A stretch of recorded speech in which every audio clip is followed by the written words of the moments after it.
All right, we are live. Thank you for joining us, everyone. Today we're going to be asking the question whether the mainstream media, the mass media is fair to Islam. We often tend to think of media bias only in terms of the news, where, for example, they don't cover Christian persecution, but they cover persecution of minority groups such as Muslims, but not exclusively Muslims. But in fact, the news is just one small piece of the media. We're going to be looking at how Hollywood has been painting a picture of Islam and especially of Christianity for, the last 100 years or so. How they've been subtly leading people away from Christianity by portraying it as closed-minded, evil, or mostly just plain weird, that only weird people are part of Christianity. At the same time, they've been painting a picture of Islam, which tends to be highly favorable. So we're going to be digging into all of that today. Right now, we have a poll that you can vote in that I just opened up. Whether you think that Islam has been, by and large, of course, there's incidents of positivity and negativity in the media, but in totality, do you think that Islam is painted positively, negatively, or if you don't really have an answer, but you want to see the results, you can vote neutral / I'm not sure. Before we get into any of that, though, let me open us with a word of prayer. Dear Heavenly Father, we thank you so much for this time together. We thank you for the technology that allows us to connect with people all around the world, people with diverse ideas. We ask that you be with us today and that you guide our discussion, that you help us uncover the truth, that whatever we say that is false is forgotten, but whatever we say that is true is remembered and applied to people's discussions. We ask that you guide those who are listening as well to uncover what is true, that they not simply take their preconceived notions into the video, but rather they judge the content for its own worth, whether that be positive or negative. We ask that you be with us and that you strengthen us, and we ask that the technology work well today. We ask these things in Jesus' name. Amen. Mm-hmm. All right. So as you may have seen, I have a brand new contributor to the channel today, Nick or Nicodemus. Welcome to the channel. Thank you, Thaddeus, and thank you again very much for having me. As you know, I've been looking forward to this. We scheduled this about a couple of weeks ago, and I've bombarded you with I don't know how many emails. I apologize for that, and thank you for your patience and your cooperation and giving me this opportunity and all the support and help you've given me. So I'd like to start things off with a little get to know you session with the viewers. I can't see the chat myself, so I'm going to have to hopefully trust that you're participating or interested in it. Or actually, I can cheat. I can take a look at the view. But so let's start with some media questions, some of our favorites. Could people tell me what is their favorite book? Okay. And I know a lot of you are going to be tempted to say the Bible. But yeah, favorite book or favorite couple of books. And here's your opportunity to share something that you think has moved others. Thaddeus, can I put you on the spot? Yeah. Of course, if I was just answering generically or for a mixed group, I would definitely say the Bible. But to avoid the cop-out answer here, but still somewhat of a cop-out answer, I'd say probably my favorite Christian-related book that I've read, which would also be my favorite book that's not the Bible, would probably be William Lane Craig's Reasonable Faith. It's the first apologetics book I read, and it has been highly influential on me. Got a couple answers coming in from the chat. Thanks. Taking it in the spirit you intended, perhaps, and not just saying the Bible. Professor Yoffel says Tintin. Nice. Pro-Life Chloe says Lord of the Rings series. All right. And Good. Ask Truth Apologetics says Green Eggs and Ham. And Yes. Cockney Christian says Papillon. Well, okay. I've watched the movie. I've never read the book. There's a couple of movies based on the book. So yeah, that's a good one too. I'm gonna have to go with Beginning to Pray. I know that sounds like a cheesy generic title, but it's actually, if you read the Q&A section of the first part of the book, there's a Q&A with the author. He talks about why he chose that title. It's a powerful little read that's helped me develop or strengthen my relationship with God, and I highly recommend it. It's especially about keeping the noose and being mindful of our environment and so on. It's a really powerful read. Anthony Bloom is the author.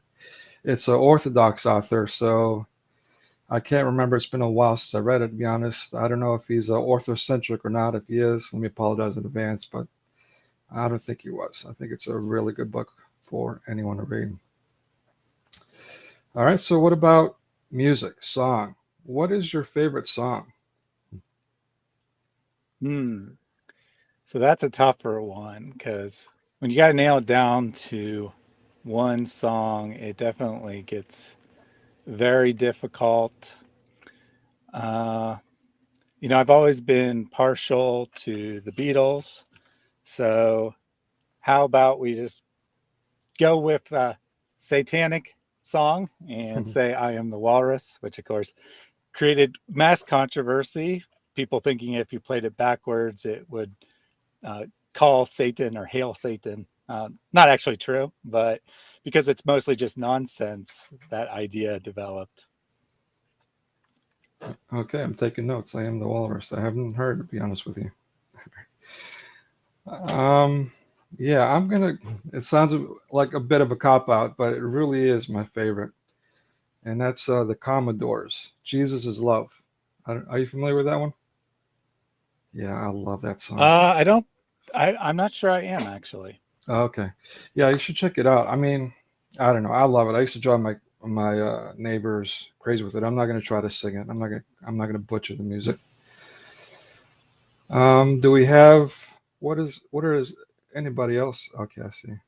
Yeah, so we got Live Forever by Oasis. We got Personal Jesus by Depeche Mode. Nice. Bohemian Rhapsody, of course, by Queen. Another good one, I'd Aerosmith's say. Dream On. All right, we see I a Wanted pattern It here. That Way by the Backstreet Boys. I don't know if that one's a joke or not. Okay. to, to Love Somebody by the Bee Gees. And When I Survey the Wondrous Cross, great hymn there from Professor Yoffel. Very cool. Very cool. Okay, what about games? I'm going to leave that category open. Let's just go with game category. Period. What would be your favorite game? So I like to play a deck builder game called Dominion. It's it's very popular in certain circles, and I've heard of it. maybe not like mass well known, but it's one of the most popular of what they call the Euro games that are highly strategy based. Hmm. That's my big why I heard of it. I'm going to go with Madden, NFL Madden. That's something that helps me take my mind off things. That's my drug, playing Madden. Do we have anybody wants to share their games in the chat? We got pinball. Pinball, nice. Yep, We can you'll have talk to about open pinball. there, so that definitely counts. Mhm. And Um, Marion said Russian roulette, but of course she clarified that she was joking. all right. As Yeah, Truth Apologetics says, Golden Eye, the video game. okay, I've played that. Not very good at it, but I've played it. According to some online sources, there's some people that are playing Russian roulette. I don't know if that's real or not. Um, okay. What about movies? Now, this is a uh, very difficult to choose just one. But what would you go with? Oh, well, actually, for me, it's quite easy because it's The Matrix far and away. It was so influential on me. I was about 19 when it came out. It was so influential on me that I dressed goth for the next 3, 4 years or so. Uh, Oh, Absolutely love the movie. The original sequels were pretty good. They definitely weren't as good as the original. And then when they came out with the new one last year or the year before, I was just like, nope, the movie's complete. You're just ruining it. I'm not even going to go watch that. same here. I didn't bother to watch it for that exact reason. Same here. Yeah, my favorite. My favorite.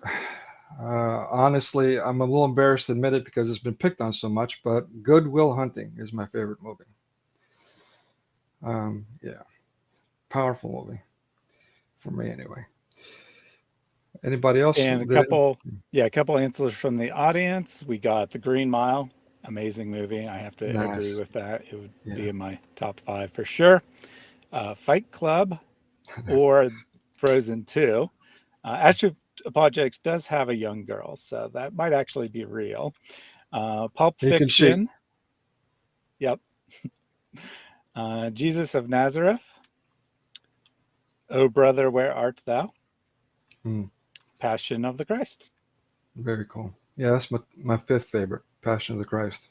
That that edged out Pulp Fiction used to be my fifth favorite, but then after Quentin Tarantino did his apologetics for pedophilia, I was like, okay, you're gone. So let's move on to TV series or series. You can't really say TV series these days. Do you have a favorite series? Now that one, I have to think a bit. I always adored Star Trek Next Generation as a kid. I haven't really like gotten into that many TV shows as an adult, so I think I'll have to go with Star Trek. Good choice. Yeah, I honestly don't know where to go with this one myself. I would have to probably, hate to say it, but I think I might have to go with Cheers. Hmm. I don't know if it was a laugh track or what, or just the common folk theme. I don't know, but Cheers was the one for me. What does the chat have to say to the? Let's see. We got a Game of Thrones Okay, popular. I met the and storyboarder for that. mhm, got Cobra Kai. We got Kojak. We got Vikings. Okay, Kojak going back. Yeah, that was my I'd say that was my father's favorite, so became my favorite too. All right, website. That's a or platform. Website, man. Yeah, You're well, I do enjoy YouTube, but I guess I probably shouldn't say that. Probably pick something a little more interesting as far as an answer goes. Uh, I'm gonna give you some hmm. time. Let me let me put you on the spot again, embarrass you a little more. Uh, by far, yours has become my favorite website, and I'm not just kissing up here. Like it, yours has become a refuge for me. Like from all the WWW chaos and toxic environment, it's such a joy to come get away from all that. Yeah, as far as like an actual website that isn't YouTube related, I think I'll probably go with. Yeah, I'll just go with Team Rankings. So Team Rankings is a very nerdy sports site where they attempt to accurately rate teams, and they often have articles looking at like the statistical side of sports. Fascinating. Yeah, I was so infatuated with the NFL. I used to do a lot of research on it, all kinds of things. So I can relate to that. Got a All right, couple lot. answers from. Thank you. Oh, got a couple answers from the website or the website Oh, from the audience. sorry. Yeah. Rockstar said reasonanswers.com, but then he said LOL. Yeah, I don't think that's really his favorite website. Astruth Apologetics said Bible Hub and Quran X, both excellent resources there. We got Answering Islam, thequran.com, and that's what I see right now. Okay, very cool. All right, so let's do the last one, and we're done. Your favorite expression? Favorite expression? Well, it's a little bit of a inside joke, of course, but I do enjoy yes, indeed, when, as coined by Robert Spencer and David Wood, to mean no, because the Quran is very confused and says indeed when it actually means no. Okay, that's funny. That's hilarious, actually. I like that. Okay. All right. So, my favorite expression. I honestly wasn't prepared to answer my own questions. So, You had yeah, unlimited time to prepare. yeah, I know, right? Um, yeah. You know what? I don't want to cop out and go with a Bible quote. Let me do two. So, because Bible quote is my favorite quote, that seems like a cop out, but let me say it anyway. It's blessed are those who endure until the end. Matthew 24:13. So, but yeah, since that's a Bible quote, let's go with, let me do it. What are you prepared to do next? What are you prepared to do next? That's actually a movie line, you might have guessed. Are you familiar with that by any chance? No, I actually don't No. know that one. Yeah, it's not a popular one, but it's one that I just get a kick out of. And it's one that's actually influenced my life.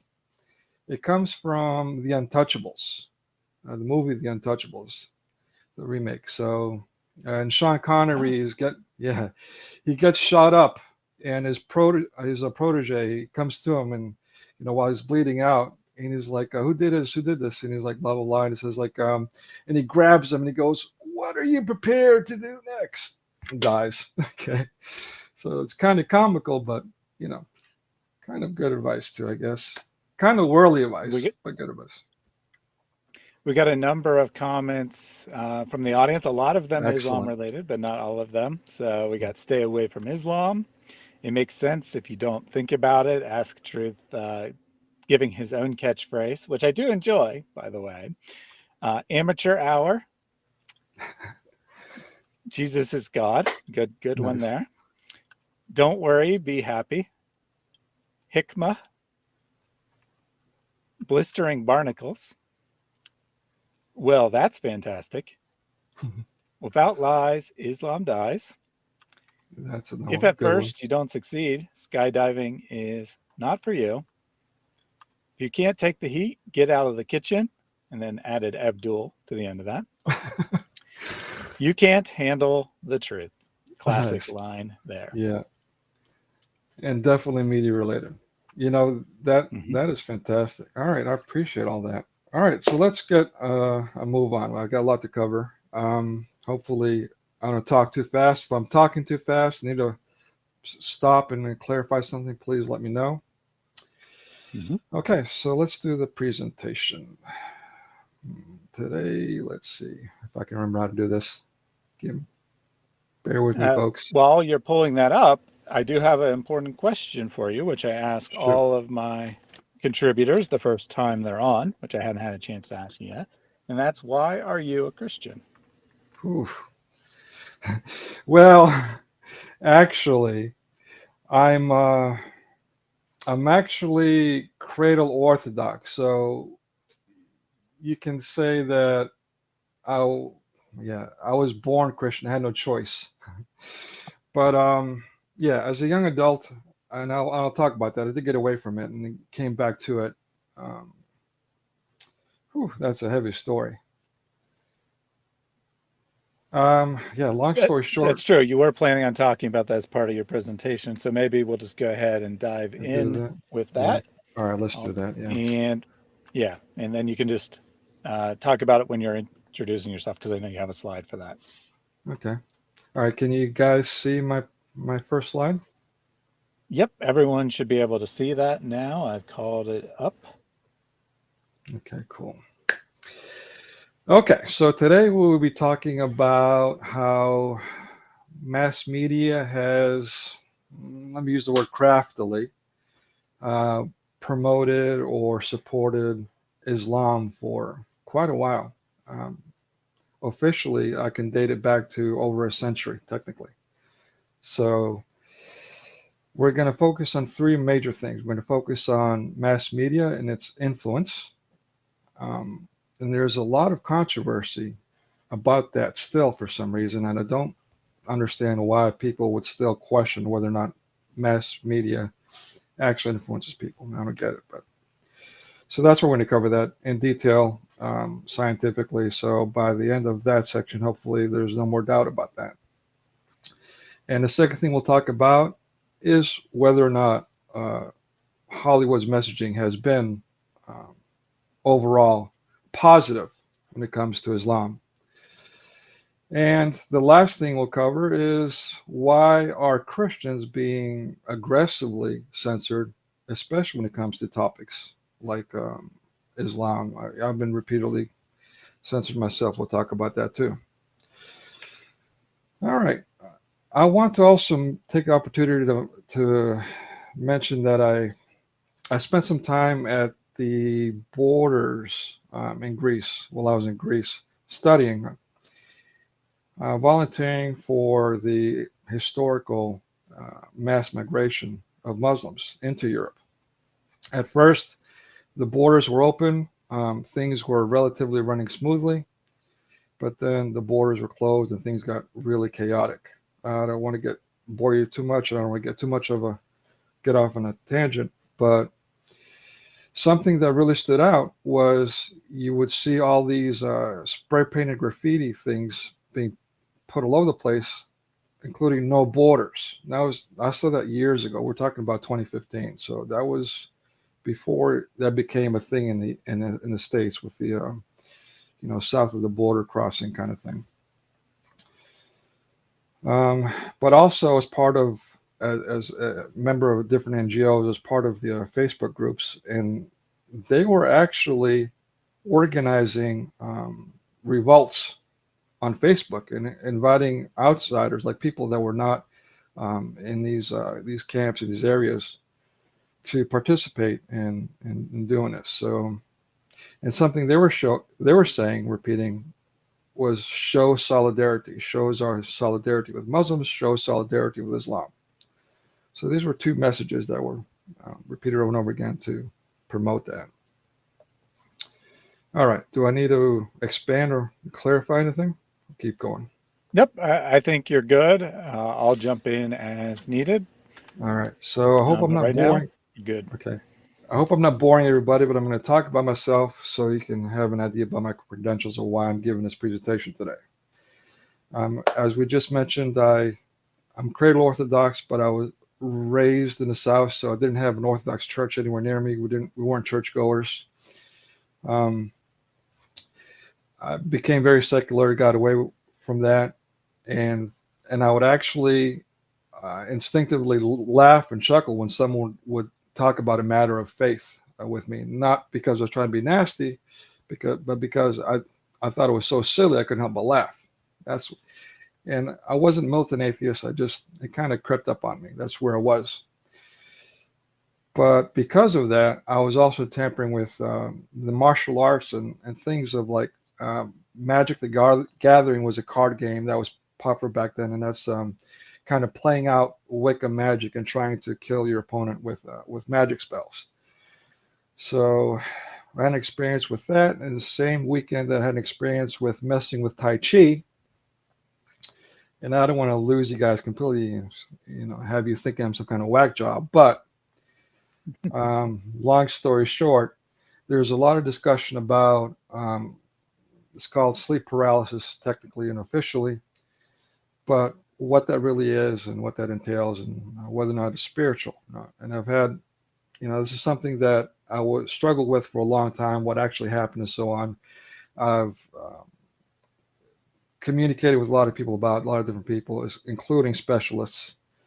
But it was, I'm going to say it, it sounds vain, but it was really the Holy Spirit that guided me to the places that gave me the answers to those questions. Long story short, I'm going to warn everybody. If you know people that are tampering with martial arts, with golden armor, chi manipulation, and yoga even, and all these things that they're, it doesn't really mean anything. Well, if it doesn't mean anything, then why are you doing it? It means something, and that's why you're doing it. I highly encourage people to take things like whether or not magic is real and all that a lot more seriously. They say that the Satan's greatest trick is to get people to believe that he doesn't exist. And I think that's the mindset that's allowed a lot of the stuff into our culture, so deeply ingrained into our culture. And for those that still struggle with whether or not magic is real, I'm not talking about parlor tricks, I'm talking about this appeal to the occult. I mean, I've got to go to the Old Testament story of the Pharaoh and, what was being done there with his sorcerers. And again, with the demonic possession, if that's a farce, if that's a conspiracy theory, then who did Christ himself cast out? And I'll leave it at that. And I'll be happy to Yeah, talk. I would have to agree. It's no longer a popular idea, even among Christians by any means, but the biblical narrative is quite clear that there are forces that are more powerful than human beings, that are dark, that are evil, that are trying to interfere with our relationship with God. So if someone wants to deny that, then they have to reinterpret the Bible, which is not something I'm interested in doing. Yeah, thank you. And I'm going off on a tangent here, but since we're on the subject, let me just add one more thing to reinforce this point. It's a bit of a translation issue, and something that I was confronted with about a decade ago about the Lord's Prayer, something that's extremely fundamental. I mean, Christ himself says, when you pray, this is how you pray, and gives the Lord's Prayer. It turns out at the very end, we say, and deliver us from evil.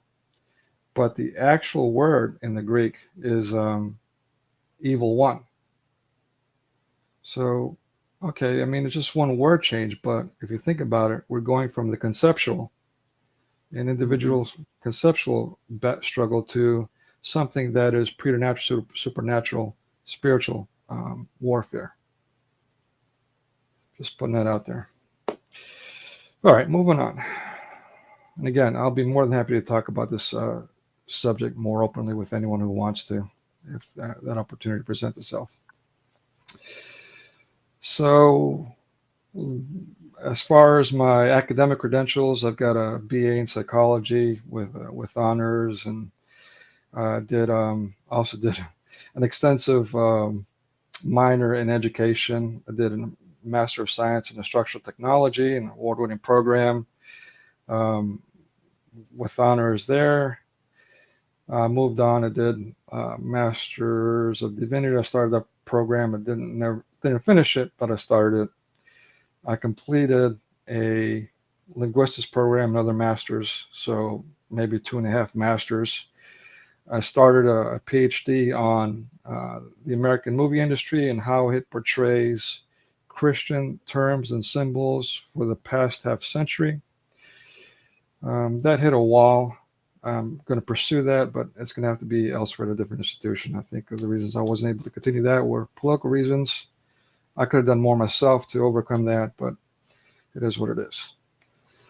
So that led me to what I post online, which is, an extended version of that research. Mm-hmm. So you definitely have more of an official background in this than most of us here, probably all of us here, that you have studied media in an academic setting. So I'm very interested to see what you've learned about how the media works. Yeah. So, yeah, and I've definitely participated in student film production, which is kind of a joke with actual film producers. Okay, so you did student films, big deal. But so yeah, let me skip ahead. Let me skip all of that. Anybody who wants to take a look at my other experiences, feel free to go back to it. Take a screenshot if you want. But basically, it's extremely eclectic, and it's not even all here, but it's pretty well rounded. Mm-hmm. Okay, so this is answering a question in one of the previous live streams. Someone had asked, what is mass media? Now, I don't want to bore you with the definition, but I think it's kind of important. Or let's keep it simple. Those that are interested in the definition of mass media, type 1. If you want me to just skip the slide, type 2 for the sake of time. Give the chat a second to catch up here. But really, it's your presentation. It's your call what you want to cover. All right, yeah, let's cover it. And just hit 2 if you want me to stop talking. Okay. All right, so perfect. Yeah. Now we get a long stream of 2s. Okay, all right, so we'll move on. All from a Muslim, though. Some Muslim's going to just hit 2 for the rest of the show. I got you. Okay, all right. So mass media is basically just a technical academic term for mainstream media. Mainstream media was something that was brought on and coined later on, I suspect, by mainstream media itself to kind of promote itself in a very subliminal, subconscious way. Already making the presupposition that, hey, you know what, we're mainstream, so you're gonna like it. That's my approach, my understanding of it. Where mass media, of course, it talks about encompasses all of media, but it also addresses who the end user is, the masses. But I think it's also interesting that it could also refer to the weight of the content of things, or attending mass. It might be a coincidence, but it's interesting that the word mass is being used, and that how we invest so much of ourselves in this experience, just like you would mass. It could be a coincidence. That's just the last part is my own 2 cents, my own understanding. So an example of this self-promotion would be Howard Stern, and how he labeled himself the king of media, which was a very effective marketing tool. And I've got a video on that. Would you like to? Yeah, I'm not 100% sure which one it is. So if you tell me which one, I'll bring it up. It was the one that's marked. Let's see, slide. It's numbered like slide. I think it's 3. Yeah. So probably 3 then. Yes. Yeah. Okay. Now that I know what those numbers mean, I'll know which. Okay. Sorry. Yeah, I should have warned you. My bad. Yeah. Well, there's some of them are like 11 or 21. I didn't know if that was like 2, number 1, or. But anyway. All right. So I got the video ready to go here. Let me bring it up so everyone else can see it. Yeah, and the video is just anecdotal. It's just something that I personally get a kick out of, but it also addresses something that we'll touch upon a little later. Howard, and the first thing you've got to do is say the call letters properly. The way it's said properly is WNBC.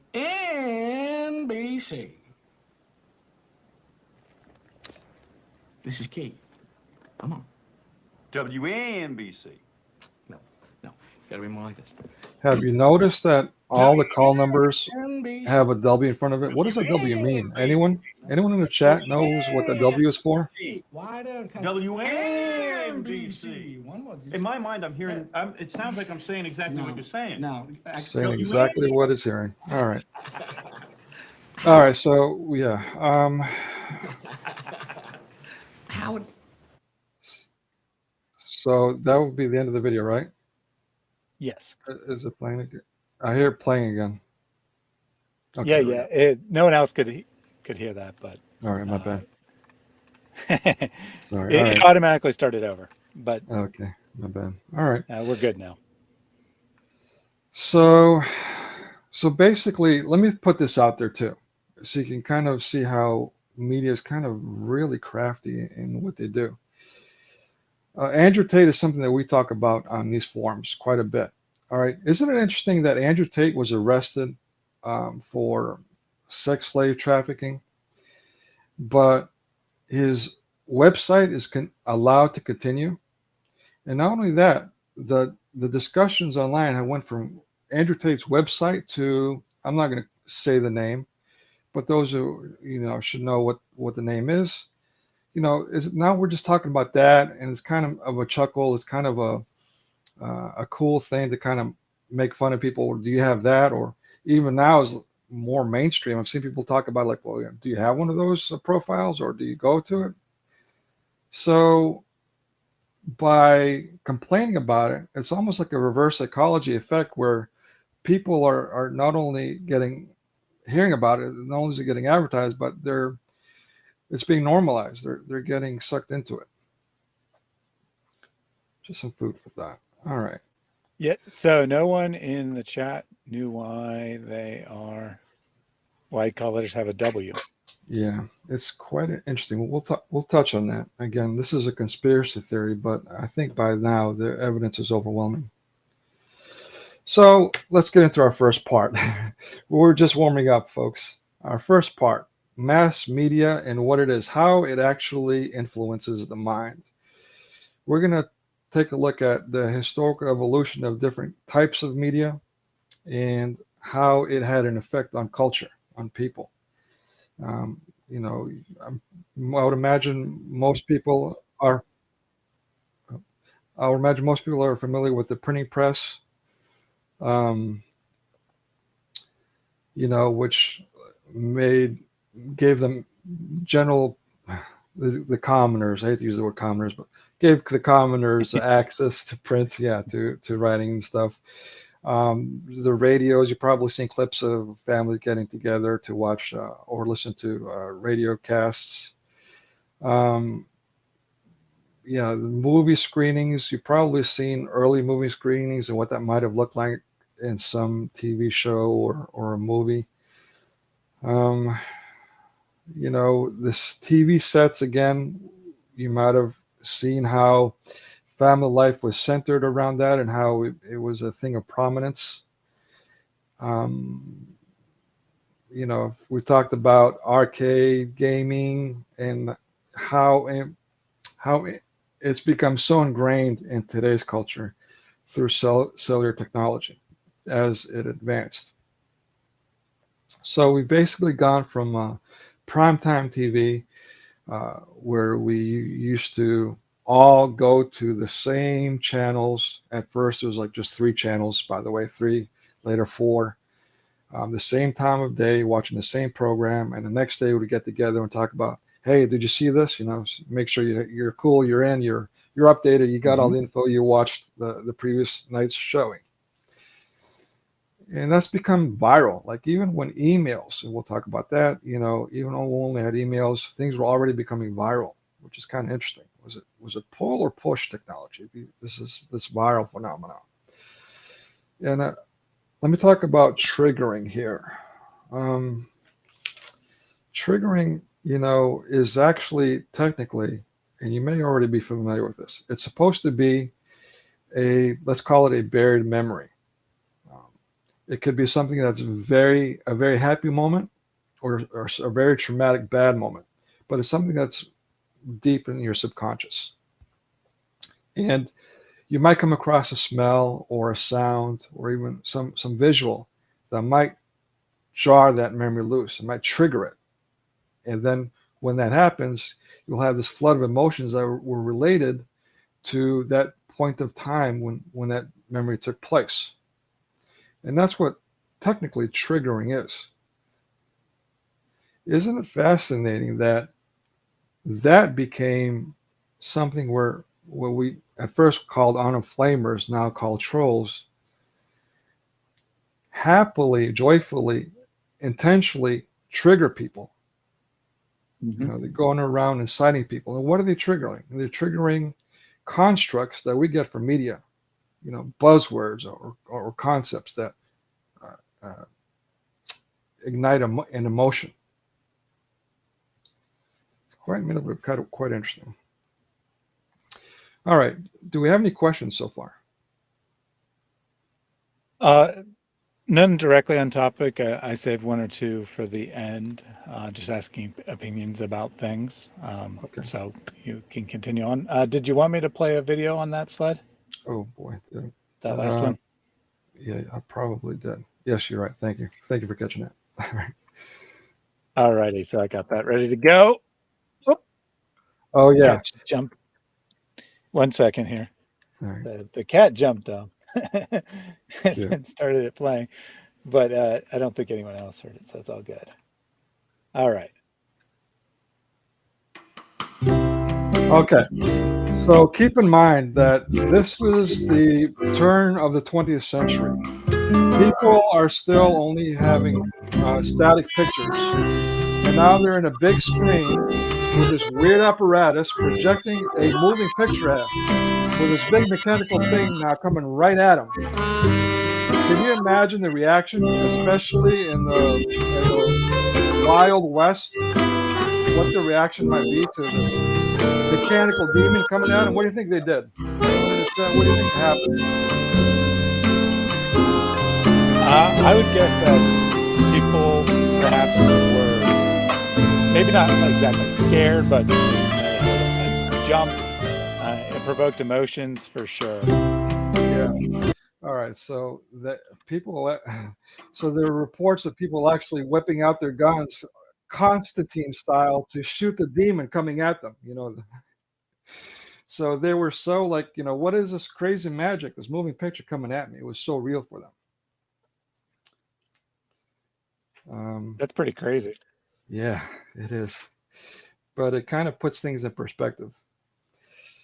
All right, so okay. Sorry. 1 second. Okay. No worries. Yeah, let's move on to the next slide. The printing press. So I'm sure you know about all the printing press, how medieval times in Europe, print became mechanized and it was able to mass produce things. And probably one of the most influential mass produced books, even to this day, would be the King James Holy Bible. I don't think anyone can contest that.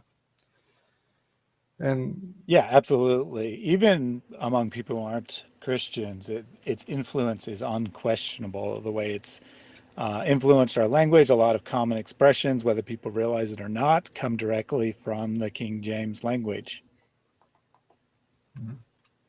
So exactly. I mean, we had an expression when I was younger, the pen is mightier than a sword, or consider the source. I want to talk about consider the source for a minute, because we really deviated from that for some reason. Definitely. Yeah. So now you're entitled to your opinion unless you express it. Whatever happened to you're entitled to your opinion, by the way. That seemed to have disappeared quite quickly recently. But especially in the circles I've been, you're not allowed to express your own opinion unless it's vetted. What is vetted? It has to be peer reviewed. And so who are these peers? Are these peers of people that are part of this inner circle? I've got a slang term I want to use, but I'm not going to go there. But, this tightly knit network that, well, you either play their game or you're ostracized, simply put. And if you're not part of this community, then what you print, what you say, and so on is discarded. It's considered inductive reasoning, and inductive reasoning is not allowed. You're not allowed to think because you're not qualified. And that's absurd. That's absolutely absurd. So why should we consider the source? We also have this logical argument where, it's quite commonly used of ad hominem. Now, ad hominem really is, when you're insulting someone and trying to belittle them to discredit what they're saying. That's really different from considering the source. They're actually two separate things, but I think they've kind of gotten murky and merged into one. We should always consider the source because there is bias. And I mean, so this, technically it's a logical fallacy to dismiss an argument because of the source. On the other hand, of all the logical fallacies, it's by far the most that's useful in everyday life because no one can know everything. You end up having to trust someone. Even people who think that they're free thinkers and they're just going with the evidence. Really, they're just going with what they learned from someone else.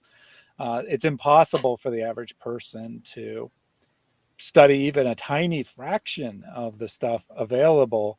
So absolutely, the source very much does matter. Yes. And you touched on a great point there too. Just like ad hominem is a fallacy, so is an appeal to authority. That too is a fallacy, but we're being forced to do exactly that. Well, it's the authority figures, and we've seen that during the coup 19, luck down. So, I am the science kind of thing, well, you got to consider the source and so on. Yeah. So let's take a look at the newspaper prints. You guys probably have heard of the shot heard around the world, the Boston Massacre and the Boston Tea Party. So that was newspaper print. And if you look at it from the outside looking in or looking back, you can really call it propaganda. I'm not saying I'm pro or against the implications of it. I'm actually all for the revolution and the War of Independence. But regardless, it was quite effective newspaper propaganda. It did what it set out to do. That's a very good point. Propaganda is a technical term which refers to the way something is delivered. It has no bearing on whether it's true or false. Often we think that propaganda means false, but that's not the case at all. Mein Kampf, that's all I'm going to say about that. Moving on. Communist Manifesto, much more popular than Mein Kampf, we all know. So these are all books that are, to this day, the Communist Manifesto impacts so many people. It's fascinating. The Jungle was a book that was published, I believe, early 20th century.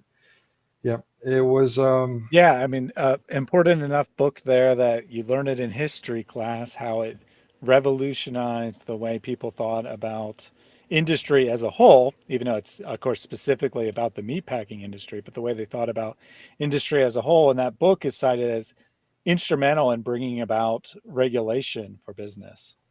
Thank you, Thaddeus. Yeah, and indentured servitude. It covered that too. Action Comics is actually the precursor to DC Comics. So DC, Marvel are the two major comic book companies, for those that are not familiar. DC was the one that had the Superman comics, which is the most popular character. And I don't want to get off on too much of a tangent, but long story short, Superman comes to represent a God figure, or in more detail, a Christ-like figure. There's a story, a movie made actually recently, Batman versus Superman, where I actually pitched my own comic book series to Frank Miller, the guy who created this idea. He was considered the conservative of comics. Frank Miller was. He's the guy who did Sin City and a number of other things. Sorry, I'm going off tangents here. But so basically, it's about Batman versus Superman. If you look at it, really the story is man versus God. So, and if you read the comics, it's quite evident, quite clear. That's what's intended. So consider the source. In the 1970s, DC Comics had address, a physical New York address of 666. This is not conspiracy theory. This is actually printed at the bottom of their comics at the publication page. Okay, so you might be familiar with the kneel down movement, and forgive me for getting into these political controversial topics here, but it's important for the sake of this discussion. I'm a football fanatic. I was a big fan of Colin Kaepernick. I hope I got his name right. I've got a nickname for him now, and I always get it confused, but hopefully I said that right. Yeah, you're good. You're good. Okay.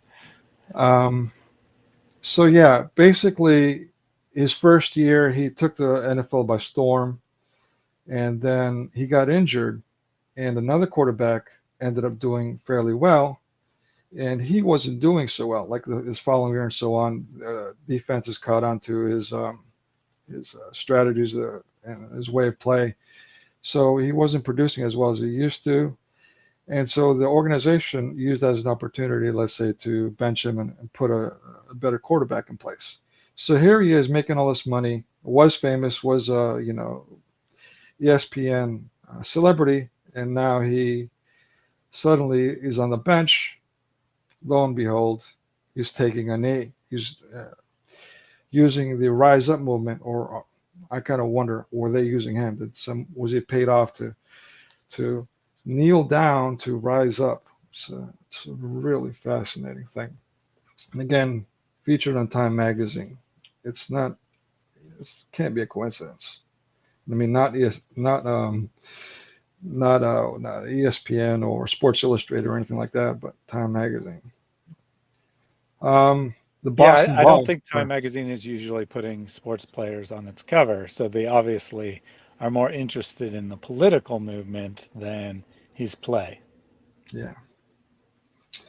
So the Boston bomber. I'm not sure if you guys remember the Boston Marathon bombing. It led to the expression "Boston Strong," which I appreciate myself. But this was two brothers that blew up and killed a lot of people and maimed way more with a smart bomb or nasty bomb, or forget the name for it. But so from what I remember, his brother was killed. He was shot up by a number of bullets. He was hiding in a boat or something to that effect. I might be mixing memories here. I'm going completely off memory here. If I'm wrong, someone in the chat, please correct me here. But I do remember this. I remember that these terrorists, the one survivor, was now being portrayed as a victim. He was treated wrong, and so therefore he was justified. His actions was the sentiment. I mean, and clearly, why is Rolling Stone featuring a terrorist with a cutesy picture? So yeah, moving on. I don't want to spend too much time. I think I spent enough on print. Do we have any questions about that? Nope, I think we can move right along. Sorry. The theme of all the things you're pointing out is how an individual author, an individual work can be profoundly influential, and that can go in a variety of directions, some of them good, some of them bad. But the point here is we usually don't realize how much of influence these things are on us. So well said. Thank you for that. Yes, exactly. All right, moving on to the next type of media. Radio. One of my favorites. So, the first radio was actually in the 20s, or let's say, that's not right. Let's say it became mainstream in the 20s. By then, movie industry was already out there. So radio was a thing that was done at home. It was a family-centered event. And now we have this beautiful framed picture of a family doing that, enjoying the radio programming, the broadcast. But let me also point out, again, this is before my time, so this is purely an assumption on my part. But I can only assume, even though there was some dialogue taking place, that because it was radio and it was completely reliant on listening, that people had to refrain from talking over the show, or you would miss it completely. And that was that. Mhm. There were no reruns Yeah. on radio. Sorry. Yeah, that makes perfect sense. I never thought about it that way, but no doubt it changed the way people spent their evenings, from talking to family to sitting around being silent because you had no choice but to be silent. Yeah. I mean, a beautiful opportunity to get together, but still relatively a passive event where you're taking in information. Okay, so jumping ahead a couple of decades to 1938, and we have the famous Orson Welles' War of the Worlds broadcast. Are you guys familiar with that? Yeah, So, for those who are perhaps not as in tune with American culture, I have no idea what the international level of knowledge of these things are, but the broadcast pretended to be. It started off as a normal broadcast, and then there's a fake interruption with a news media saying that the aliens have invaded, and had all kinds of sound effects and made it seem like there was really an alien invasion going on, and many people believed it was real, and went out into the streets and started rioting and doing all kinds of things because they thought that aliens had really invaded. yes, exactly. And people were killed or were shot. I mean, can you imagine you're believing this, and I mean, you don't know what's going on. You don't know what an alien looks like. And so probably anything that stirs in the dark, you're thinking, oh, is that an alien? I mean, we've had trauma. I mean, let me jump ahead to 9/11. Again, forgive me for bringing this up, but just to bring this in perspective. Post 9/11 was a whole different time for Americans. We had to, I mean, we were terrified. We were terrified. And so it was quite common to have this trauma. Even if you weren't in New York, you had this trauma of, well, this Middle Eastern looking character is leaving a bag there. It's got to be a bomb, and so we're freaking out by someone's bag, or what's going on. Quite regularly, even if they weren't Middle Eastern, someone would leave a bag, and we're automatically skeptical, right? So, yeah, these kinds of things have quite the impact on us on a very deep level. So, mid 20th century, the radio became less,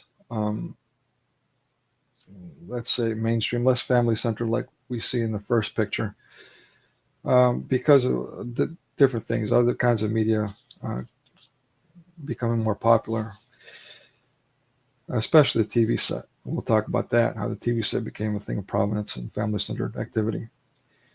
But I imagine that the sock hops were still quite a cultural phenomena. And I mean, is it possible to measure how many children have been born because of the sock hop, or for that, or for that matter, music in general? Parking and listening to the song, setting the mood music. Okay, Yeah, so of course, the radio no longer has the old-fashioned variety programs or stories.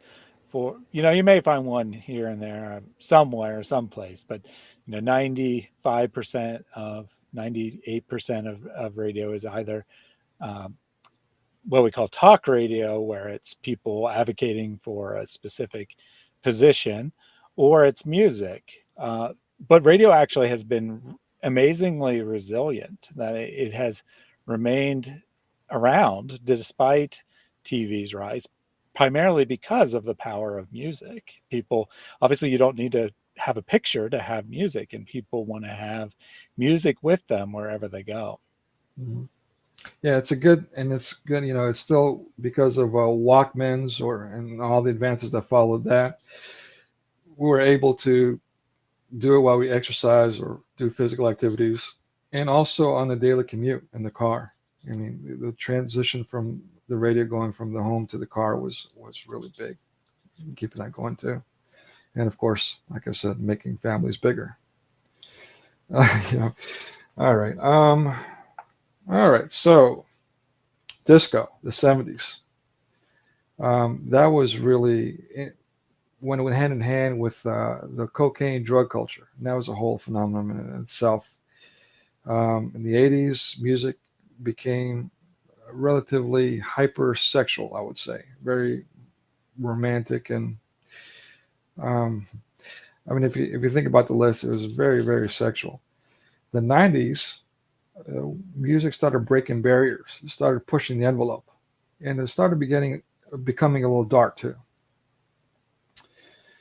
So if you guys have seen or maybe remember the movie Dirty Dancing, if you were in the club scene back then, people were still kind of doing the disco kind of, regular sock hop, I guess you can say, type of movement, body movements and emotions.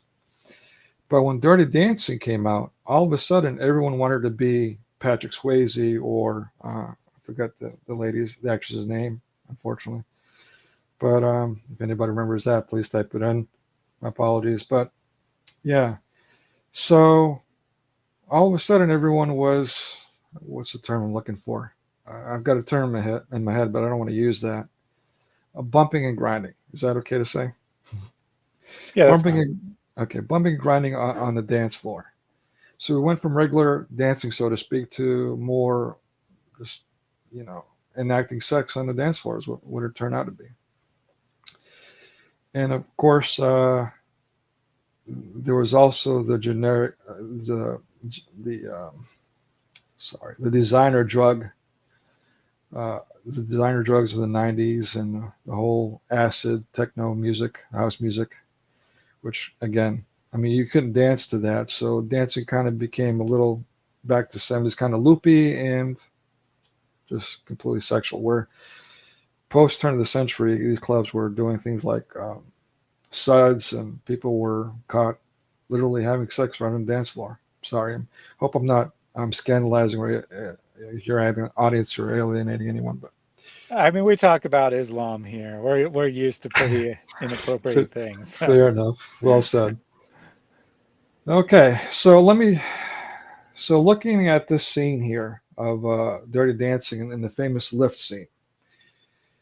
For those of you who have seen Turning Red, shame on you. No, I'm just kidding.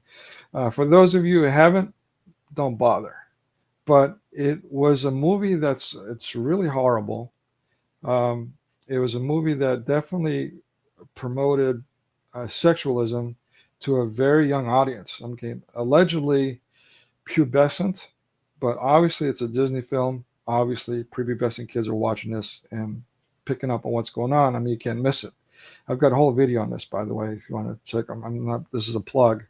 I'm just saying this is a video that's actually worth watching. If you haven't seen the movie, I'll save you the grief of having to sit through the entire movie and a good summary of or see for yourself kind of clippings of what they were doing. So a moment of that is this scene of this boy band called Four Town. It's a 5-member band. They call it Four Town, which is interesting in itself. But so we see the scene on the left of it, in the lift, and how much they practice that, how difficult it is, and how you need both hands. And so we see the first young man on the left of the Turning Red, the picture on the bottom right there, where he's holding a girl up with one arm, but only that, backwards and kind of like a pizza. It's kind of weird. Why is he holding her up like a pizza? And right next to him, we see 2 guys now in a very awkward, unbalanced position, holding a girl up. And then we have, let's say, the main character and her apple of her eye, the lead singer who she's having wet dreams about this guy throughout the movie. Okay, that's really what it was. And then finally we have another character. Okay, so this guy's actually holding her right, but why is he again a little off balance and and that is just a little weird. So just a little sampling of, I don't know, how music, dance, and all that has been transformed and directed into a certain direction. And also, by the way, targets youth. Youth are very susceptible, very influential. Any questions? Yeah, well, they didn't come up with the expression sex, drugs, and rock and roll for no reason. And there is a strong connection between the rise of pop music, rock and roll, and of course, originally, but pop music more broadly speaking, and the sexualization of culture, of our culture. You know, Thaddeus, if I just named this sex, drugs, and rock and roll, this one, put that on a slide, we could have just moved on. You're right. Perfect summary. Once again. All right, moving on to the movie industry. All right, so the first movie, we kind of talked about that. So movies were around since like the late 1800s, actually, but they weren't mainstream. It took a while for technology to catch up where it could become projected onto theaters nationwide. That happened more closer to the 1920s. And we see the first projector here. I believe it's a kinetoscope. I don't want to bore you with all these little details. We'll go on to the golden age of the movie industry, which is the 30s. In the 30s, we already had talkies taking place in the late 20s, and now they're becoming more mainstream. Again, waiting for the technology and projectors to be able to also offer sound. But also at the end of the 30s, we had color. But there was also something else going on in the 30s. Anyone, when it comes to geopolitics, let's call it, does anyone remember what the 30s is famous for? Yeah, of course, you're referring to the Great Depression. Yes, sir. There was massive economic poverty, and movies provided an escape. They provided an opportunity to forget about how horrific the rest of your life was. Yes. Okay. Yes, exactly. All right. So yeah, let's jump on ahead to the World War II movies. So something that existed around for a couple of decades, around then on to World War II and after World War II, a decade after World War II, was the serials. These were little cliffhangers that they played at the movie theaters, and they became heavily political around World War II. Leading up to World War II, they were pro, take up your arms and support the war effort. And after World War II, they suddenly became very much about spy films, in the Cold War. So again, that could be coincidence, but I find that there's an interesting connection or parallel there. The dating culture, what has changed with the dating culture from then and now? And even in my day, you would, if you wanted to take a young lady out to a date, you would ask her to go to the movies. So, yeah, I think that we've kind of moved away from that. I think now, especially now these days, and I'm not so much in this dating culture here, but these days you just press an app, I imagine, from what I understand, and you have your GPS, and you can even see how close that other person is. It's like ordering pizza. I don't know. It's kind of weird to me, this whole concept of dating apps. I don't engage in that. I have friends who have shown me glimpses of what's going on, and I left it at that. But I don't know, it seems like the classic, respectful, let's go out and enjoy an event together has gone out the window. Correct me if I'm wrong. Yeah, I think that movies are primarily attended with friends nowadays. They're not so much a date activity as a friends activity. Yeah. So let's talk about the influence of the award ceremonies. 70s was when ballot polling began with the People's Choice. This was a mail-in ballot at first, and then they later changed that. There was so many changes to the People's Choice Awards, and now it's even now called the People's Choice Awards because bought it out, and they've even made changes to it. So this, of course, was an opportunity for the industry to get, let's say, instant feedback other than ticket sales from their audience, and was able to drive what they were doing.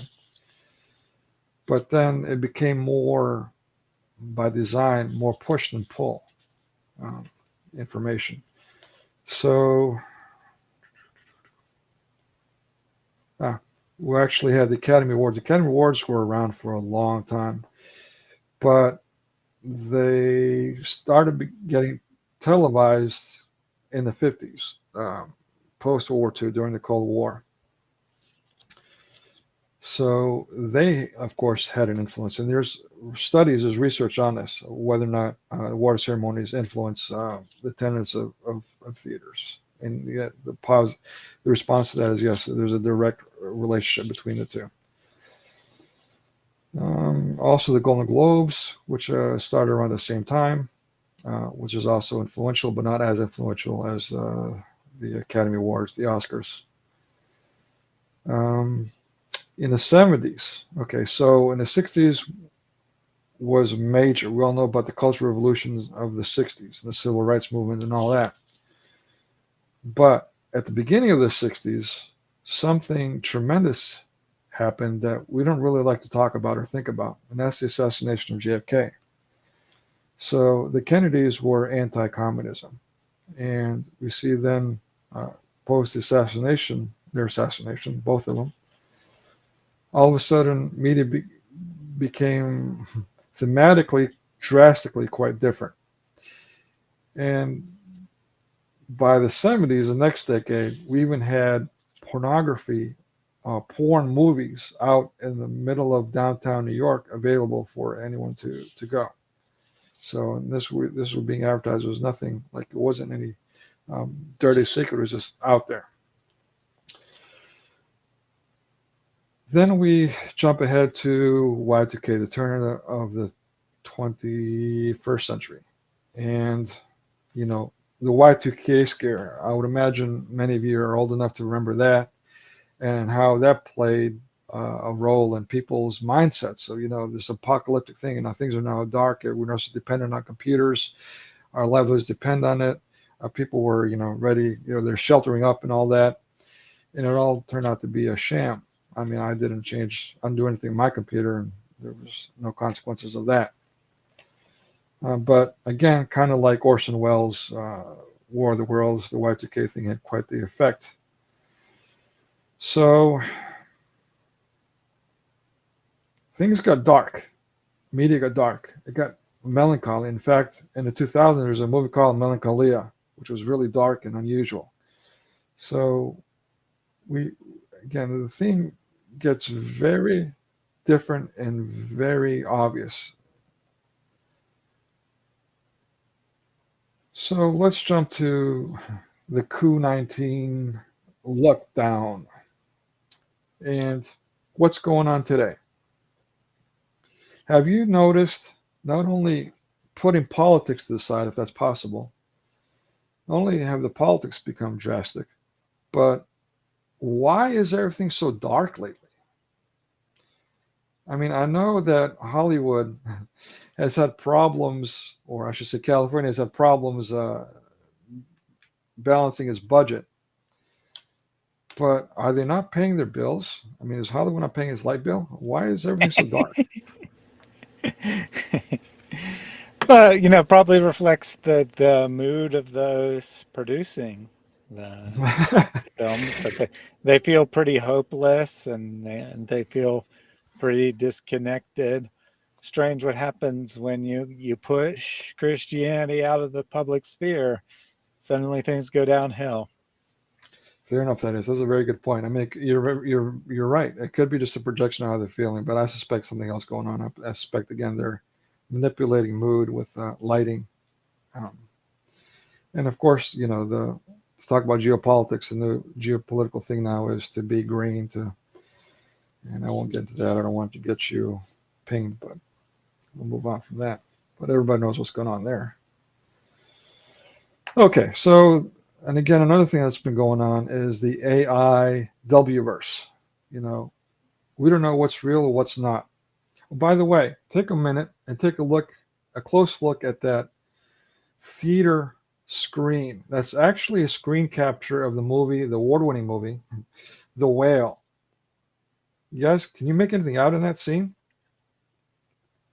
I don't know, it's absurd. Again, lighting is something that's fundamental.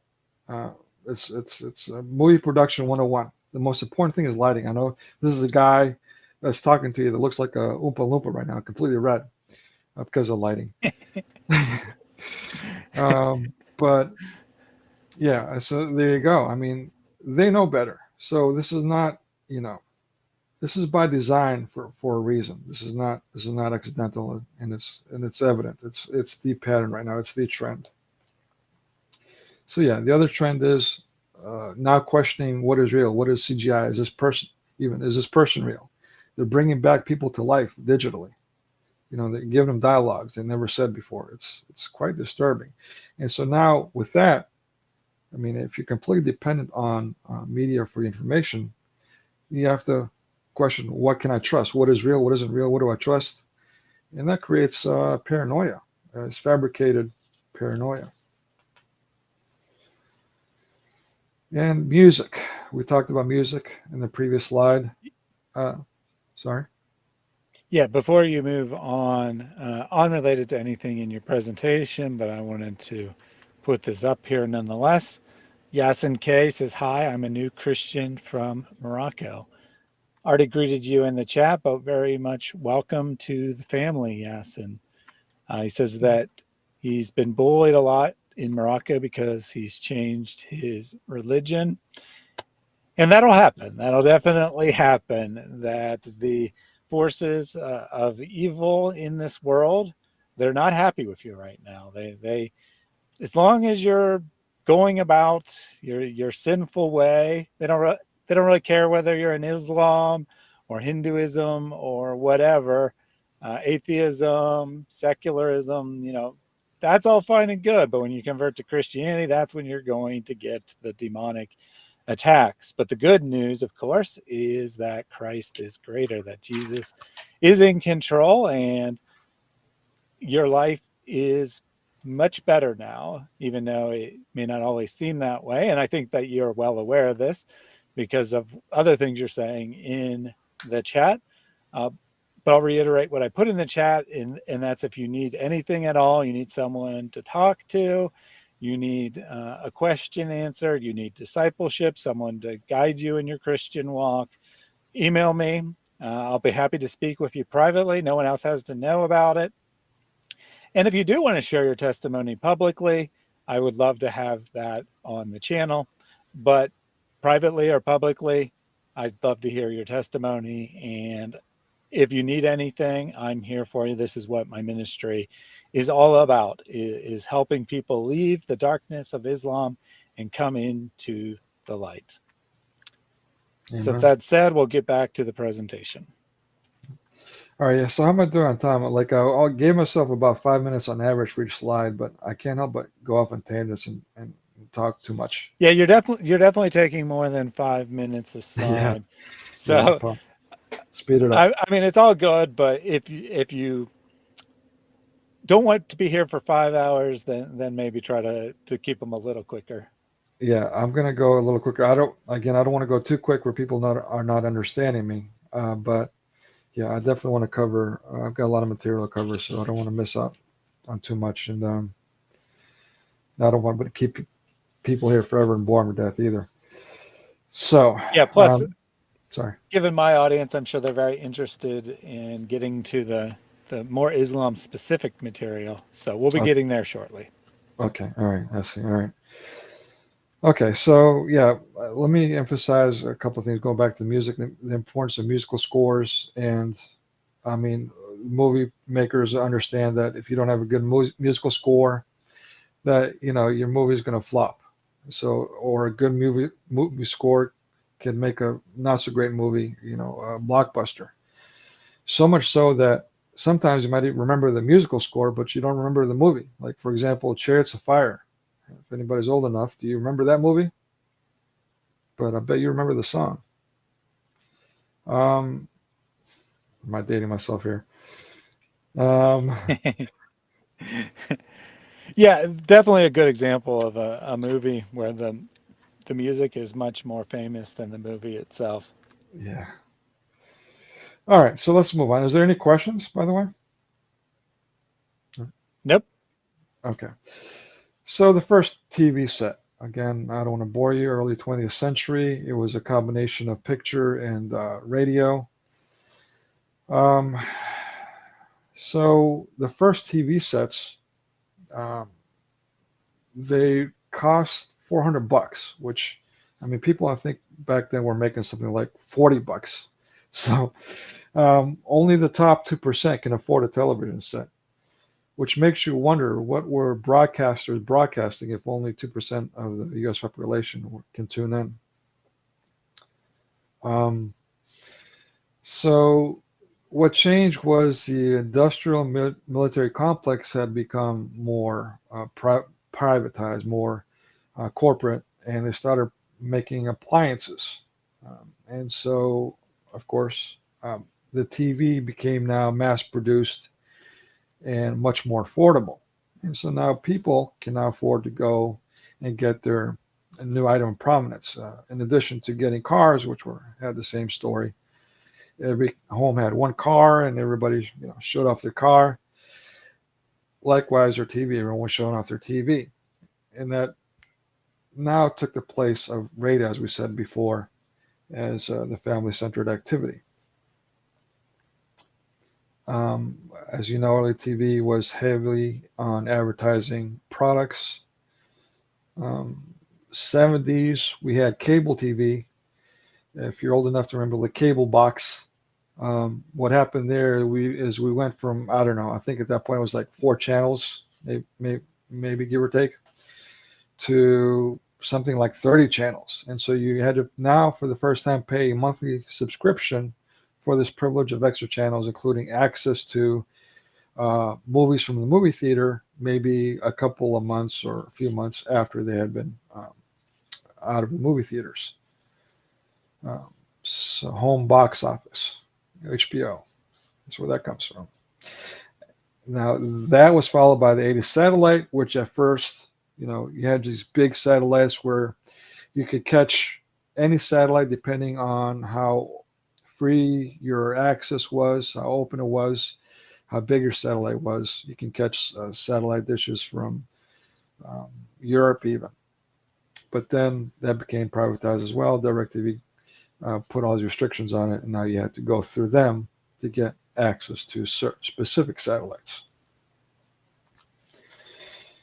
90s brought in the big TV, another thing of prominence, and so the theater experience now came at home. We had the surround sound speaker systems that followed, and so on.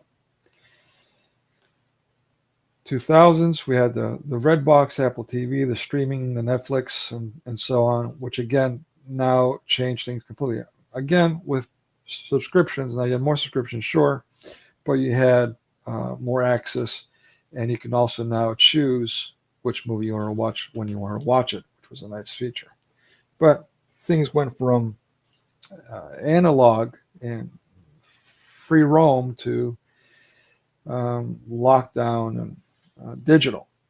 So late 2000s, I believe it was, when analog was officially outlawed, which is fascinating. Same thing with the wave-band radios; they were outlawed, and traditional phone lines. Now, I can't really say about the United States whether or not traditional phone lines still exist. I imagine it does, but in Europe, some countries, they don't have that. They have a VoIP. It's all digital. So that's kind of weird. Again, I'm not I'm not spreading any conspiracy theories. I'm just presenting facts and allowing you to make up your own minds about what you want to believe about these things. So, the second golden age of television, or the golden age of television, second golden age officially is what they call it, was the turn of the century 2000s, where reality TV and texting, cell phone technology, somewhat merged for the first time in a show you might have heard of, American Idol. Now, texting really peaked in 2005, and that's where cell phone use really became big, and I feel cell phone addiction became big. Again, not getting off on too many tangents, but I remember, all right, I want to get off on a tangent. Fortunately, I'm behind in time, but I could go on and on about cell phone addiction and what I observed even that early, only with texting. But let me just, we'll cover that in a minute.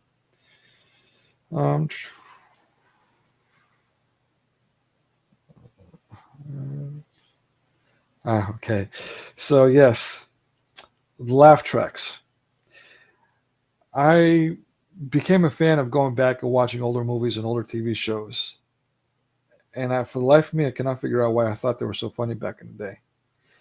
And then I found out about the laugh track. There was actually a guy walking around with a black box of laugh tracks. He was known for that. He was paid well for it. And so what he did was he took audio of a TV show. I can't remember which TV show it was exactly. So I don't want to guess wrong. And so he was using basically the same loops, the same audio for TV shows, making things that were regular seem funny or palpable. And also the applause sign. We're all familiar with the applause sign. Even movies kind of poke fun at that. And so what's interesting, though, is that when you have that live audience experience, is that, it might seem like there's a certain mood, but that mood is actually being dictated. So the live audience experience is a bit misleading in that the audience doesn't actually give any real feedback. They're directed to what feedback they're going to give and when they're going to give it and when they're going to stop it. And if that's not good enough as far as laughs go, that is enhanced post-production. Okay. And the video cameras. The old video cameras, back in the day, it was like this. You put the VH tape in there and you try to hold it up steady for as long as you could. We all know what that led to. That's all I'm going to say about that. Any questions? Nope. No. Moving on. Oh, wait a minute. Did I mention the isolation? Yeah. Okay. So here we see the advancement of the notebook and the iPad, and how television and the streaming and all that has been, and cell phones, of course, has become an individualized activity. We've gone from family-centered to completely individualized and completely isolated, shut off from what's going on around us, completely immersed into the information that's being given to us. That's quite the cultural transition and an individual transition. This is affecting the individual on a very deep level. All right, quickly, pinball. We had Ballyhoo in the early 20s. This was just a tabletop pinball machine where all you could do was pull the ball back and hopefully it fell where you wanted it to. A year later, they had the lights, and so the lights was something that was a draw. And so that was followed by Humpty Dumpty. Now the Humpty Dumpty game was in the late 40s, and that had 6 flippers to it, which I'm a bit of a patterns guy, so I find it interesting that they added 6 flippers, but that could be just a coincidence. So that was kind of a way or opportunity for pinball machines to get popular, but they died down and made another comeback in the 70s with this whole pinball wizard culture, showing off your pinball machine skills and whatnot. At the same time, though, arcade games were coming out. So the first arcade game, I believe, was Space Invaders, and that came out in '78. Now, it's worth noting that in Space Invaders, there was no continue. In other words, you couldn't just put in another quarter to continue the game. As far as you got on whatever level or stage you got to, that was it. All right. The continue thing came on later with Miss Pac-Man and so on. And so now you can feed in quarters. You can pick up to where you just died, left off. It's kind of like a second life. And so that's significant. We'll talk about that more. With Atari, Atari, again in the 70s, now the arcade came home, but the first Ataris, the Atari 400, that also didn't have a reset button. Now you see the picture here, that's the Atari 2600, where it did have a reset button. So again, similar to the arcades where you didn't have a continue, you could feed in more quarters, and later you could. Now the home consoles, where you couldn't reset the game, now you could. And then Nintendo even took it a step further, and not only can you reset the game, but you can also continue to the point where you just died in the game.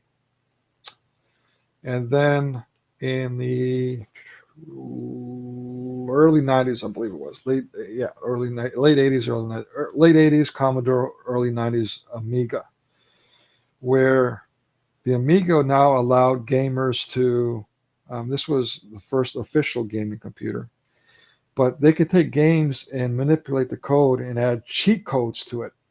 And one of the cheat codes, by the way, was commonly called God mode, where your character could go into the game and do anything it wanted without consequence. So we're seeing a pattern here. Continue feeding the quarters, reset at a certain place wherever you die, and you can come back to life over and over again or wherever you want, to now manipulating the parameters of the game and even having God mode without consequence. So this is getting down to the psyche of people. We're getting away from accountability. That's where I'm getting at. And then there was the internet, which eventually introduced Second Life. All right, so Second Life, for those who are not familiar, is basically what Facebook's metaverse is.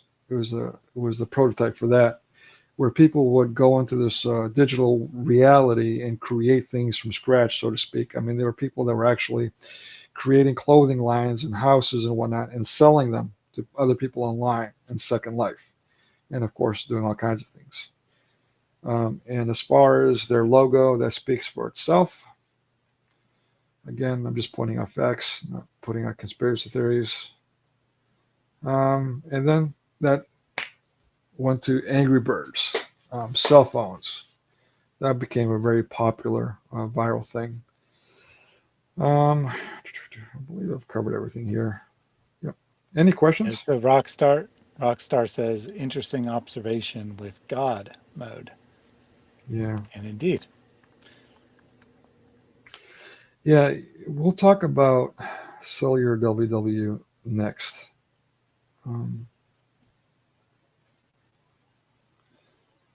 Yep, good. So, all right. So the internet thing is just it's just changed the world. Long story short, it has changed the world in a very short period of time. So I want to challenge everyone. I want to ask, why WWW? Why Worldwide Net? Why not Worldwide Network or Global Network? I mean, if parameters early on, if just one letter was a major issue, why add an extra letter? Why WWW? Anybody have any ideas? All right. Now this is considered. Yeah, Sorry. you could just say that it was. I mean, I don't know who came up with that schema, but you could just say that it was something that they liked. Of course, it became very catchy, and as you're pointing out here, it is 666 in Hebrew. And yeah, I mean, it could be coincidental by certainly, um, But but yeah, it let me. is Sorry. interesting. Yeah. So let me also include again why net, why internet, and why World Wide Web. I mean, why not again something that's actually accurate to the technology like that again network or connectivity or something instead of web. I mean, again, these are two technical terms, internet and web, that are suggesting people are getting caught into something. To me, it's a crazy coincidence. I don't know. To me, it feels like a revelation of the method, but I'm one of those people. What can I say? I'm one of those people that sees patterns. Um, but yeah, so the influence of the internet. You know, early on, it started off as um, push technology, right? So, am I getting it backwards? My, my, I think I'm having a dyslexia moment. So, yeah, basically, these were closed networks. You had to be a bit of a techie to even know what the internet was. You had to get this extra equipment that nobody knew about and pay all this extra money. So very few people know anything about the internet and how to access it. And for the most part, they were accessing closed systems. Um, and so one of my favorite movies is Jumping Jack Flash, which kind of exaggerates this closed system thing where the main character is approached by a spy through this closed system. So yeah, as it turns out, we found out over and over and over again, including Facebook, who did get busted. And I was warned by a Booz Allen Hamilton Lee, head consultant around 2010, 2011, 2012, the latest, that Facebook was giving employers information. So you need to be careful what you put online. And then about 5 years later, you know, they get called out for it and they go out before Congress, yet they don't get held accountable for anything, and they somehow come out of it more powerful than ever before. So, yeah, I mean, I don't know. We talked about American Idol and the texting and influence there. It's just fascinating that the internet went from closed to open, and again, when it went open, when Google took it open around the turn of the century, um, from pull to push. So you can type things like online. Like I remember I typed when I first got on there. One of the things I typed was Minnie Mouse, and bam, I got porn. Like, you know, what does Minnie Mouse have to do with porn? It was very crazy, very chaotic. And so I guess they refined that and all that. But I don't know. I mean, even before that, I mean, when in the 90s we had AOL. For those of us who are old enough to remember AOL, I think it was 24K dial-up. You know, we had to wait forever for anything, and you know, you got the fax machine sound and so on. When you were getting online back then, that was just internet texting. AOL was pretty much the first only internet texting, and people were getting on there and introducing themselves with ASL, so which meant age, sex, location. And so from the very beginning, the internet was a place of you know, secret hookups. Long story short, yeah, you know, it was just from the very beginning. It was very, very, very non-Christian. Long story short, but also I'm jumping around here. But let me just jump up to the 5G and how those sprouted up during the 2019 lockdown, and how, you know, that's all I'm going to say about that. But they just kind of sprouted up all over the place, and we have been the same since. Do I have any questions about the internet? Should I just move on? No questions, but Marion said a web is what a spider uses to catch prey. Yeah. Definitely seems to be applicable. Yeah. I mean, to me, they've got a habit of just kind of boasting about what they're doing. Again, just coming from someone who's been observing media and now retrospectively going back and looking at it more analytically, it feels like they've been rubbing viewers' noses in it for quite some time now. Let me just go back to just to reinforce a thought. For those who believe this whole Mel Gibson accusation, this whole I don't want to use the word, I don't get you pinged, but the young manipulation, sexual manipulation of young people. There we go. Is something new. I challenge you to go back and look at early silent films. The movie called The Kid. Just I think it's available for free online. Just take a look at it. Charlie Chaplin in life had some questionable life choices, but even in his movies, it's quite out there. And this is a movie that, if you're not paying attention, it's kind of like angelic and so on and so forth. But then, yeah, in context of things, it's pretty blatant. Something's going on there. Okay, so Psychology 101. I don't want to bore you guys with Psychology 101. I'm assuming that everyone's pretty much familiar with this stuff. Shall we skip it or cover it? If anyone wants me to cover it, type 1. Yeah, so there'll be some time before people hear that. Okay. Um, Okay, I see. we got several people in the chat trying to talk about unrelated things. Guys, these streams are for a specific subject, a specific purpose. If you want to come here and talk about how great Islam is or how horrible Islam is or whatever, you're in the wrong stream. I do plenty of streams on Islam. That's not the subject today. Of course, we'll get to how media relates to Islam, but the primary subject is media. So if you're not interested in that, then no problem. Come back a different day. But don't try to change the stream into what you want to talk about. That's not going to work. This is pretty much so Marion would like to, Marion would like a brief overview of psychology. Okay, thank you. All right, real quickly, because I don't want to bore everyone. It seems like I'm losing some people here. So yeah, I would imagine people are familiar with the Pavlov experiment. Basically, it was this. So they had a dog and a bell, and so he rang the bell and nothing happened. And that's called the control. And so then every time he brought the food out, he would ring the bell. And so the dog would have a natural reaction of salivating. And so after doing this over and over again, so the dog can be conditioned to start salivating and hearing the bell. The food was removed, but the bell was rung. And now, instead of the dog doing nothing, like the control group, the dog now started salivating even though there was no food. Ba-dum-bum-bum-bum, right? So anyone hearing that jingle and is salivating right now is a victim of Pavlovian conditioning.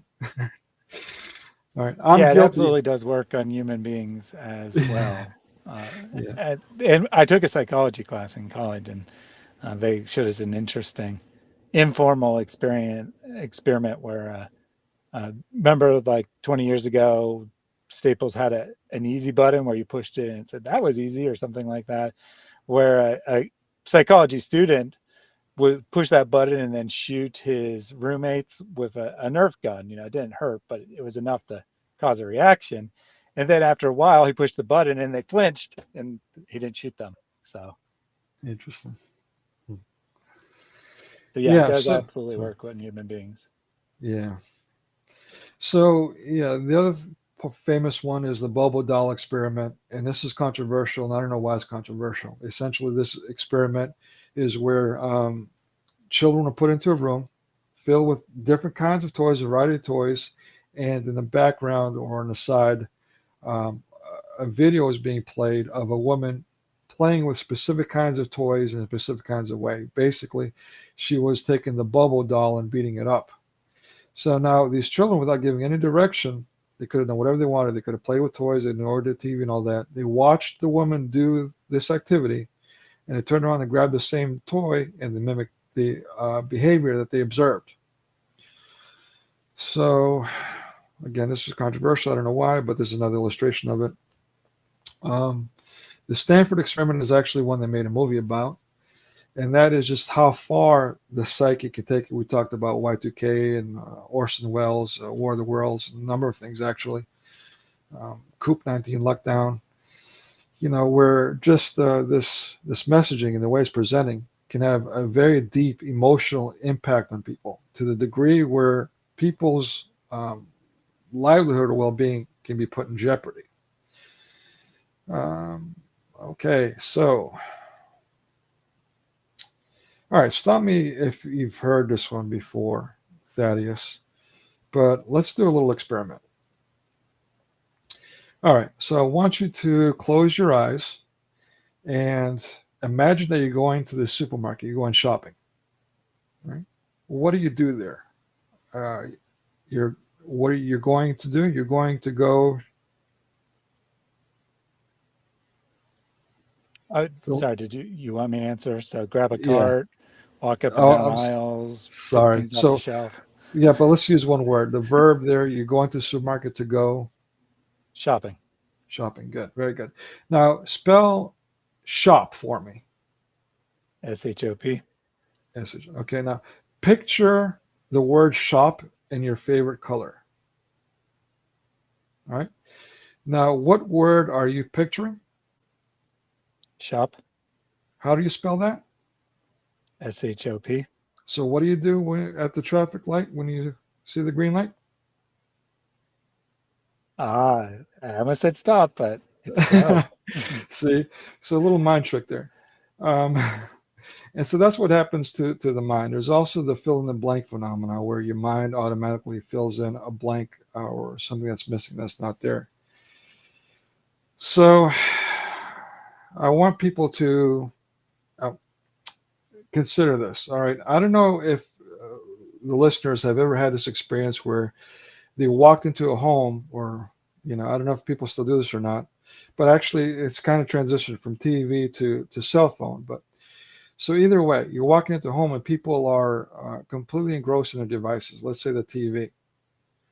And now you're on the outside looking in. You're not watching TV yourself, but you're watching them watch TV. And have you ever noticed this kind of how, basically the experience is like this. And people are in this frozen stasis, like, me too. Whoever engages in this activity, like that. And people can be like doing things beside them, and they're completely focused and engrossed. They might acknowledge that, but they don't care. They're completely focused on what's going on right there on the TV, taking it all in. Same thing with cell phones now. It's just much more individualistic and wherever you go. So, yeah, and that's the thing with cell phones. They were pushing the cell phones with anywhere, anytime, anyone to now it's, especially after COVID-19, we were forced in isolation. It became everywhere, everyone, all the time, right? So, and you see people with this phenomenon just completely engrossed in their phone and not acknowledging anything. And these phones have also, sorry? I said definitely. Yeah, and these phones have also, there's a lot that's been said about the cell phone things, but another thing that I've observed early, around 2010, but a decade ago, was just how it's destroyed our ability to be patient. And that's significant, because if you're not patient, you're being spastic, you're being criminal. And that's what we're seeing out today, a lot of spastic, ugly, criminal behavior. And of course, this egocentric behavior, this individualism, where you got to take a selfie and it's all about me and all that. It's very, very disturbing. And then the likes, the constant need for affirmation. which leaves you susceptible to being directed. Well, am I like them? Am I not like them? Am I doing the right thing? Am I not doing the right thing? You know, it's hard to be an individual with free will and free mind these days. And this is especially true with young children who, you know, back in the day, we were raised on the television was the expression. I was raised by the boob tube. So, and now they're being raised by mobile WWW devices that you really don't have any control of. You don't even know what they're accessing anymore or who's accessing them, by the way. That's the other issue. So I want to illustrate, you know, this idea. I was trying to coin this thing, mainstream media Mooneyism, you know, this whole California cult thing. It never caught on, but I felt, yeah, and I felt justified when, and again, just for the record, just so I don't lose anybody here. When it comes to politics, my political stance is this, people.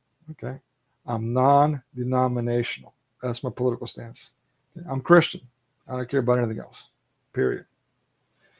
So, but I saw the type of attitude that was being built up in media, and people were, you know, like we said in the Bobo doll experience, they were doing what they were being prompted to, and behaving and sounding the way they were being prompted to. And so I was like, man, you know, these are mass media movies. Someone's gonna like end up setting themselves on fire. Sure enough, when Trump got voted in that very same night, someone set themselves on fire in California in front of one of his hotels. And the following year, someone set themselves on fire on the I think it was the White House lawn in D.C. What is it? The Capitol building or the White House? I think it was the White House. So here's a couple of examples of how much influence media has on us. All right, should we play the next video? Sure. Is that 11A? Yes. 1 second here. Thank you, Thaddeus.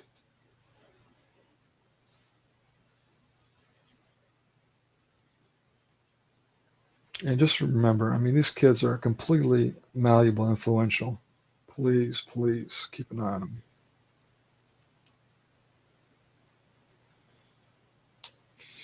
Let's put that up here.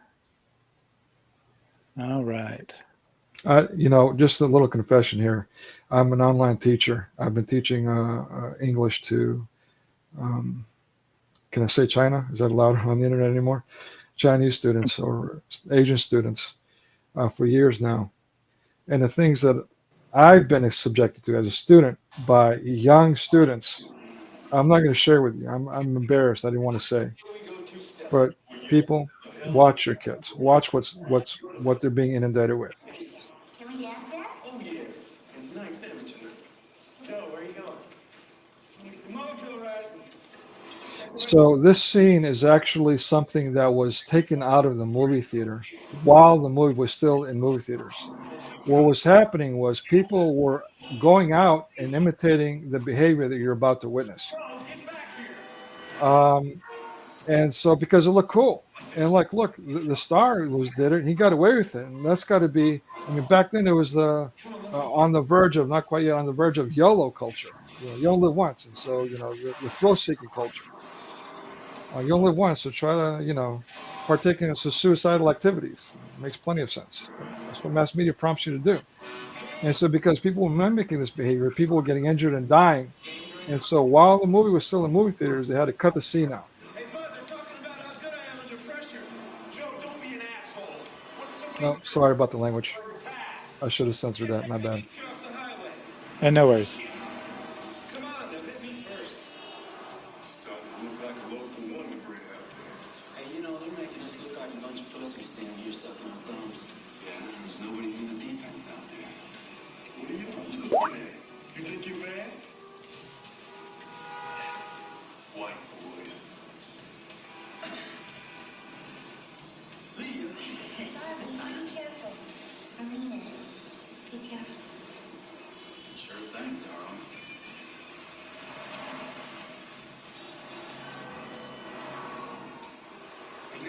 this shit recruiting.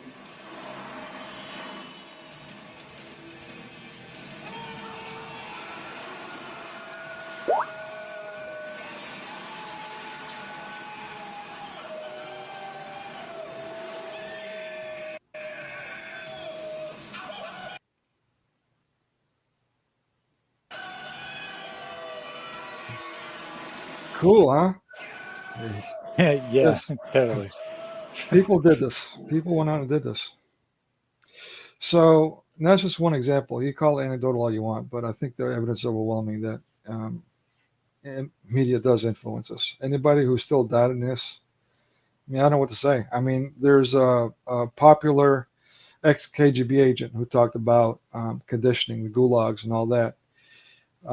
An interview he did in the late 70s. His name is Bezmenov, Yuri Bezmenov, ex-KGB agent Yuri. If you look that up, watch his full interview. Everything he said came about from Reaganomics on to what we're experiencing today. But one of the things that he said that you might see on the internet, and I use often myself in place of mainstream media money, which never caught, is useful idiot. Now, that's offensive, ugly, but it's also spot on. And what he was warning about was that, once someone is conditioned, there's nothing you can do. You can, if they believe that water is acidic, you can say, hey, look, water, I'm drinking it. There's nothing wrong. They won't believe it. Okay. They've been conditioned. So, and we've seen that. All of us have seen that in our lifetime because of what happened with the COVID-19 lockdown, so at this point, especially after that, these past few years, if anyone's still doubting the impact, the degree of how it affects society and the individual, I mean, I've got to agree with Agent Yuri there. Spot on. Any questions? Nope. Okay. So one of the questions, and the last question we had was, what are the expressions that influenced you? We had yes, indeed, which technically it was from an internet source. So I'm going to argue that too was a media source that you're influenced by. One of your favorite expressions is technically a media thing. We also had, I can't read my own handwriting. Oh, bummer. So, but we had a few actually. There's a couple more that I wrote down that I can't even read. So bad. But we had a couple people in the chat that expressed a couple of lines that influenced them. I mean, one of my own again was, what are you prepared to do next?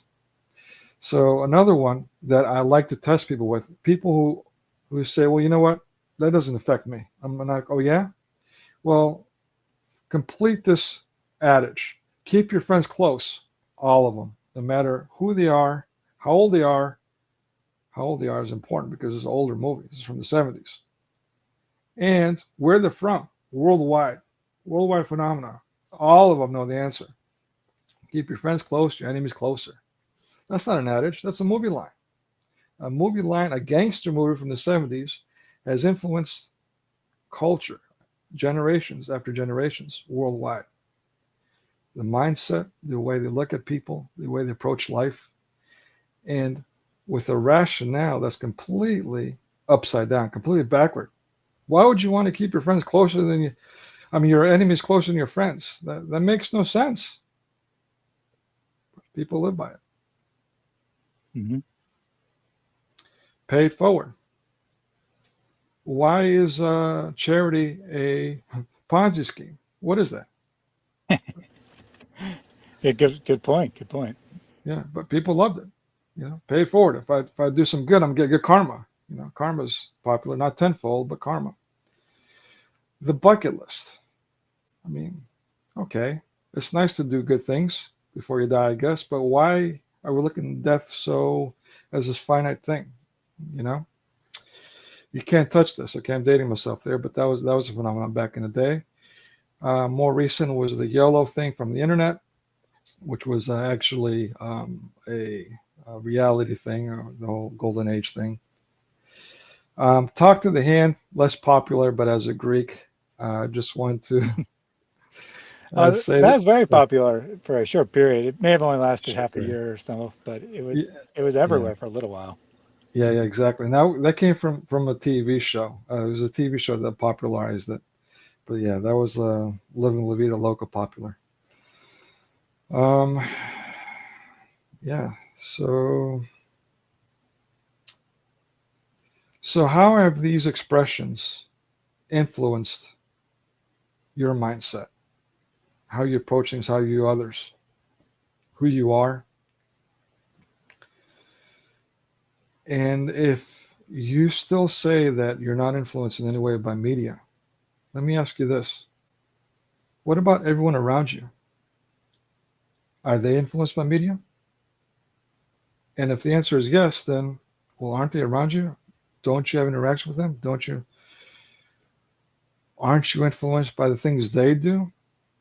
And so even if you say that the media doesn't directly influence you, unless you live in a bubble and somewhere in the multiverse, some other dimension, media still influences you because it influences the people around you. All right, moving on to the next part. Any questions before I move on? Nope. I think you put that well. That what's scary is that we don't even realize how our thought process is shaped by these, what we now call memes. Of course, that wasn't always a term in the public mind, but the same idea has existed since at least the beginning of mass media, if not before, that certain ideas, they take off and everyone is thinking about them or using them or referencing them for a short period of time, and it kind of subtly influences the future when it happens.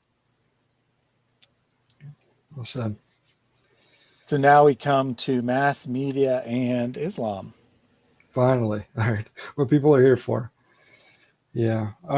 So yeah, basically, what do we hear, speaking of messaging? What do we always hear from people in media about media itself and its portrayal of Islam? It's that it's negative.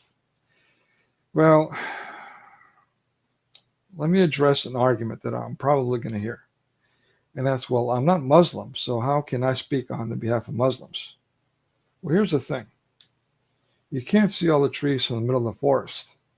So as a non-Muslim, how can you speak on how I perceive Muslims? And that's what we're talking about here, perception of Muslims. Mm-hmm. So 20th century films romanticized Islam. That's going to be a surprise to some people because, again, we've heard nothing but the exact opposite. But I have evidence of that. Hollywood war movies display U.S. forces as encroachers and Muslims as victims. You see this over and over and over again. American TV idolizes and sensationalizes Islamic preternatural legends. I Dream of Genie was one of my personal favorites growing up, and among others. And even Marvel, again, going back to the comic thing, which was Jewish, you think that the Jews would not like Islam and therefore, not want to portray him positively. Even Marvel has Islamic protagonists as superpowered characters and have had that for decades. So, yeah, I mean, basically, again, I think we got on about how the anti-Christian agenda exists in the media as well. So, starting with a weak argument, celebrities. We all know Andrew Tate. But isn't it interesting that all these celebrities from Hollywood and other entertainment, Andrew Tate was not exactly a Hollywood guy, but definitely a celebrity. You got sports figures and so on that are celebrities that are promoting Islam, apologizing for, even Christian figures. I mean, who is that wearing Wow, is that Steve Harvey? What is he doing? What is he doing? You got apologists like Denzel Washington, who's lately been promoted as a figure of or spokesman of Christianity, who is reacting to Trump's Muslim ban during conflict, and so on. Look, a lot of this stuff is internet sources, but a lot of this stuff is vetted. So I'm going to let you be the judge of all that, of what's real and what isn't. But certainly, there's a lot of Muslim figures that are popular, that are openly Muslim, or a lot of people that, for whatever reason, pro-Islam openly and even aggressively. Taking a look at a couple of films that are maybe subtly pro-Islam. You would think that they're completely pro-America, but if a second look, not so much. American Sniper, that's one of my personal favorites when it comes to war films. But this movie shows this the prowess of this super sniper, let's call him, who also has an antagonist who is Muslim, who also is a super sniper. So it's also at the same time showing the prowess of Islamic militia. And at the end of the movie, wah, wah, I'm not going to spoil it for you if you haven't watched it, but you can guess what happens. 12 strong. Okay, so now here's a movie that, how can a movie 12 strong be pro-Islam, right? Well, how does the movie open up, first of all? Portraying these lead characters. Are they heralded by their family members for going out to battle Islamic terrorism?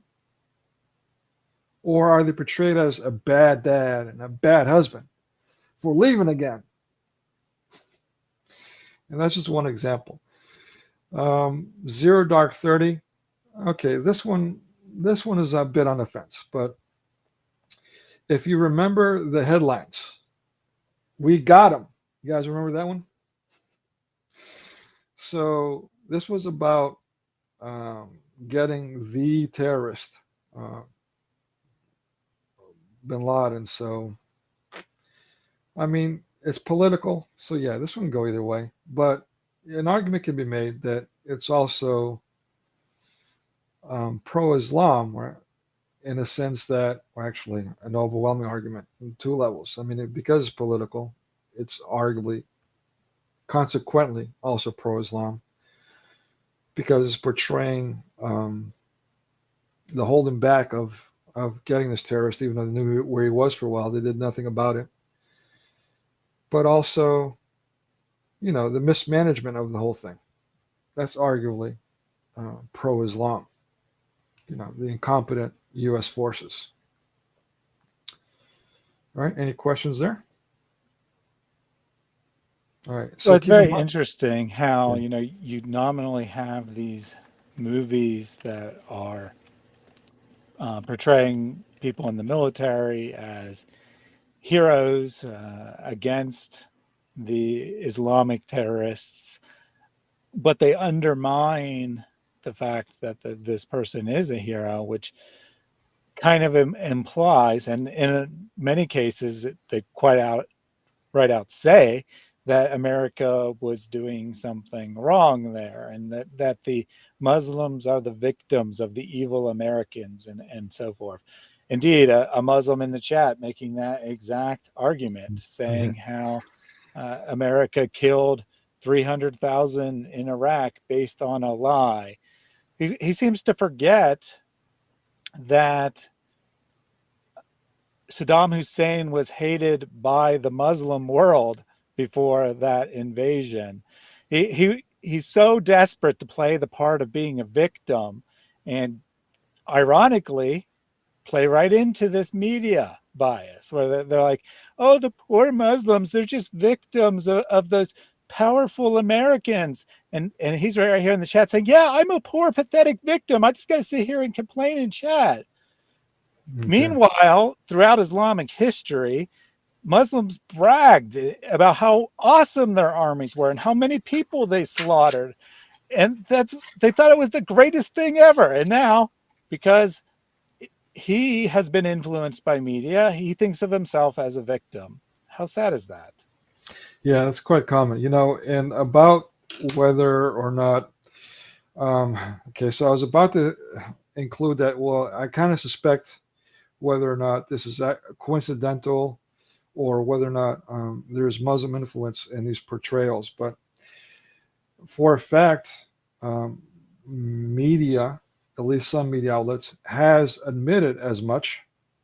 And you can see that for yourselves on a Project Veritas undercover story of NPR and how they were admitting openly in these secret conversations that, yeah, your money will buy certain coverage and dictate what we cover to a terrorist organization, to a fundraiser for terrorism. So it's not really conspiracy theory when there's undercover journalism that unveils it. So, but also let me mention that, you know, I'm starting with weaker arguments, and we have one Muslim. Yeah, I got him now. Let me tell you now. But I'm just starting with a weak. I'm just getting started. So going to the point that you just mentioned, there's movies that outright undermine U.S. forces. Absolutely. I mean, and here's just a sampling. This is not all of them, but this is just a sampling of them. Let's start with Black Hawk Down.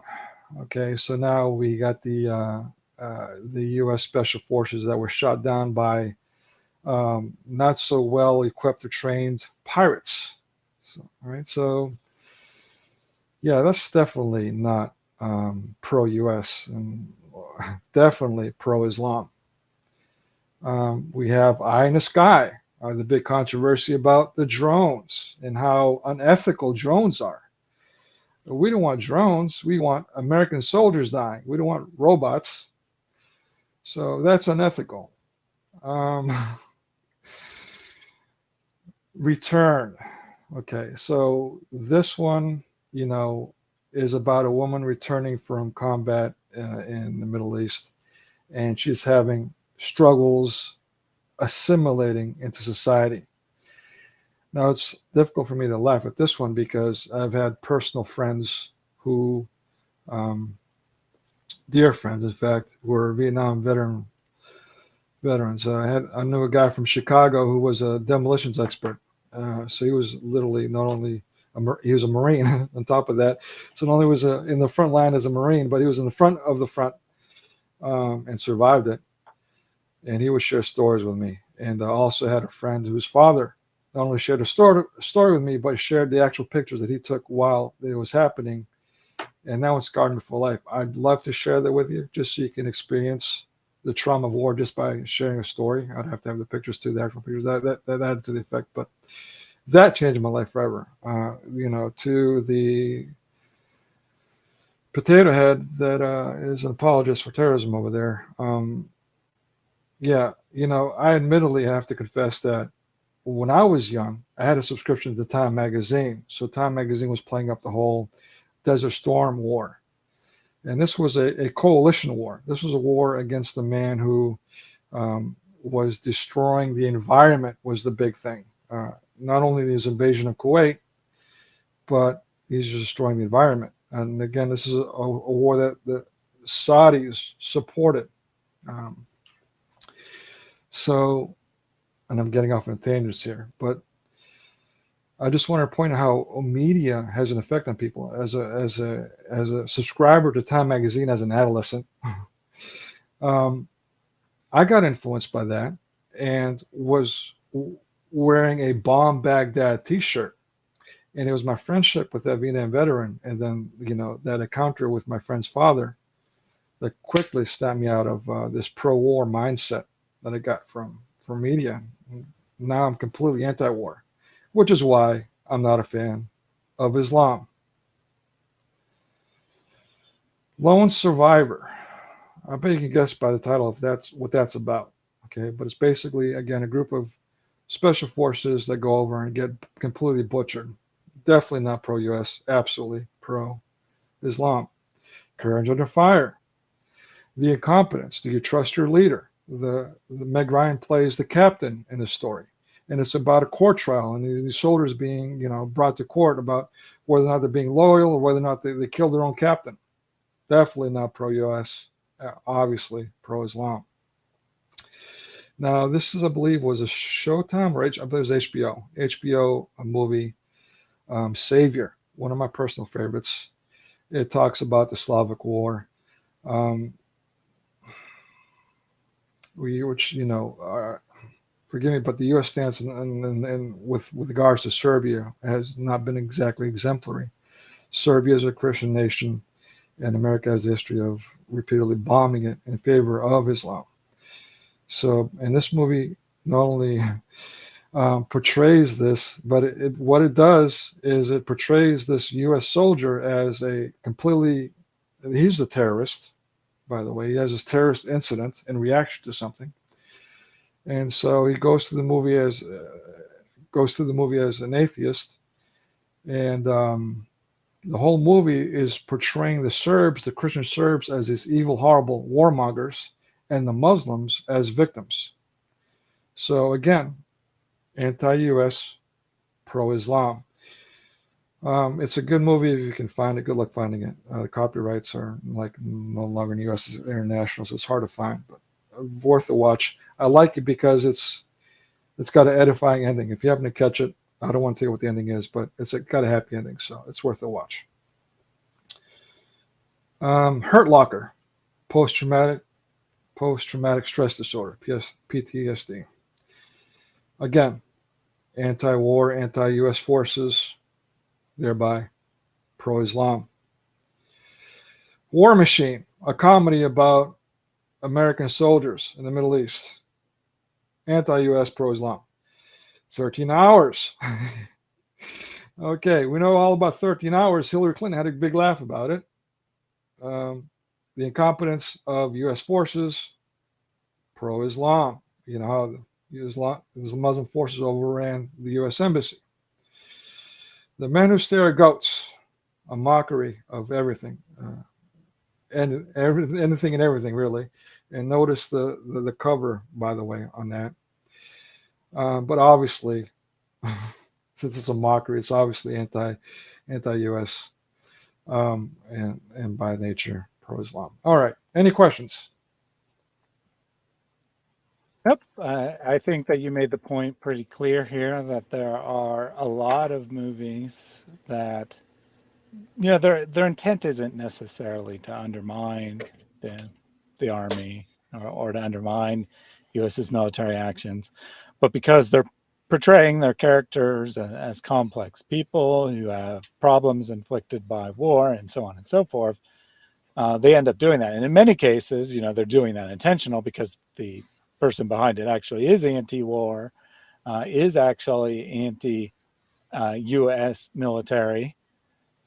Other cases, it's not intentional, but regardless, it influences the person watching and creates an impression that the U.S. is in the wrong, that the U.S. is doing things that they shouldn't be doing.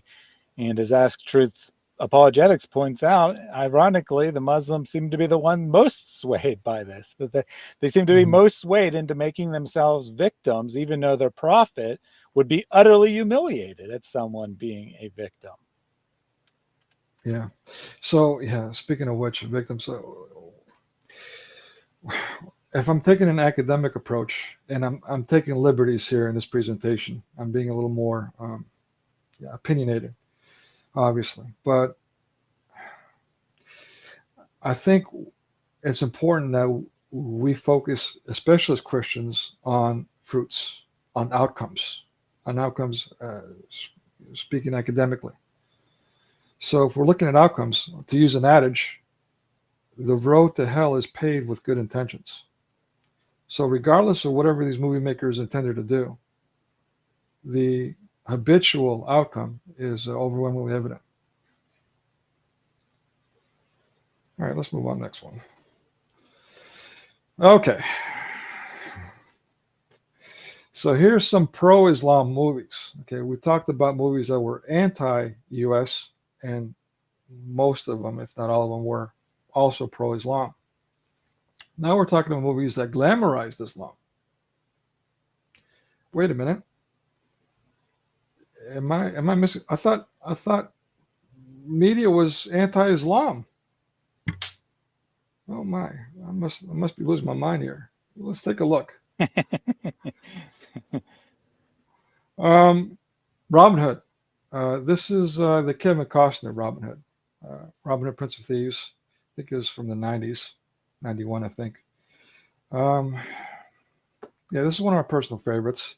But the movie starts off with the prince, the young Prince Robin Hood, coming back to his own land from the religious crusades, the evil wars, and with a guide that's a Moor, is a Muslim, and his Moor is portrayed as, again, his let's say his guide, his mentor, and he's talking about things like, well, for example, how wonderful women back home are compared to the women there. I mean, back home, the women possess your heart and your mind, that possess you. You know, they're so wonderful. And also through the movie, you see him doing things like his technology, his knowledge, his mind is more advanced than the barbarian prince. And so he's able to take out the telescope and so on, and do things like that.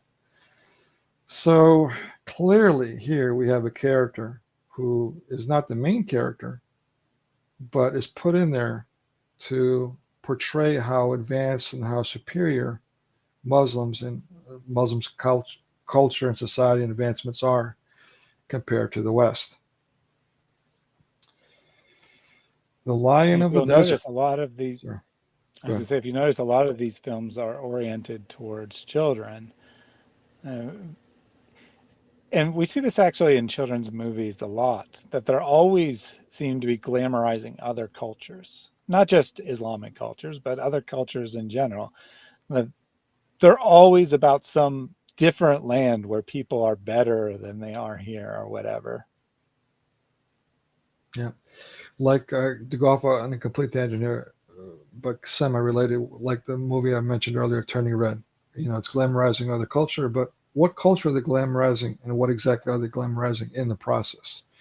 I beg you guys to watch the clippings that are put together, the explanations on my channel on Turning Red. Or if it's not on YouTube, actually, you know what, on YouTube, I'm sorry. On YouTube, they've only left 10 minutes or a couple of minutes of it. You'll have to go to other platforms to watch that, like on BitChute, on Brighteon, and I've uploaded everywhere else. Turning Red, under my name, Nicodemus Superco. Yeah, so the next three movies are basically war movies that are pro-Islam. Muhammad Ali, we're all familiar with that story. You know, how he was Cassius Clay and became Muhammad Ali, and therefore now he's a great fighter. He wasn't before, right? But there was also other movies made on Muhammad Ali. It wasn't just him. It was Don King and a couple of others that also went out of their way to include sequences that illustrated how he was Muslim and, you know, so on. Malcolm X, great historical figure, but somehow juxtaposed to Martin Luther King Jr. So here's an interesting story, but definitely pro-Muslim. I mean, again, media goes on and on about how great, how wonderful, how significant Malcolm X's contributions were to end slavery, which is not even close to the case. The Thief of Baghdad is one that's controversial. There's some Muslims online I saw that argue that this is anti-Islam. Surprise, surprise. But, you know, if you watch it, again, from our perspective, and if you're concerned about our perspective, as a non-Muslim, I'm telling you, this is absolutely pro-Islam, 100%. And the whole, as you can see, well, I'll leave it at that. The Kite Runner, an award winner, pro-Islam, as you mentioned before. Again, that too would be geared towards children. And it opens up with this relationship between a Muslim and a non-Muslim, and how, this Muslim is being duped by the non-Muslim. He's not really a friend, and so on and so forth. Ironic, very ironic, since Muslims supposedly aren't allowed to have friends who are There you go. non-Muslims, except to deceive them. Yeah. So reinforcing the Muslim ideology. Yeah. Aladdin, we're all familiar with. It's been done over and again. Ali Baba and the 40 Thieves, a bit of an older classic. It had some sequels. Sinbad, the same thing. It had a number of sequels. And all of those come from, in other words, Aladdin, Ali Baba, and Sinbad. These are characters from 1001 Arabian Nights. How are we doing on time? Should I describe that Muslim classic, 1001 Arabian Nights? Yeah, go ahead. Okay. So, yeah, there was a couple of movies made about that, but this is a classic where, let me tell you the story. Let me tell you Arabian Nights real quick. So this is about a couple of brothers. Both wives were unfaithful to them. So the one brother gets completely mad and he kills his wife for it. And then he decides, you know what? He's so heartbroken that he's not going to go through this again. So he decides to marry a virgin so he doesn't have to go through that again. And what he does is the next day, to make sure that she doesn't cheat on him after their wedding night, the next day he murders her. And so he does this again. And so now he keeps doing this over and over and over again, marrying virgins and killing them so they don't cheat on him. And so now he's run out of virgins. And so his top official is like, okay, well, you know what? I guess you can have my daughter. She's the only one left. And what his daughter does is she ends up telling him a story on their wedding night. And the story is so great that he's like so interested. But she makes it a cliffhanger. And so, well, if he wants to hear the rest of the story, he can't kill her the next day. And so the next day, she tells the story again with a cliffhanger. And again, he keeps her alive. This goes on and on and on for 1001 nights until through the process they have children. And he's like, you know what? I'm not going to kill her. How romantic, right? So this is, by the way, this is not U.S. media portrayal of Islam. This is an Islamic classic, 1001 Arabian Nights. Mm-hmm. So these are where these stories come from. I believe we've covered everything here. Do we have any questions? Nope. All right. Okay, so international films. I've got a confession here. I should have put this earlier for with regards to weaker arguments. And for me, this is a weak argument because I haven't actually watched all these movies. I'm just going based on descriptions. But even by the titles alone, you can see that these are obviously pro-Islam. Again, this is anecdotal since it is technically an assumption on my part. But, I mean, sometimes you have to be an adult about things. So being an adult, I mean, obviously, Magnum Muslim 357, I imagine is pro-Muslim. Children of Heaven, obviously pro-Muslim. Muhammad, got to be pro-Muslim. Taste of Cherry, yeah, not touching that with a 10-foot pole. Conquest, 1453. Now, that's the fall of Constantinople. Take that one personally. Obviously, pro-Islam. Bilal, a new breed of hero. I wonder, is that portraying Muslims negatively? Totally. Journey to Mecca, obviously that's got to be an anti-Islamic movie. The Light in Her Eyes, a young girl learning about the Quran and Islam. Definitely Christian propaganda.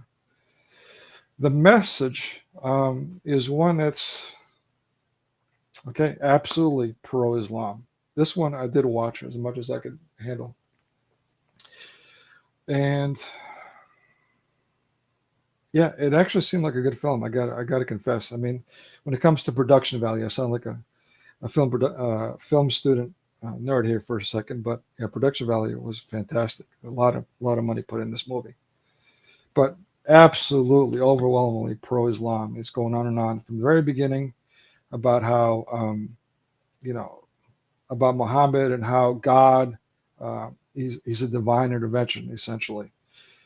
And even at the beginning of the movie, they put out the disclaimer. Well, you know what? We've did this with the cooperation with some Islamic organization. Forgive me, I don't remember the name. And that because of that, the portrayal of Muhammad is not included in this movie. Definitely Christian propaganda, right? Anti-Islam. Yeah, definitely. All right. So again, this was a So weak argument. Sorry, go ahead. one question for you. Rock Zalt wants to know if you have any thoughts about Lawrence of Arabia. Classic Yeah, I'm film, glad. of course. Yeah, I'm glad I brought that up. That's another one that's controversial. Again, since you're asking me, my opinion when I watched it was pro-Islam. It was showing the prowess of a, let's call it, less advanced military and what they were capable to do, something where the British weren't doing for themselves. To me, that's pro-Islam.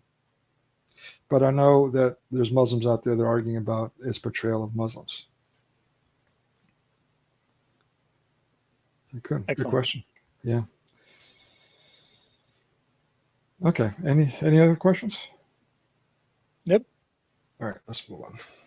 All right, so now we're moving on to TV. And other media, actually, comics. We're going back to comics too. So we have the Resurrection, again, about this one is actually about the rise of the Ottoman Empire, about the father of the guy who proliferated the Ottoman Empire. Obviously pro-Islam. Transplant is about a guy who came from Pakistan, I think, Muslim, who had a food stand, and he gets the opportunity to work in a hospital, and he gets his big break, and now he becomes a doctor, and this is ongoing, obviously pro-Islam. FBI, again, now, in essence, this has been done in other movies over and over again, but this movie specifically, dedicated to portraying this Muslim lead character who's fighting war against terror. Now, he's not the only Muslim character fighting terror. It's been done over and over again in a bunch of other series and stuff. But this is one that's dedicated to that. And I want to make a note here. Please notice that these three series, they've all lasted. They're either still going, they're still not, they're still continuing, or they lasted a few seasons. Generally speaking, I mean, in fact, overwhelmingly, if someone puts out a pilot, it's going to fail. That's the majority of what happens. So if you have one season, you're automatically an instant success. A couple of seasons is a really good run. 4 seasons is the let's call it the pinnacle, or not the pinnacle, but the definite marker of a successful series. And most of the things that we think lasted forever were actually only about 3 or 4 seasons. Now, anything beyond that is the exception to the rule. And we have a couple that have gone on for decades, like The Simpsons. I don't know how that's running. I mean, going off on tangents here, but just to illustrate that example, that's just one in a lifetime, so to speak, phenomenon. So I'm emphasizing that point so you guys can see that not only are these lead characters based on Islam to portray Islam positively, but they're successful for whatever reason. Now, East of La Brea. Okay, now this was a online series, and this is something that's starting to get popularized now. These online independent productions. And this is a political one about the response to Trump. And so we have 2 Muslim women who get together and live in an apartment or a home.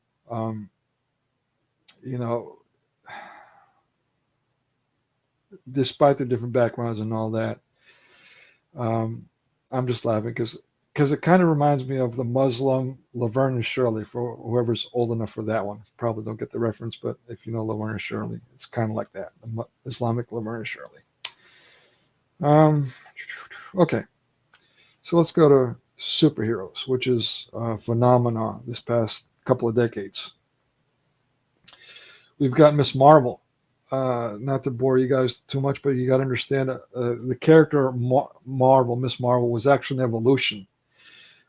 This was a character, I believe, from even the 60s, but definitely the 70s. There was Captain Marvel, who was like a Superman character. He was like DC had Shazam. You might have heard of him. Kind of like a Superman, but with mythological powers, where Captain Marvel had these cosmic powers. And so then they came up with Miss Marvel. So Captain Marvel, this blonde-haired male Superman cosmic power guy, evolved into Miss Marvel, a femme fatale, blonde-haired, blue-eyed, cosmic powered, kind of sort of Superman character. To now, their interpretation of it that Disney released, which is a Muslim character who also introduces Amulet, yet another Muslim character. And again, this is obviously showing Islam and her cultures and so on in a positive light. So is focusing on the aspects of her life.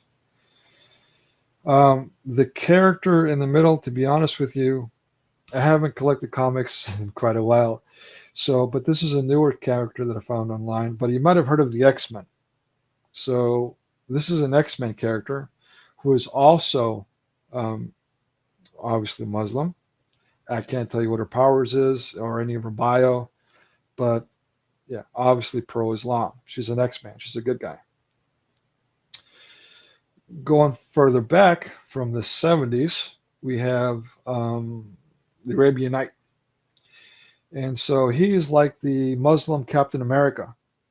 And so he's got his flying carpet and citizen sword that, can smash anything and so on. So obviously positive and has been around for a while. And we mentioned before that Dream of Genie, which I don't know about you guys. When I was young, I still remember walking around thinking, man, I hope I find a genie in a bottle. Wouldn't that be cool to get, the 3 wishes like I saw in the movies? All right, moving on. Any questions? Yeah, I would just add that in my observation, and in fairness, I haven't really watched any television in several years, but when I did watch television a lot when I was younger, whenever there'd be a Muslim character, they'd always be actually Muslim, by which I mean none of the other characters are actually Christians, right? So the Muslim character they'd show them praying, they'd show them there'd be plot devices around characters being, them facing discrimination for being Muslim, and there'd be talk about how they couldn't eat certain foods or, whatever, all kinds of things that make them clearly Muslim. Whereas all the regular characters, who are in theory Christians, never, ever mention religion at all. So it's kind of like two options. Either you're this secular figure who's presumed to be an atheist, or you're a Muslim. Perhaps maybe every once in a while you might have like a Buddhist or something. But generally, if they want a minority religious figure, it's going to be a Muslim. And they're going to be obviously Muslim. They're going to be shown praying in the thing. They're going to be having conflicts over having to keep with the Islamic law when society doesn't allow for it, and so on and so forth. All the other characters, they could be anyone. And, there's no indication whatsoever they're Christian. I find it very hard to remember any show where there was a character that was like explicitly Christian who wasn't like some weirdo character that no one liked. It's funny you had that last part because I was about to bring up Duck Dynasty. So that's probably a not for everyone, but that was one of my favorites because of that. It was like a finally someone, I can enjoy someone being Christian openly on television, even though it was a reality show and all that. I enjoyed it, just watching the family dynamic and their goofiness, of course. But yeah, the fact that, I can now Yeah, feel. the rise of reality TV definitely has created a few shows where the main characters are explicitly Christian, and the nature of reality programs is they're always weird characters. So I wouldn't count that against the media necessarily. But I'm talking about scripted programs where they're writing a character. If they write a character that's explicitly Christian, they always make it like some weirdo who's in conflict with everyone else.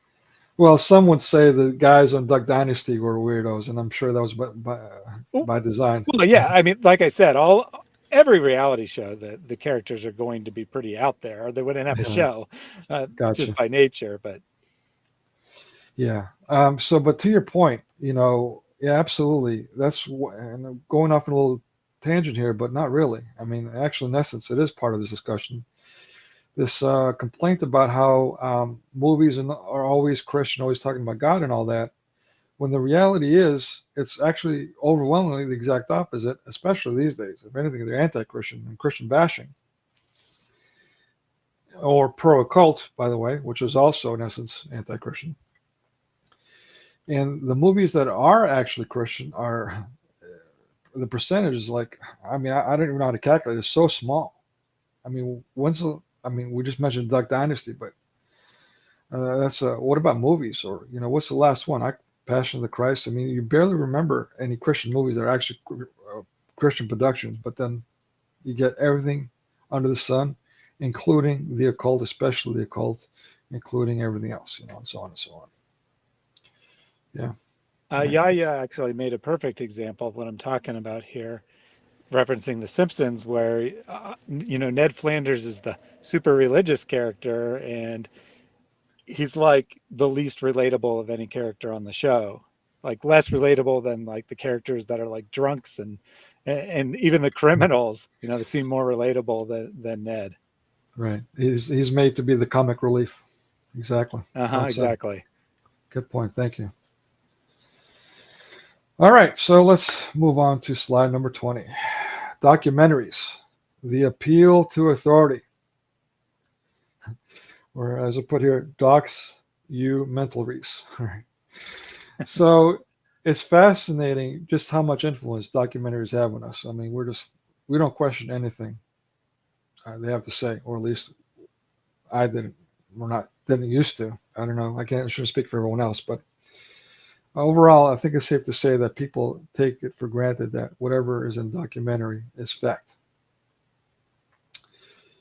So let's take a look at 3 documentaries that I found, only 3. There might be more. But I don't know. Do they seem anti-Islam to you? Let's see. Taxi to the Dark Side. Let's see what it says. Exposes the haunting details of USA's torture interrogation practices during the war in Afghanistan. Definitely doesn't seem like it's no. I gotta say it's not anti-Islam. If anything, it's anti-US, which in essence is pro-Islam. No end in sight, like the soul phenomena, and probably my presentation by now. Thank you for bearing with me, folks. No end in sight. A comprehensive look at the Bush administration's conduct of the Iraq War and its occupation of the country. The administration's conduct. I wonder what they meant by that. So clearly, this is anti-US, pro-Islam. Fahrenheit 9/11. Now, we all know what that's about. I mean, that won awards. It made tons of money. It put Michael Moore on the map. Anti-US, pro-Islam. So, by the way, where are all the documentaries on Islamic terrorism? Or any documentary? Can you name one? I imagine one probably exists somewhere, but I can't think of anything. Challenge is out. The challenge is out. Anyone who has one, please type it in. Take your time, find it. I'm not saying it doesn't exist. Let me know what it is. I'd love to know. All right. Any questions? Nope. Okay. So is this a new phenomenon? Okay. When I first started my academic research on the portrayal of Christian symbols and terms this past half century, at first I did it because I made the assumption that mid 20th century, as we talked about around that 60s Cultural Revolution, that the whole communist influence had a big um, effect on portrayal of Christianity and so on, and all these ethical issues. And I'm not saying that's not true. I mean, in fact, the vetted evidence, the academics, the writings, the scholars, and all that, we'll talk about these things that I'm not going to mention on your show right now. But it is factual when it comes to that. But I was shocked, surprised to find out that when I started watching older movies, just to take a break, because we're creatures of habit. So my getaway was to watch movies. So I decided, well, you know what? Movies before the 50s have got to be safe. And I was shocked to find out that all these things that I was researching existed from the very beginning of Hollywood. And we're going to talk about some of these right here. And this movie called The Sheik. Now, The Sheik was a movie, again, before my time, but I think it's safe to assume that it was a popular movie because it had a sequel, Son of the Sheik, right? Only if it came out a few years later. So it had to be popular. 1921. Now, looking back at what we're talking about, the evolution of the movie industry, remember, this is before the golden age of the movie industry, which was the 30s. So it's already a hit. It's already getting sequels. And it's already portraying Islam in a positive way at the very beginning. I've got to point out, and in case people don't know, this Hollywood Hebrew thing is not a conspiracy theory. I'm using the word Hebrew here to appeal to, I forget the guy, the Jewish guy that does the whole conservative talk shows.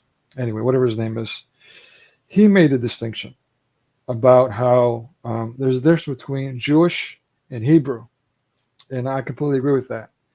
And what he was referring to, and what we find in general religions, is really in our own Bible, is biblical, in our own practices. It's something called the commoner, the person in the middle, what the Revelations refers to as lukewarm. So Islam has that too. And Judaism has that. Okay, so what he was referring to is the common Jew, the person who's Jew by name, not in practice.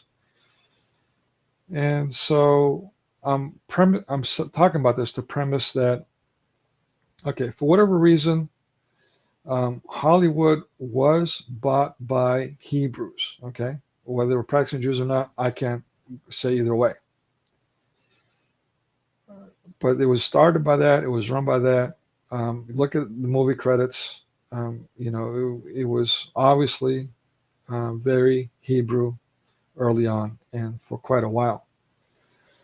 So that's significant in the sense that, like I said before, if you think they had so much control over what they created and their products that they would portray Muslims in a negative light, especially if they are what the Quran says and Muslims say, they're these evil people and so on. But we see from the very beginning of their industry, where it's just now taking root, they're just now getting projectors out there, and it's just now becoming a thing to do. Even then, they're already portraying Islam as positive. So the movie opens up with a slave trade scene. Okay, negative. Now, again, it's also saying the negative, but plenty of positive. And so in the slave trade scene, what happens is the sheik exchanges glances with one of the slaves for sale. And so he comes out and says, no, you can't sell her. You can't sell her. He goes, when love is more desired than riches, it is the will of Allah. Let another be chosen. I'm here to save you. And of course, she runs to his embrace, and we have this romantic moment of this savior sheik who's going to add one to his harem to save the damsel in distress. Yeah, I don't know where Allah said that, but And, all right. So we go on from there to a scene where the sheik is going into the city, and they're having casino night. And so they've rented out the casino. They've got it closed to the public. And there's some objection to that to the rich white young lady from England. She's a British lady. And she's saying, and in a protest, she's also eventually talks to one of her suitors. She's simultaneously planning a trip to the desert, unattended. She's going with guides, with Muslim guides, and all by herself, only with Muslim guides. So one of her tutors, her suitors, or her suitor, a guy wants to marry her, is talking to her, and she's like, "Marriage is captivity, the end of independence. I am content with my life as it is." So I'm pointing that out, and I had illustrations of this earlier, but I also want to point out, again, this is related to my expanded research, not my academic research, but the stuff that I've been doing online. I've added ethics, Christian ethics on that. And one of the topics that I'm observing is emasculation, which in essence is the destruction of the home, the family, the family structure, the attack on patriarch. So we can see here, it's illustrated over and over again in this film, that the emasculation thing, this woman versus man thing, is not a 21st century innovation, but has been around not only since the Cultural Revolution of the mid-20th century, but since the beginning of Hollywood, at least. All right, so the next scene, she's peeking into the casino that's been again rented out by the sheik and only open to Muslims. And as of course, as a woman, she's not allowed. But only the dancers, the belly dancers, are allowed in there. So they got that going on in there. And they also are gambling for the rights to the slave women. So they're gambling for women in there. And her response to what she just sees, what she witnesses is, "To the cultured English girl, this marriage fair suggests the slave mart of the barbarous past." Now, a Muslim might see that and say, "Barbarous, how dare they?" Because we heard so many Muslims argue once they get exposed, they deny, that's in the Quran and so on and so forth, the whole treatment of slavery, and you can have slaves and so on, rape culture. So eventually we'll see them say, "Okay, well, so what? Yeah, if it's in the Quran, I'm going to do it. If Allah so wills." Well, but here I'm pointing out, and I want to emphasize the word past. As a wordsmith myself, to some degree, I know for a fact that these words weren't accidentally put on there. And as a film production buff, I also know that this scene, was not just thrown up there. Okay, let's go with it. There was plenty of time with word selection and what they put in, what they took out, and so on. So their choice of the word past is significant in that now subliminally you're like, okay, well, slave trade doesn't exist since 1921 or before, or maybe sometime before that or after that. No, we know the reality of that. Now, the next scene, we're going back to emasculation. She sneaks her way. She dresses as one of the belly dancers, and she gets into the casino. And he unveils her. "I know you." He unveils her, and she pulls a gun at him. And so now he's at his mercy, the powerful sheik with all the money, who, by the way, there's some butt smooching going on early in the movie when he enters the city. Like everybody's like, "Oh, your Holiness," and all that. So this powerful guy is now at her mercy. Again, another scene of emasculation. We move on. She was escorted out, and now in the middle of the night, he sneaks into her house while she's sleeping and does something. If you happen to decide to find this movie, watch it. Go for it. I'm not going to tell you what he does in that case, but he does something, and he goes out, and then he starts serenading her. And so she wakes up, she hears the serenading, and she comes out. And she's like, how romantic. Okay, and then we go on to the next day where she's now going on by herself as an independent woman with a Muslim guide. And so Sheikh Ahmed is not a savage. He is a rich tribal prince who was educated in Paris and Biskra. His slightest wish is law. The pale hands of golden hair of a white woman is what is desired. All right. Any questions? No questions, but, well, actually, two things. From a super chat from Khan Ascendo El Islam. Brothers in Christ, thank you for this information, and you're most welcome for that. And then we did have from Marion, she said that there is a documentary about Islam called Art of Imposture, or about Islamic terrorism specifically. Art of Imposture. Thank you. Yes. Yeah, I haven't had a chance to watch that, but I have heard from multiple people that it is very good and accurate. Okay, I'm on it. Thank you very much. So yeah, long story short, if you believe that the pro-Islamic rhetoric, mass media rhetoric, was something new, something with the whole equity movement and so on, well, the evidence is overwhelming. Even with the Thief of Baghdad and so on, all these other things that we went over, these are earlier mid 20th century productions, late 20th century, all throughout the 20th century, which is when mass media created. I mean, keep in mind, Hollywood and mass media, radio and TV, all this stuff hasn't been around only a century. In world history, this is not even a drop in the bucket. But look at how much influence it's had, especially the cell phone in 1 decade. Yeah, the world has definitely very much changed in the last 100 years.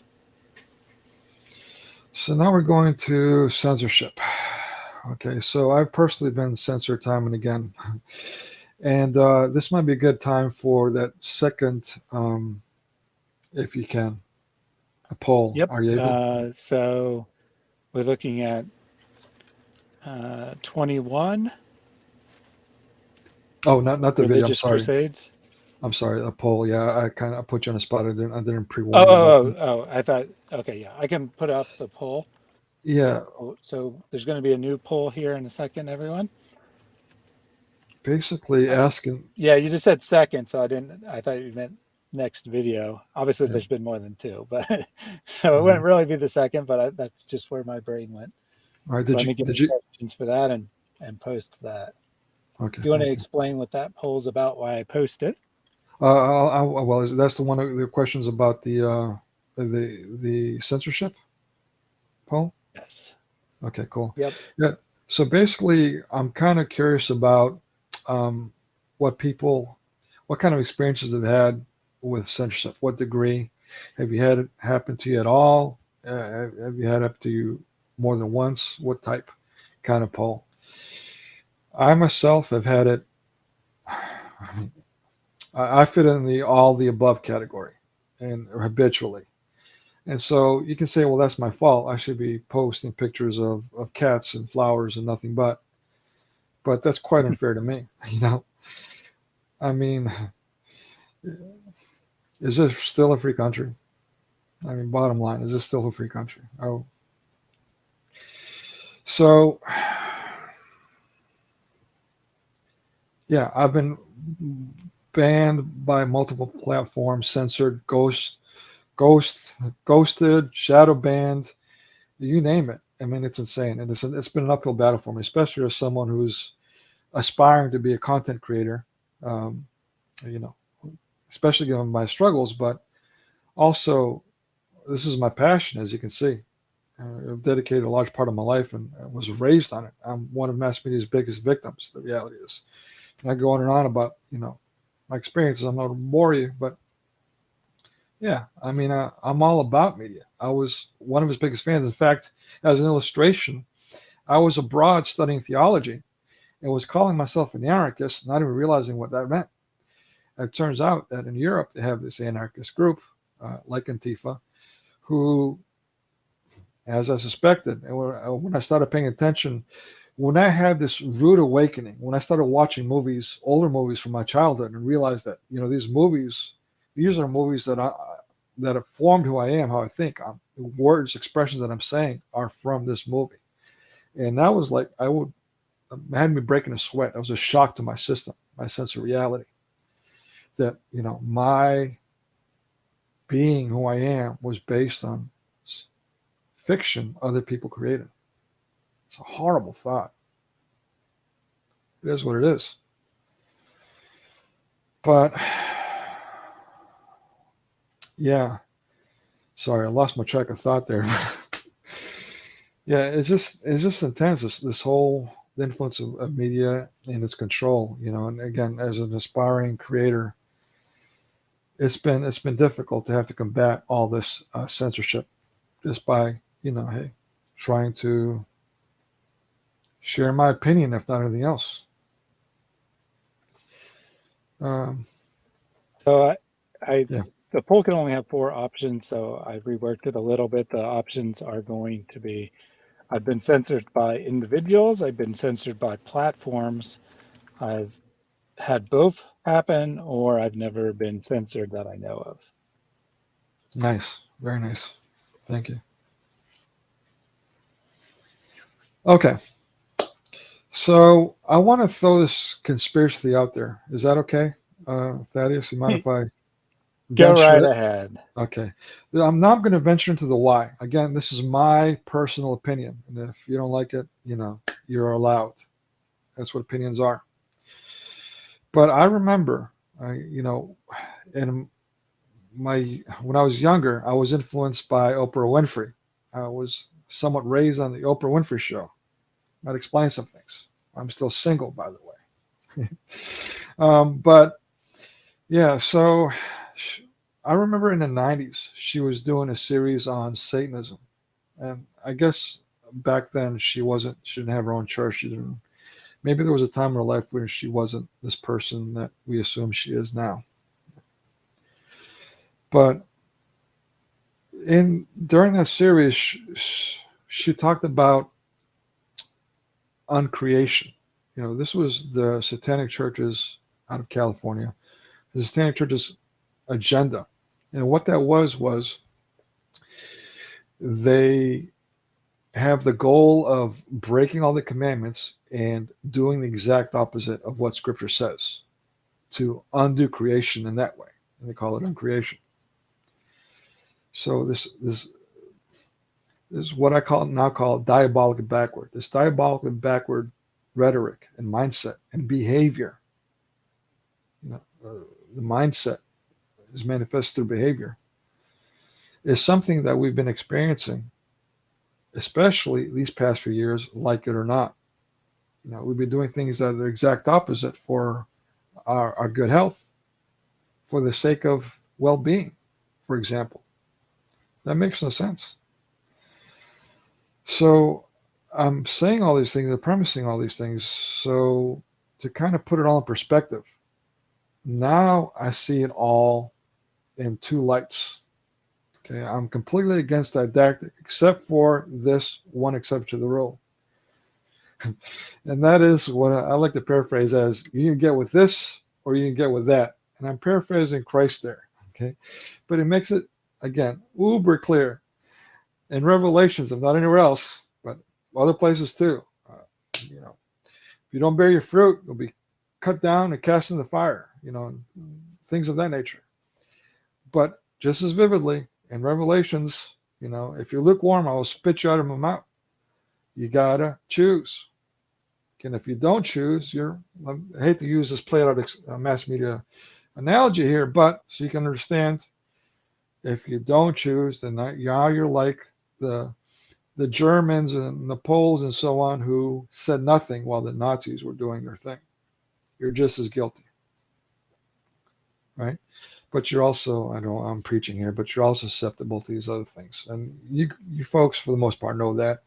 I'm not saying these things, want to express it in case someone in the future might watch this video and benefit from it. But also, we got to keep in mind, it's one thing to lie.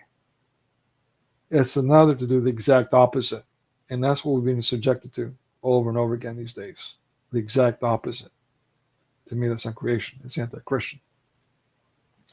And all these groups that support each other are all anti-Christian. It just so happens. Go figure. So to that end, why I went on that little tangent, but an important one. It's because of that triggering culture and how toxic the WWW environment is, the World Wide Web. Why are we on here being so malicious? And I'm going to say something here that's might be even a bit unpopular, but I feel like I need to say this too.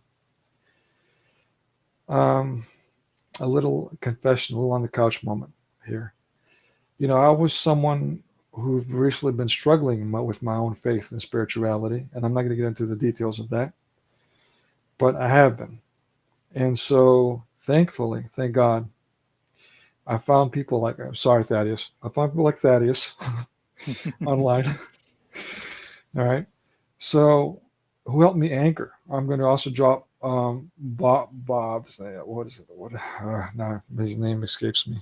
Something Bob, but Jim Bob. Now, anyway, I'm not completely promoting Jim Bob. I'm not going to say anything else about Jim Bob, but he's another character who helped me with that struggle.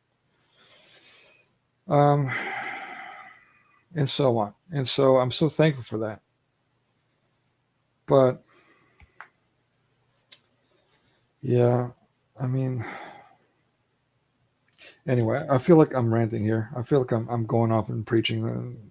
Yeah, you might be a bit. I'm not, sorry. All right, let's move on. The long story short, please be aware of the things you take in, and especially your children who are much more susceptible than we are.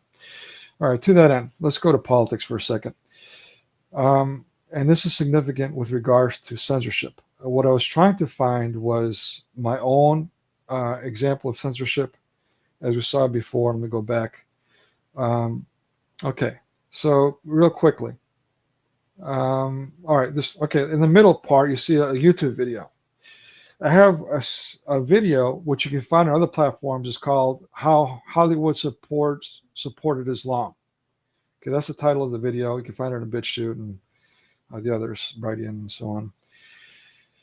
But on YouTube, I only could do it in 15 minutes long because I'm not a paid subscriber. So I wasn't going to do that. I decided to break it up in 15-minute segments. And YouTube slowly kind of put all these different kinds of filters on these videos one by one. But with the most pivotal one, video number 7, which had examples of, it starts with this priest talking about how his church was bombed, but yet the altar table and the contents on it, including a lamp, and this Orthodox lamp essentially is let's call it a glass container about yay big, about the size of your hand. And it has oil in it. And the oil has a wick. And so the oil is to keep this wick little light going. Okay. And it's based on this practice of the holy light in the Holy Land. So you're supposed to keep this light going year round, nonstop. So during this explosion, which shook the foundation, you can see in the video, the altar table, and you can see all the debris and so on flying through, and the glass case right behind it was unaffected. Not even the light went out. Okay, not even the glass behind it was damaged. Completely untouched by the bombing. So this priest is saying, well, you know what?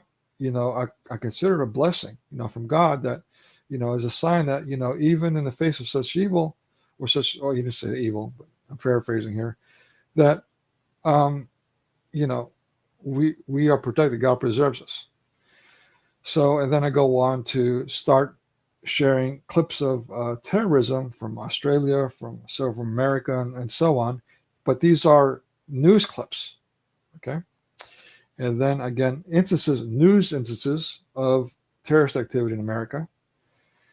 And then pose the question, if the Michigan militia is portrayed as a militant terrorist group by mass media, then why aren't Islamic terrorists being portrayed as a problem? So, and then I go on and share this video, one of the videos that we have that I'm going to share, or we're going to watch part of at least, about how this doctor's talking about the legalities of Islam, which we all know about, and Sharia law and so on. And also, he does a comparison, which we're going to watch, about how he compares basically the Christian wars and the Crusades, as they call it, compared to jihadi battles in the region of Europe, in the Middle East, and only that area. So that video, that's all it contains, all factual, was taken down, as you see, with the reasoning that I was supporting criminal organization activity, or I did not provide context. Now, you tell me, is that diabolically backward? Diabolically sinister? Backward? The rest... Yeah, obviously, Sorry. I haven't seen the specific clip, but we do seem to see that a lot, where if you post a clip depicting Islamic terrorism, it is taken down as being inappropriate. And while I agree it's inappropriate, that's because it's the actions of the people in the video that we're trying to expose that are inappropriate, not us talking about it. Right. And again, this was, news clips. So if it's inappropriate, it's a news clip. How is that inappropriate? This is a video of a guy speaking, factually, a doctor of Islamic studies. So, yeah, I could go on and on about this. So Marcos says, sorry. mass media hates our Lord Yeshua, yet supports Islam and LGBTXYZ. You forgot the Q there. Yeah, it's a good one. And the plus sign. You got to put a plus sign too. Oh, Lord. Yeah. And I'm glad you brought up the plus sign. People, I want you to pay attention that they've gone from the upside down cross to completely taken over. They've now hijacked our cross openly. I mean, before the association of evil and the cross was subliminal for decades and decades, but now they're being completely flagrant about it. All right. This is not a coincidence. Yeah, and so as far as the clipping that was removed from YouTube, if you go to BitChute, find the video I'm telling you about. If you go to I think it's like the 43-minute marker, it's the 15-minute segment from there. It's like I said, the priest talking about the explosion and how it's a miracle that nothing was affected in the altar. Yeah, let's move on. Any questions? Hope we're good. Okay. Oh yeah, I was talking about shadow banning. Sorry. So, yeah, basically another thing that happened that I watched, and this is political, but it's about censorship. One of the champions of this anti-cancel culture, socialist media phenomena, is Laura Loomer. Okay, so I'm a semi-fan of hers. She was also vocal about the, COVID-19 shenanigans. So, yeah, basically, she had posted that, you know what, right now, Florida government, Senate's government is going to have a hearing about the censorship by Facebook. And so I watched it live. And this is what I witnessed, folks. And I would share the video with you right now, but I spent a lot of time trying to find it. Can't find it. What a surprise. And I want to emphasize here that this is so political. It's so heralded, this war against cancel culture, if you're on the right or whatever you want to call it, that you would think they would be advertising at least clips of this video, since it's pro anti-censorship, or whatever, however you want to put it. Mm-hmm. But you can't find it. Instead, it's been removed, and it's like, good luck finding it. So what I watched live, I'm your witness now. You'll have to take my word for it. What I witnessed that day was that they spent some time going back and forth, politicking about whether or not Facebook should be allowed to censor Florida citizens. This is the state of Florida now. This is state legislation. And they basically had the arguments, and without getting to the arguments, finally voted by one vote that is illegal. Facebook should be fined if they're going to cancel or restrict the free speech of the citizens of Florida. A constitutional thing.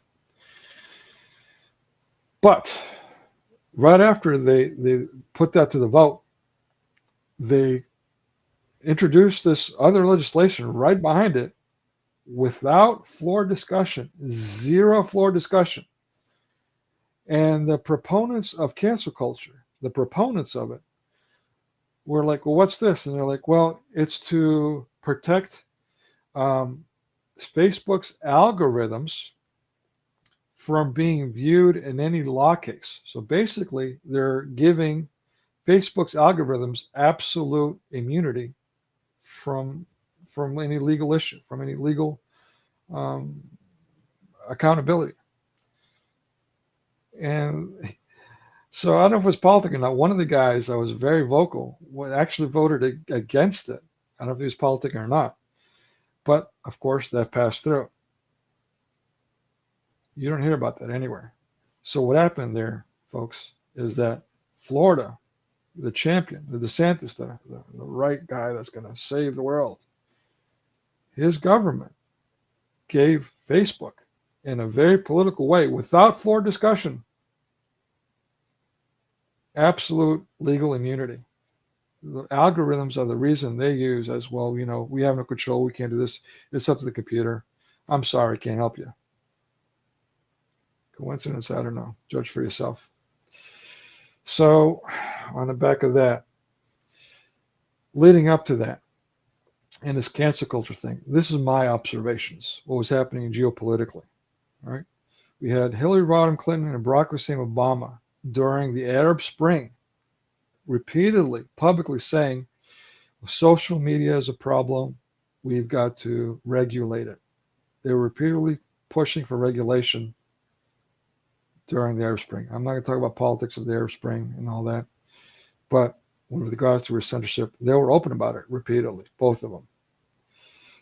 So again, how does the twice indicted criminal of Facebook become more powerful after congressional hearings? So the thing I told you about, selling private information to companies. Okay. Uh-huh. Before that, he was brought to court for stealing the idea of Facebook. So, but somehow he's one of the most powerful people on this planet right now.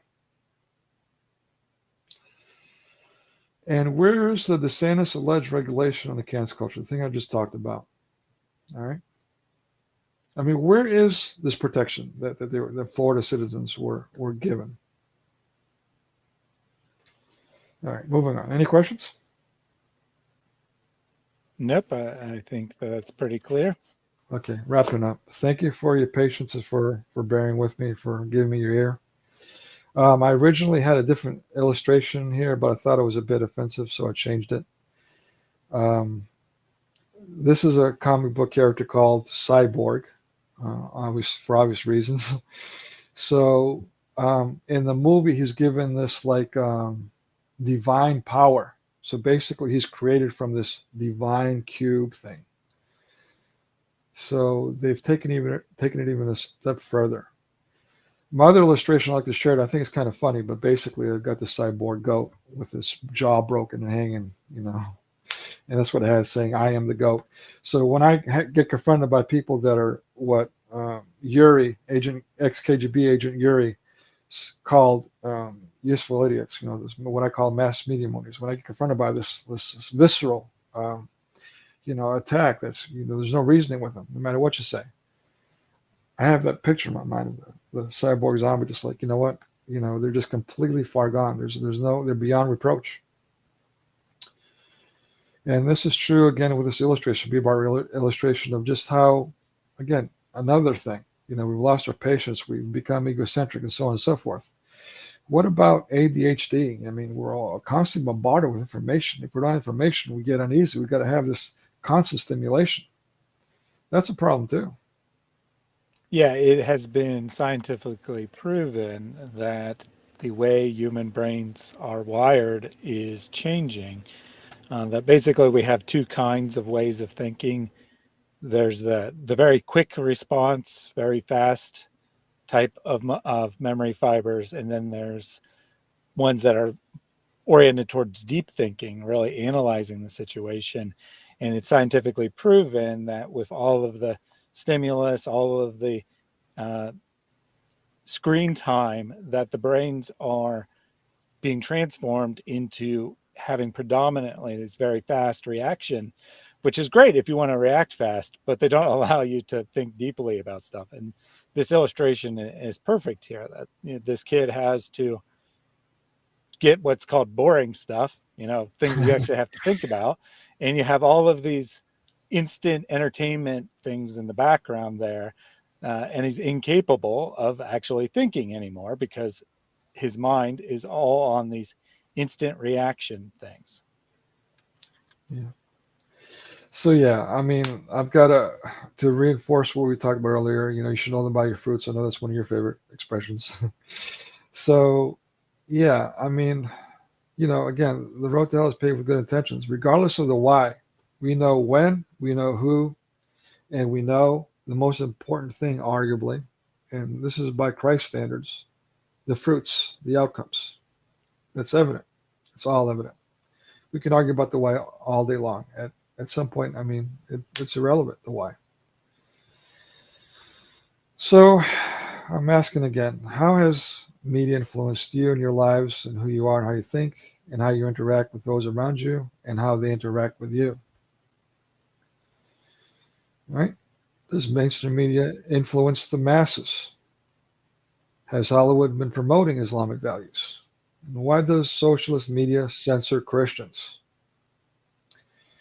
But there's good news, as we know. As Christians, we know this, because Jesus Christ is already victorious. Jesus Christos Nika. He already won his battle on the cross.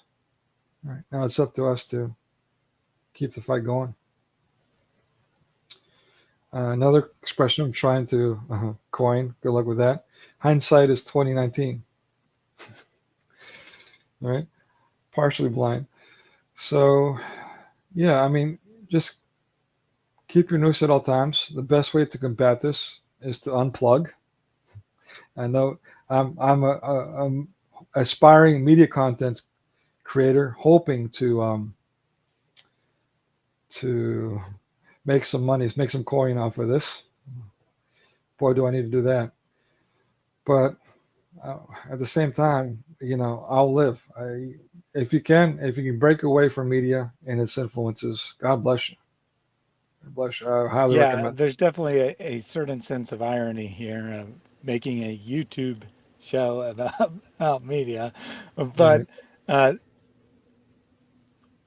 media is very influential, and it can be used to influence for good. It can be used to influence for God's kingdom, or it can be used to influence for bad.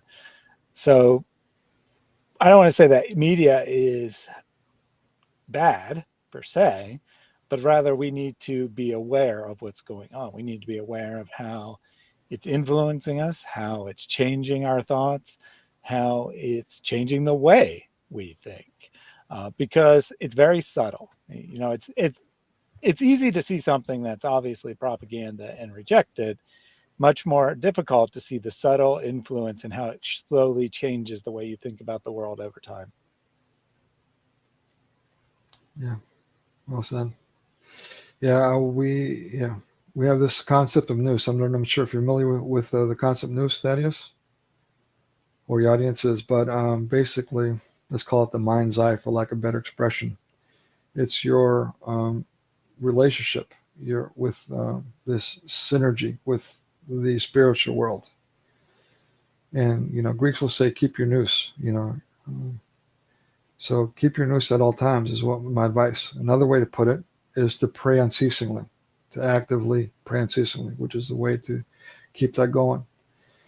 And this is the way to do it, take out, to use a Tai Chi reference here, take out with the bad, in with the good, right?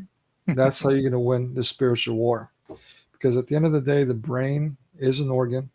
The eyes are only organs that are attached to the brain. And the brain manipulates, controls our thoughts and our will. And so these things are manifested through our behavior, right?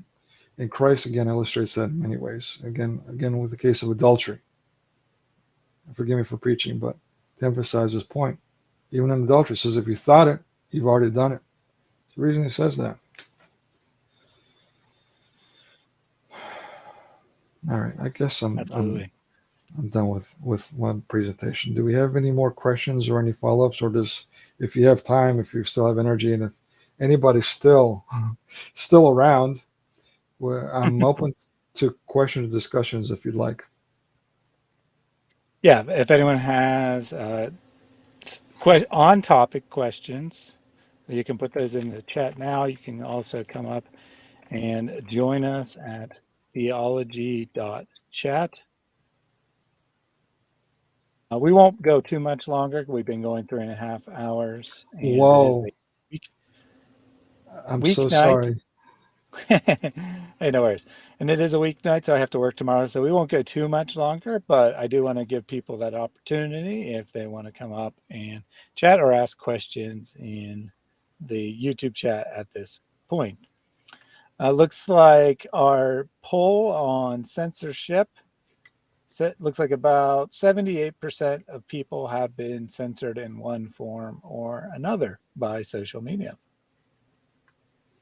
Very, very cool. Excuse me. That not very cool that they're affected by it, but very cool that they are self-aware. That's very good. That's great. That is so great. The hardest thing to do is to be honest with yourself. Fix that. And just to update on the earlier poll, the final results were 71% of the audience said Islam is portrayed positively by mainstream media, 17% negative, and 11% not sure. Excellent. So I do have one or two questions that I saved from earlier. So Boris asks, do you think rock and roll is of Satan? Absolutely. I'm a fan of rock and roll. I used to, just to give you, I'm going to call it in a previous life. I think Atun was recently saying that. In a previous life, this. So, yeah, in a previous life, I was, again, living a secular lifestyle, all into Magic the Gathering. And, I even created my own board game called Ragnarok. Was started on a script, Thor versus, and Ragnarok, which they made a movie recently. Missed that boat. But anyway, again, into the martial arts and Tai Chi and so on. And so during this hippy-dippy meditative time in my life, I used to have a drink, margarita or two or so. And I listened to rock and roll, complete what I used to openly realize was trancing out which in retrospect, that was quite demonic. So I would answer that I don't think that there's this particular style of music that is from Satan. However, when you look at just about any form of popular music, you like actually pay attention to the content, you'll see that the vast majority of songs are about sex. That is what is promoted in all these. Even when they're nominally love songs, they're really about sex underneath the surface, which is clearly inappropriate. And again, you don't realize that you're being influenced. You don't realize that you are having your thoughts changed by listening to these things. I used to listen to a lot of secular music, and I used to think that it was no big deal. I came to realize through the work of the Holy Spirit that it was garbage. I mean, musically speaking, it was good, right? It was enjoyable. It was good to listen to it, musically speaking. But as far as the content, it was pure garbage. And why am I feeding my mind with garbage? Why am I feeding my mind with constant re-emphasis on how you should be pursuing sex? You should be after this all the time. This is what you should be thinking about. And so I said, enough's enough. I can't stand listening to this anymore because the content is bothering me too much. So I stopped listening to secular music entirely. Yeah, it's sorry. When since I'm confessing these things to whoever might be listening in the future. Yeah, so when I was in that, doing what I saw in media, drinking, because drinking is just fun and all that. Yeah, I mean, I basically would take it to an extreme. I would even actually there were times where I would pass out and think that was funny. Like I thought that was a normal part of drinking. I had no idea even the danger I was in. And why did I think that? Because that's how movies were portraying it. Oh, the guy passed out. Isn't that funny? So not only years later after I sobered up and saw these programs I saw about alcoholism and saw that, I could have died. It's like, wow, what was I doing? No idea. Another question here. Why do media live in fear of reporting the truth on Islam? From Mel. Mel did provide an answer, but want to get your thoughts before giving their thoughts. I don't know how to answer that, to be honest with you. That's kind of is that trolling or? I don't get it. Maybe I misunderstood the question. Yeah, he's asking why the media are afraid to talk about the truth of Islam, why they're portraying it in this positive light, I see what you're saying. why they're trying to make it seem peaceful and friendly and so forth. Okay, so now we're getting into the question of why, for the record. And so in response to the question of why, in my opinion, again, a lot of people argue, follow the money trail. I'm going to say there's two arguments in that. I'm going to give you first the common argument, money. And it is a fact that money does influence media, right? We know that for a fact. I mean, it drives what's on or what isn't on. Now, if you keep that in mind and you keep the NPR undercover investigation on by Project Veritas, then it certainly begs the question of whether or not Islamic money is influencing those portrayals. And that's my secular or common response. Follow the money trail. But as I was saying before, to me, it's night and day, literally. Let me give you another example about this night and day didactic thing. And this one time, it's okay to be didactic. I lived in a tourist town on and off. And this tourist town, for a while, I drove a cab. I remember one evening, I took a bunch of grown men, business guys, out partying all these crazy places all night long. And their behavior was, I'm not even going to tell you what was going on. So, And in the morning, at the end of my shift at 6, 7 a.m. in the morning, I went to go get breakfast. And who do I see? The same gentleman. And they're now, after, I don't know, maybe a couple of hours of sleep now, they're all quiet and sober and drinking their coffee, and they're all business-like and professional. I'm like, what in the world? So literally, with the rising of the sun, not only did the culture of that community change, because all these, nightclubs and strip clubs and brothels and so on were open, and those were the only things that were open for business, catering to that kind of thing.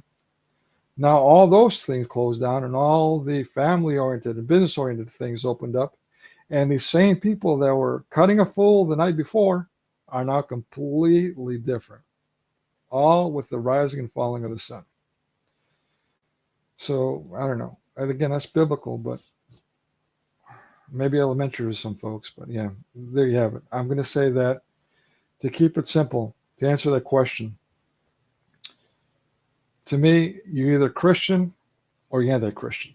And I know there's people out there flipping their mind right now. How dare you? That's not an open mind.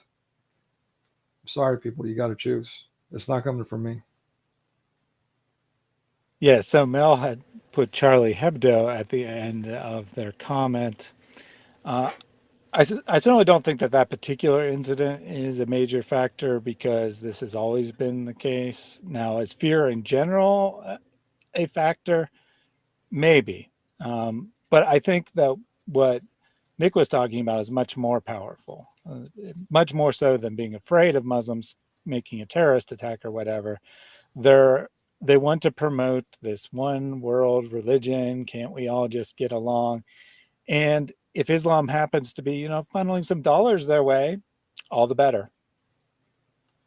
And ironically, Thaddeus, on the back of what you just said, isn't it ironic how that gangster movie line that's influenced so many cultures worldwide for so many generations actually applies now?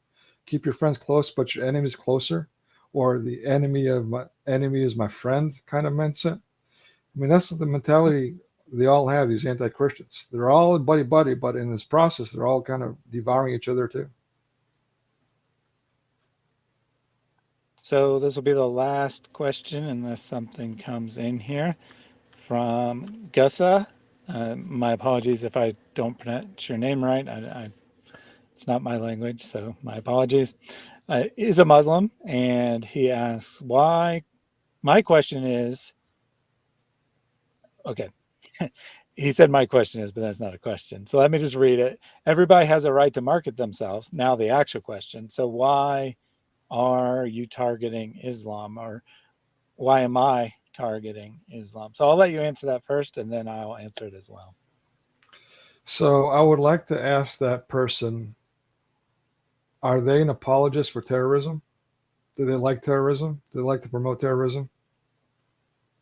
Type in the chat box, yes or no. It's a yes or no. It's a closed question. Do you support terrorism?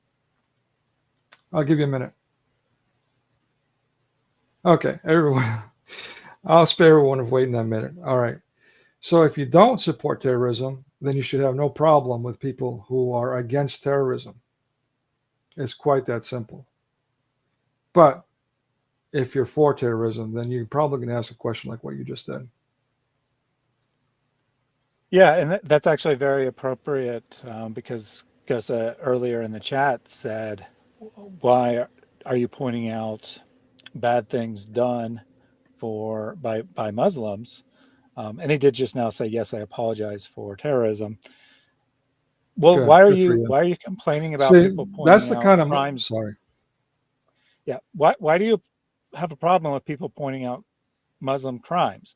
Because I guarantee you, crimes of other people who aren't Muslims are also on the media reports, and I don't hear you complaining.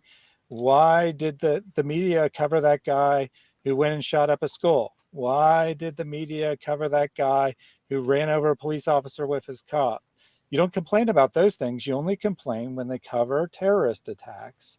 So I think you need to be more consistent and not complain about us talking about these things. These are important things that need to be pointed out. I would 100% point out a terrorist attack done in the name of Christianity. It generally doesn't happen, But if it did happen, I would 100% point it out. Yeah. Yeah. Now, believe it. did you want to say anything else on that? No, I think that's well said. I'm going to just leave it at that. um, yeah, if I may, I forgot to take care of house matters, like promote my own products and projects. Can I take this opportunity to do that? Yeah, well, let me answer this question for Mhm. myself first, and then you can do that to close this out. So, more broadly speaking, why is my channel focused on Islam? And that is because I am called to this particular area of ministry. Most Christian channels, 99% of Christian channels, are not focused on Islam. My particular calling that I believe comes from God is to reach out to Muslims. And why do I talk about Islam? Or it's the same reason why I would talk about any false belief. It's the same reason I would talk about atheism or talk about Hinduism or whatever. And that's because it is false. It is leading people away from God and ultimately puts their eternal destiny in danger. There are 1.8 billion Muslims in the world, more Muslims than any other religion besides Christianity. So I think it's a good area to focus on. No one person can talk about everything. As Christians, we believe that we are all members of one body, called to different roles. My role happens to be to talk about Islam. Some other Christians' role is to talk about atheism. Great. I can't know everything about everything, so I focus on one thing, which happens to be Muslims, or it happens to be Islam, and that's because I care about Muslims. I want Muslims to come to Christ. I want Muslims to step away from their false ideology that is leading them to hell. So it's not because I hate you or because I hate Muslims or because I have a problem with Islam per se. Rather, it's because I love you and I know Christianity is the truth. And my particular area of bringing people to Christ is to talk to Muslims. So, Ghussa, if you take up my offer and email me and set up a time to have a nice conversation, I promise I will be very polite, very respectful. You can review my previous chats with other Muslims, and you can see that I'm always very nice. Now, I'm going to say things that are true. I'm going to point out things that will be uncomfortable to you. But I will be as kind as one can be while being true. It's more important to be true than to be kind.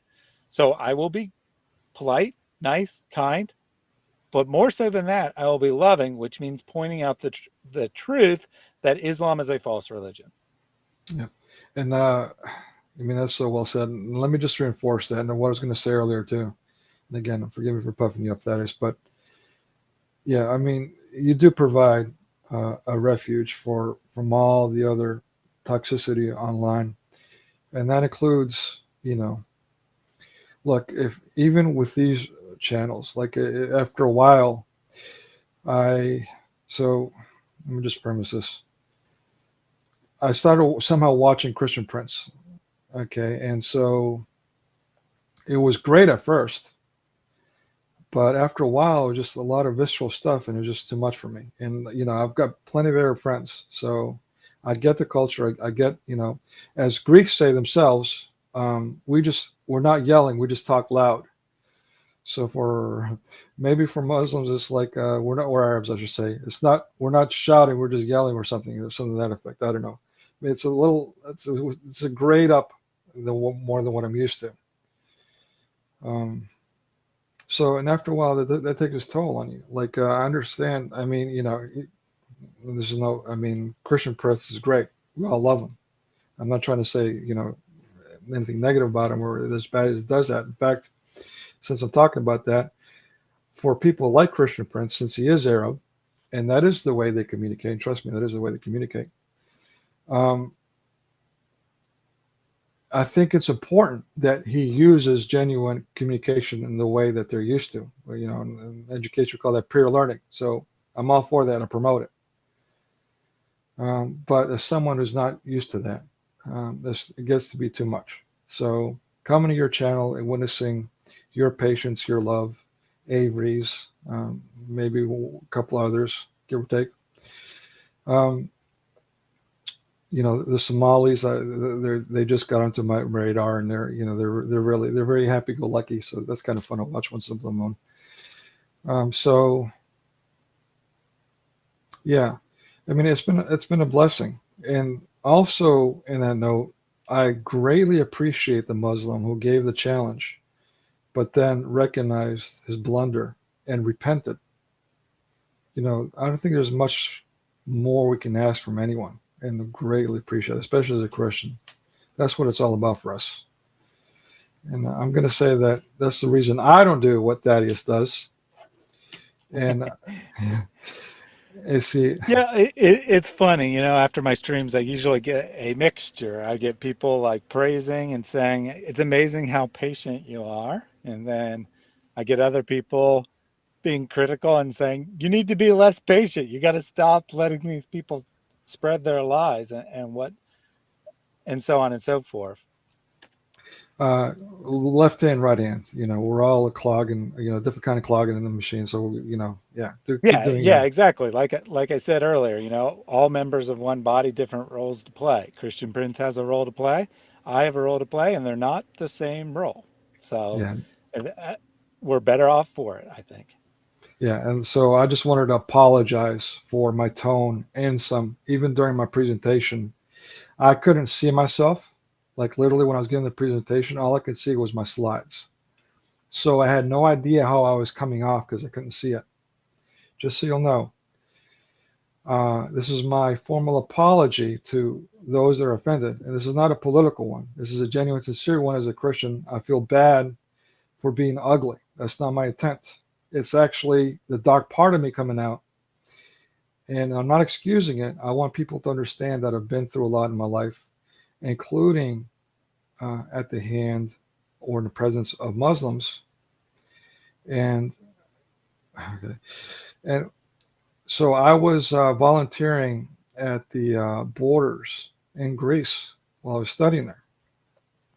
And the things I witnessed there, I went there so I can, as an American, as all the conditioning that I got about Islam, right? All this negative things. So I thought I went over there to soften my stance up in my mind. But what I witnessed did the exact opposite. I was like, man, these people are rough. They're not what I'm used to. And so I came to these channels coincidentally, and I started learning even more about Islam. And some of that was visceral. And so that also plays into this hardening of heart towards Islam. And I'm saying that because out of the hundreds by now, Muslims that I heard that are like, oh, yeah, that's your problem. Yeah, we're all about warring and slavery. And that's your problem. You stupid Christian. You're the evil one. There's those. But once in a blue moon, you'll get the gentleman who apologized. There was a guy in Jim Bob who recently said, well, I don't know. I don't know how to answer your question. Rarely you'll get someone admitting, okay, well, I don't know. He was genuinely there to listen and exchange. So when we get that, it's a blessing. And I highly encourage any Muslim who might be listening now to be more like those people and to please forgive us if we're being triggered by this stuff. You got to understand that we've been through a lot. We get subjected a lot. You go to communities in Greece where the small communities out in the middle of nowhere, and they're being overrun by Muslims that are torturing, beating up on older people just because they can, pushing around women and so on. A nation that was historically in an economic crisis, during the economic crisis of their own, took in their historical enemy and was literally giving the shirt off their back to these people, medical, hospitals, so on and so forth. On and on and on and on. 4-star accommodations, or they're facing starvation. And as a thank you, by some Muslims, not all, by some, they were getting treated in this way. Fires and so on and so forth. They're going or not. So please keep in mind, the reality is that some people are responding to those evils. We don't want to be hardened. We don't want to be hateful. We want to have a loving, peaceful relationship with everyone, including Muslims. So, Absolutely. yeah, just bear that in mind. Keep an open heart. Not just an open mind, but keep an open heart. Sorry, Thaddeus. Thank you very much for your time. Yeah, I absolutely. do. So did you want to tell the audience some, about the stuff that you're doing and how they can support you? Yeah, thank you. Yes, please. So I'm writing a children's book. I've been working on this thing forever. Actually, I have one that's been completed for years, and that's been waiting on professional editing. I can't do it myself. I'm not getting into the reasons why. I've tried over and over again, but I can't do it. So you're not supposed to do it yourself anyway. So in this other children's book, so one's a novella about 100 pages long. That's the one I really want out there, but they're both really good. The other one's the abbreviated version, picture rhyming book, also powerful in its own right. I was hoping to get that out there to get street credit, but I just can't get the illustrations down to my satisfaction. I've tried 3 different styles now, and I'm back to the drawing boards and trying something else. And also a comic book series. This was forewarning, January 6th. I was forewarning about that and other things, I was even forewarning about that, all these things that never got out there. Yeah, I'm at a point where I'm personally in need. You probably tell my background, I'm personally in need. But I've been through so much in my life, people. That little slide is just, I feel like I've had so many experiences, so much insight that's gone to absolute waste. Sorry. So what kills me is that, I've had all these blessings, but I'm not producing fruit. That's the one thing that kills me in life. That's the only regret I have. So forgive me for this. So I'm reaching out. I'm not asking for a handout. What I'm asking for is for support for these works. So at least the knowledge and experiences that I've had can be produced into something productive that others can benefit from. So I failed to give you the links for these uploads. They're GoFundMe. GoFundMe's, I don't know how I could share these to you, but basically I'm doing 3 different fundraisers for 3 different projects that I just mentioned. Maybe I should have done this years ago, earlier, but pride before the fall. I'll let my pride get in the way. But better late than never. I'm still fighting, and I encourage everyone else to do the same. Blessed are those who endure till the end. So how am I going to get these links to you, Thaddeus, so you can share that with others? Yeah. If you email me those, I'll get them added to the video description. I'll put them in a pinned comment as well. And you're getting a lot of support from the chat right now. People saying, amen, take your time, you're good, that kind of thing. Thank you. And I appreciate so your I see that Ghussa has joined the chat. Welcome. Can you hear me? Hi, can you hear me? Yes, I can. So we've been streaming for 4 hours, so we're going to log off here in a little bit. But I would love to chat with you another time, and I'll take a couple comments from you now. Okay.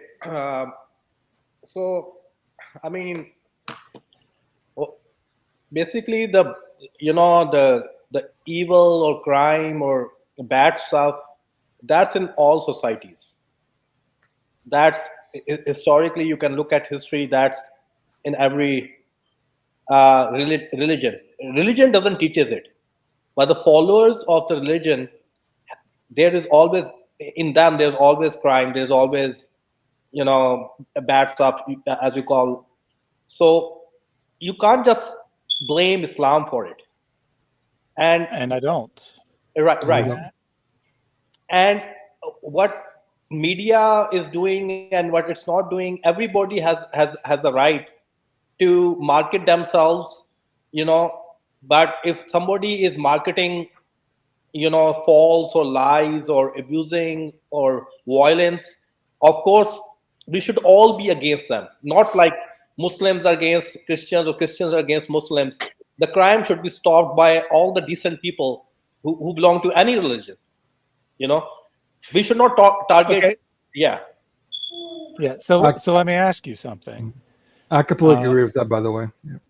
Yeah. Yeah, I agree with what you said there. But let me ask you something. You said that people shouldn't say things that are false, but according to Islam, Christianity is false, and according to Christianity, Islam's false. So how can we have discussions with one another without saying that what you believe is false? Because I don't expect a Muslim to come up here and not tell me my religion's false. That's the whole point of having a discussion, so that we can see where we disagree and we can work towards the truth respectfully, a nice conversation, not calling each other names or whatnot. But still, if I believe that things that you believe are false, I need to say that. And likewise, if you think things I believe are false, then you need to say that to me as well. Yeah. Well, I mean, we don't think that Christianity is false. We think that things change with time, and Well, okay, so if they changed, right? If they changed, then my beliefs now are false. I can't be a Christian in the first century. I can only be a Christian in the 21st century. right. What So my beliefs now are changed according to your beliefs, and thus are false. Right, and that can happen with Islam too. That can happen with Islam too. That people believe in things which are not actually the true belief. So what we need to do is find what's the, like, for any concept that we are discussing, we can discuss what is the right solution for it, and see what Islam is telling us and what Christianity is telling us, and we can do a comparison, right, and see which is giving us the best understanding. So what you're advocating for is kind of you pick your own religion, which is not something that either Jesus or Muhammad would have taught. It's kind of an all or nothing. You either follow Jesus's teachings or you don't. You either follow Muhammad's teachings or you don't. If you're picking and choosing which teachings you want to follow, you're not really being a Muslim. You're not really submitting. You're picking and choosing. Now, you can do that. It's logically possible. But No, it's that's not not really the being a Muslim, nor would it be being a Christian to just kind of pick and choose and say, no. I like that teaching of Hinduism, and I like that teaching of Buddhism, and I like that teaching of Islam. Right. No, what I'm saying is that we should do comparison. I tell about Islam, you tell about Christianity, and we do comparison. We may find a lot of commonalities. We may find a lot of commonalities because they are eventually coming from the same source as we believe. So we can discuss the constructive part. That's called constructive discussion. That you tell from Christianity perspective the solution on a topic, right? And I discuss on it from an Islamic point of view, the solution on that topic, right? And then we do the comparative analysis in a constructive way. We may very well, we can do that. And the right person, or the person who's the best person, I think, neither Christian nor Muslim, but who if he sees the truth, he says, yeah, your point is correct, I am wrong here. There are very few people like that who accept that your logic seems right and I was wrong here, and that's the best person. Whoever. Yeah, you're right. I agree with that completely. That Muslims and Christians alike, and let's just say people in general, they don't even have to be Muslim or Christian. They could be atheist or Hindu or whatever. People in general, they want to prove themselves right. They don't want to listen to what other people have to say.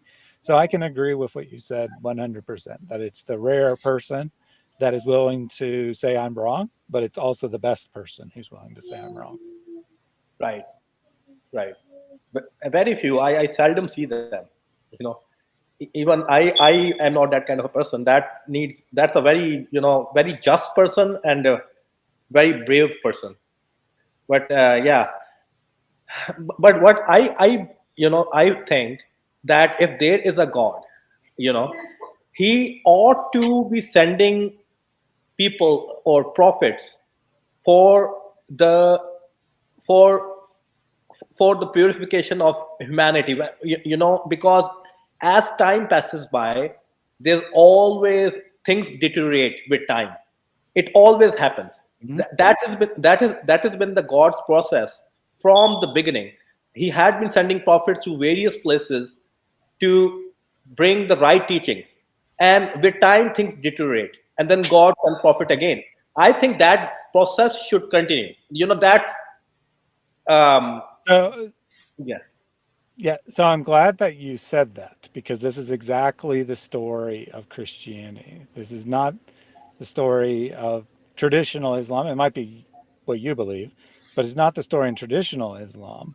Um, in Christianity, the entirety of the biblical text that leads up to Jesus is about God sending prophet after prophet, uh, leader after leader, sign after sign, to show the people that they will always go astray again. They will all doing it man's way doesn't work. Purifying humanity by sending teachings, rules to follow, killing those who are disobedient, punishing people, sending them to exile, so on and so forth. None of these things work. This is the story of the Old Testament. This is the story of the Hebrew Scriptures. And it's all leading towards one thing. And that thing it's leading towards is when God says, see, I've proven it. You can never be good on your own. You can never follow my law like you should. You can never be the people you were created to be. You will always continue to fall away from me. You will always go astray. So here's what I'm going to do. I'm going to take all of the responsibility for your misdeeds on myself. I'm going to say, I chose to create you. Therefore, it's up to me to provide a solution for your sin problem. You agree that humans have a sin problem? You use different words, but that's basically what you just said, that humans will always rebel against God. They'll always do things that are wrong, and they're always in need of correction. The Christian message is that God becomes incarnate. He becomes a human being. He becomes one of us. And he says, all of those misdeeds, I'm going to take responsibility because I knew you would commit them and I chose to create you anyway. So I'm going to take your misdeeds, assign them to myself, and then I'm going to destroy them once and for all. I'm going to destroy them on the cross when my earthly body ceases to be. And that, the end of bodily life, he dies. But I'm describing dies on purpose because people will get the wrong impression and think, cease to exist, which is a definition of die, but it's not the definition in view here. End of bodily life, right? So all of the sins are nailed to the cross and they're destroyed once and for all. But that's not the end of the story, right? So after 3 days, or on the third day, I should say, Jesus rises from the dead. He proves that he is God and is victorious over sin. All of the sins led to the destruction of his body.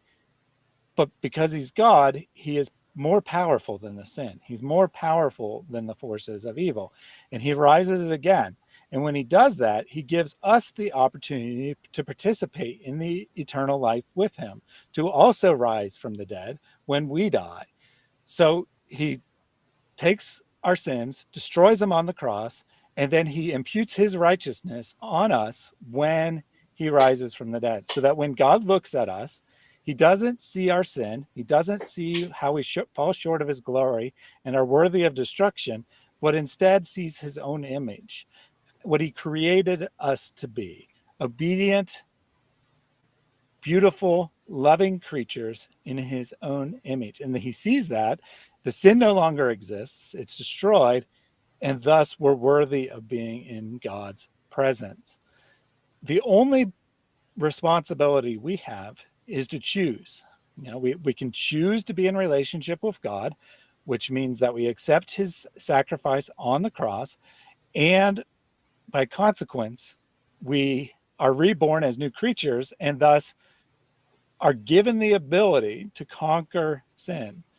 Do Christians sin? Absolutely. But Christians have the ability to die to ourselves, put ourselves aside, and be a better person by taking away the guilt, by taking away the need to make ourselves better, as if we actually could make ourselves better. We actually get the ability to be better. We get the ability to work good deeds in line with God's work that he has first done in us. So our responsibility is to accept the forgiveness, see ourselves in the new light, be born again, and do God's will for the rest of our lives. And based on Christianity, will there be more prophets after Jesus? No, because Jesus is the completion of the message. Everything pointed towards him. The Old Testament is the story of pointing to what will happen in the New Testament, where everything I just described takes place. And he's the all-availing sacrifice. He takes away the sins past, present, and future. So there's no need for another prophet. Now, though, there will be, religious leaders, there'll be teachers, guides, that kind of thing. But there's no need for another prophet, because Jesus is the perfection of the prophets. He's what no mere human being could ever be. So, was there any prediction or prophecy in Old Testament or New Testament about coming of a prophet in later days? No. So the Old Testament is filled with prophecies. It's filled with explicit prophecies and what we call typologies, but they all point towards Jesus. There are some prophecies about specific events, but as far as a figure, as far as a person, it all points towards Jesus. And there is no prophecy about a coming additional prophet after Jesus. This is not something that the church has ever looked for, whereas the Jewish faith has always looked forward towards the coming of the Messiah, towards what Christians say is Jesus. Contemporary Jews still look forward to the coming of the Messiah. They don't think that it's happened, but they're still only looking for one figure to fill all the prophecies. Christians say that one figure is Jesus, and have never looked for another prophet. Okay, yeah. That's my main thing. I mean, and what you call a prophet? Just to make sure that we are on the same page. Yeah. So a prophet is someone, strictly speaking, is someone who speaks on behalf of God. So, That's all a prophet does. and he's appointed by God. Yeah, of course. A human being can't speak for God without God first giving them the words to say. So, it's someone who's giving God's words and then says them. So my only thinking is that in the later days, after Jesus, um, why don't we need a prophet anymore? And you are saying that there will be religious leaders, right? Yeah, But but religious leader are not as powerful as prophet. Having a prophet is a blessing. Why God will not give us that blessing anymore? yeah. So you didn't really understand what I said. All the prophets point towards Jesus. If there any future person that is rightly in line with the biblical teaching can only point back towards Jesus. So there's no need for there to be a divinely appointed prophet. The message is already complete. Everything that humans need to know for salvation has been revealed. All someone can do is point back to the work that Jesus has already done. Now, if you want to call that person a prophet, and feel free to do so. But any person who claims that they are bringing a new message, any person that is claiming that they have special revelation, which means words directly from God, is a false prophet, because Jesus completes the message. It's what everything in the Old Testament points forward towards. So there's nothing to come later. The story is complete at that point. Okay, I have two questions in this regard. I don't know how much time you have, but um, the For one you, I got some time. okay. Oh, thanks. So one thing is that my first question is every do the all the prophets have to have a book or have to have uh, when you call a message you mean book, right? Do all the prophets need to have a book, or can there be prophets without a book? That's my first question. And Mhm. my second question is that um, did Bible or the Old Testament, or sorry, New Testament said that this is the final book or final religion? Mhm. So these are my Yes. two questions. So I will answer both those questions. So the idea that a prophet brings a book is a very Islamic way of thinking. That's definitely not the Christian way of thinking at all. Uh, the what a prophet does is they speak the words of God. Whether those words are written down in a book by their followers or by that person is totally irrelevant. There are figures described as prophets in the Bible who don't have any books written about them. There are books in the Bible that don't bear the name of a particular prophet. For example, the Psalms, which Muslims also believe are inspired. You call them the Zabur. They They're songs, right? That's what psalm means. It means songs. They're songs that were originally sang in congregational settings, were sang in service. By and large, not all of them, but by and large, that's was their purpose was. And later on, people realized that these had been inspired by God uh, through the process of what we call canonization, deciding what are the inspired texts. So a prophet doesn't necessarily write anything, nor does something being inspired by God mean that that author is a prophet. Rather, what a prophet does is they deliver a message directly from God for a specific people at a specific time. And then we, living now, at the benefit of looking back at the entire story, we can see how the entire story was pointing towards Jesus. And to answer your second question, yes, absolutely.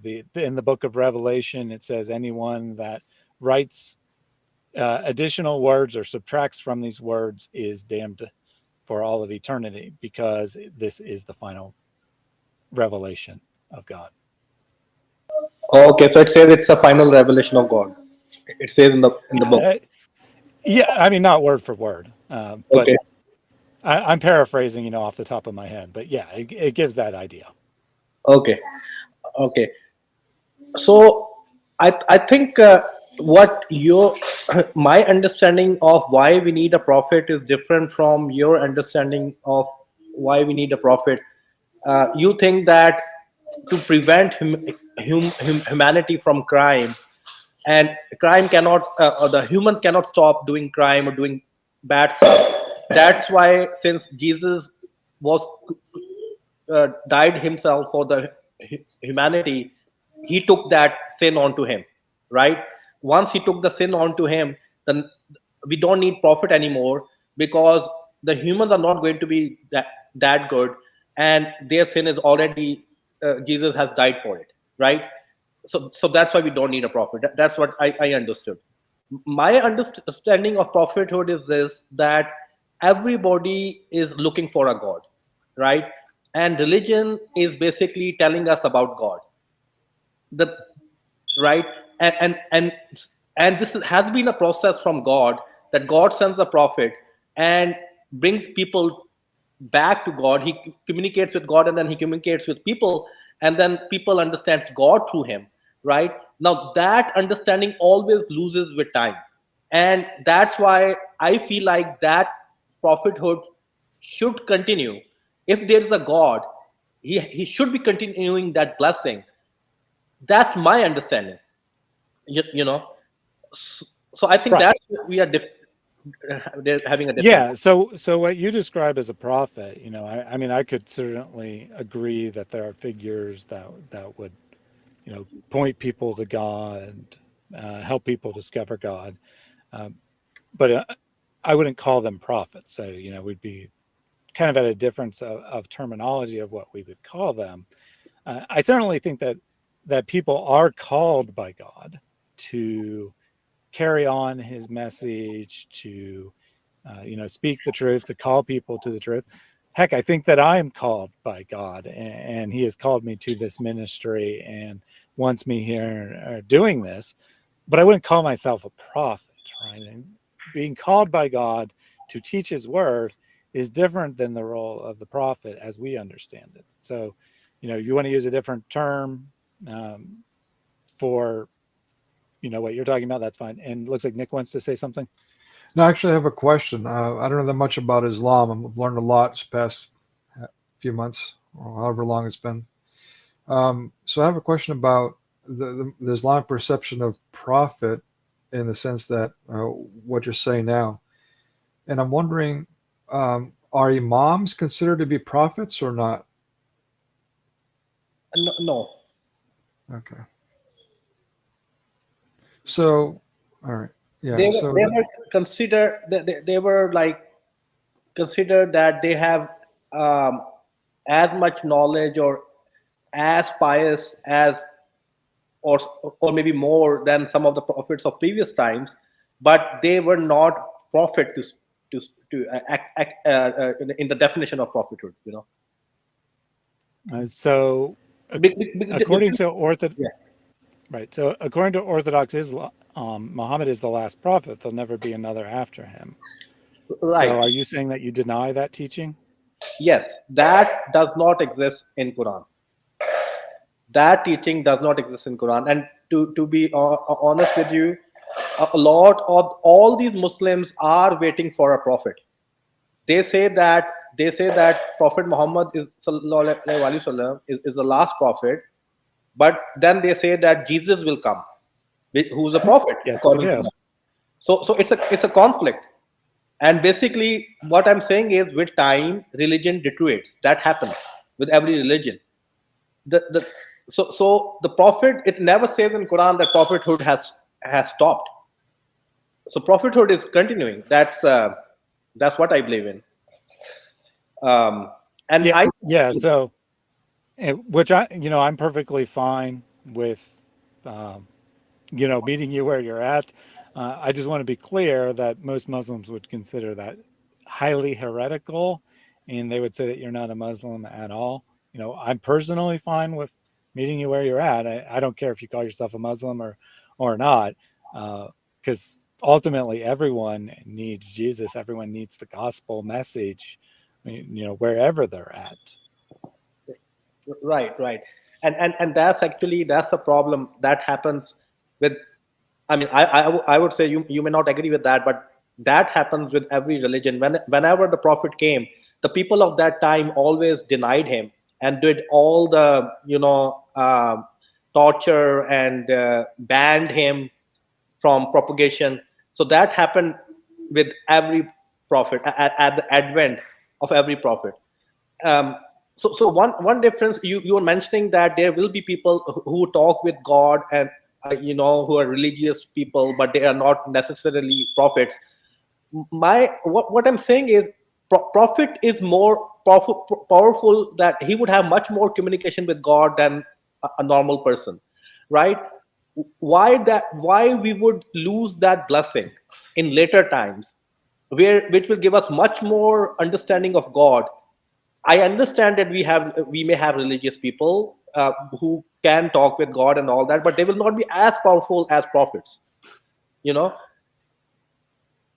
Right. Well, I would just, to avoid this terminology hang up here, I would just say that Jesus is far more than a prophet. There will never be anyone else like Jesus because he is God incarnate. If you want to say that there are people who have a special relationship with God that allows them, greater access, or maybe not greater, because all the truth we need for salvation isn't found in the Bible, but let's say clearer access, or they're better teachers because of their special access to God, and you want to call them prophets. I mean, there are Christian denominations who call their ministers prophets. I don't particularly like using that term, but it's kind of irrelevant. If you want to claim that some people are specially inspired to remind people of the previous message, I could go along with that, because the Yeah, message that's is what all I'm saying. Yeah, about that's what Jesus. I'm saying. It's about Jesus before Jesus comes, and it's about Jesus after Jesus comes. So as long as it points to Jesus, if you want to call this later person inspired by God a prophet, go for it. Okay, gotcha. Okay. And do you also agree that the people, for example, in Hinduism, also prophets came? Yeah, definitely not. So there is no any prophet that is real is going to be pointing towards Jesus. So whatever someone came in Hinduism and they thought they were speaking a message on behalf of a god, you can use the term prophet broadly speaking in that regard. That you can say a prophet is anyone who speaks for any god, and the Bible does call false gods, right? So and in particular, their power is attributed to them being demons. So when someone worships a false god, what they're actually doing is they're worshiping a demon. That the demon has power. They can do more than a human being can. So they seem like a god to a certain extent. And this is what we believe about, say, all of the pagan religions of all, that they tapped into this knowledge. They were communicating with demons who are masquerading as the one true God.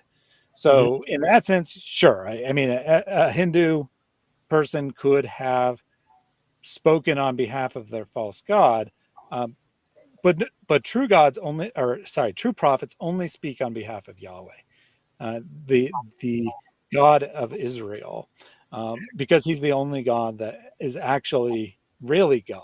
Like, is in control of everything, the creator of the universe and whatnot. Can I Gotcha. ask? Sorry.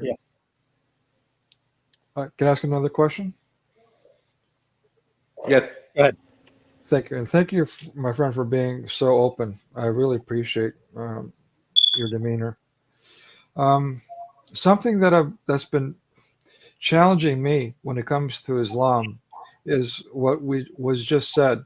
From what understanding, Muslims do openly and admittedly worship the same God of Abraham, the same God that Jews worship. Is this not, or am I misunderstanding something?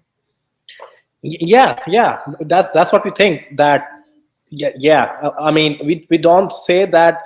We say that Jesus was a prophet, and right. That's the difference between Christianity and us.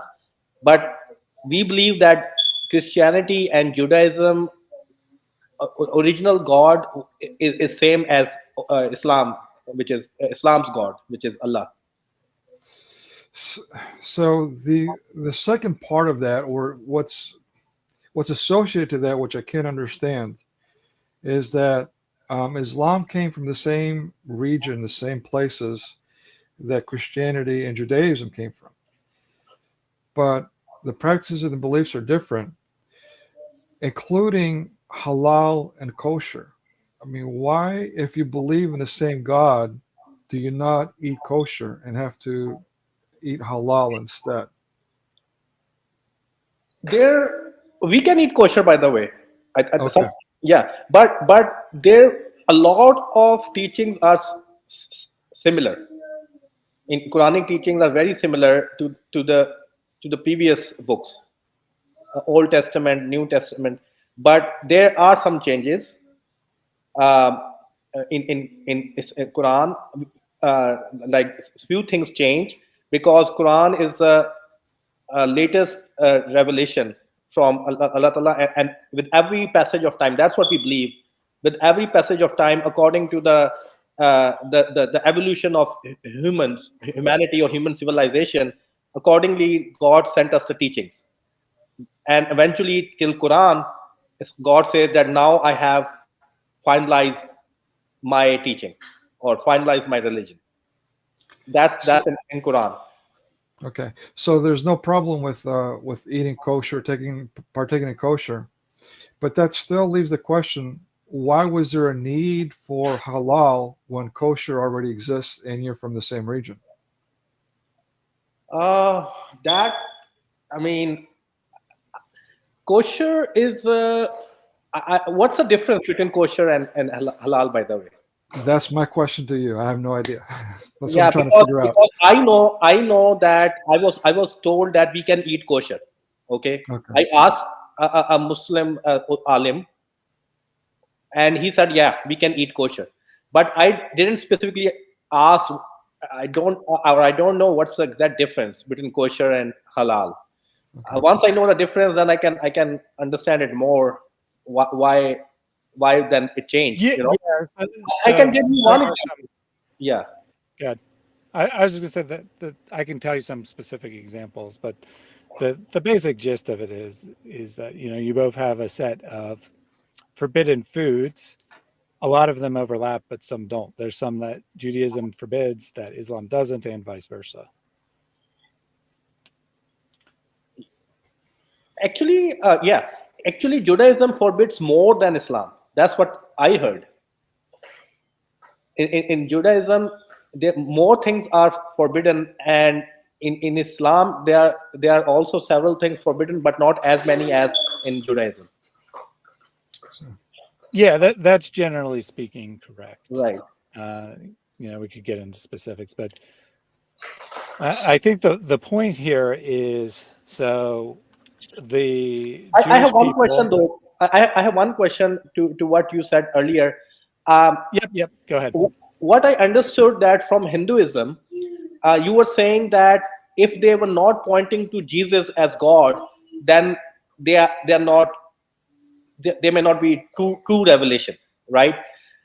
So Correct. do you say same thing about Judaism? Was Judaism pointing to Jesus as God, or was it pointing to a different God? Yeah. Well, so was being the key word here. So Second Temple Judaism, which is the Judaism at the time of Jesus, was absolutely looking for this Messiah figure who would be God incarnate. We know this from Jewish writings that predate the coming of Jesus, in addition, of course, to the Bible itself. But I'm talking about additional texts, so we're not even talking about just interpretation of the Bible, but other texts prove that the interpretation of the Bible was as such. Uh, After Jesus died and was resurrected, in the year 70, so roughly 40 years after Jesus was crucified and rose from the dead, the Jewish people got in a war with the Roman Empire, that they tried to rebel and overthrow the Romans. And as a result, the temple was destroyed, Jerusalem was destroyed, and Judaism was scattered far and wide. We know that there was at least half a dozen different sects of Judaism before the destruction of the temple. Afterwards, all of them except for one disappear from history. And we don't know for sure why, but I think probably because all of the followers of other sects, they all became Christians, because all of the earliest Christians were Jews. 100% of the earliest Christians were Jewish people who had come to believe that Jesus was the promised Messiah, the figure that they had been looking forward towards. Then the next converts were what were called God-fearers, people who were interested in Judaism but hadn't formally converted.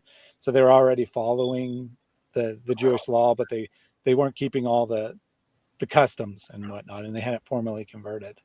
And then after that, then eventually it spread to the entirety of the Roman Empire and conquered the entire political universe at the time, peacefully speaking.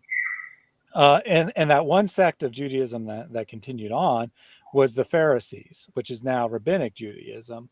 And this is the sect that in the Bible is most clearly opposed to Jesus. They were the leaders, they were in the position of power, and they opposed the coming of Jesus because they didn't want to lose their own power.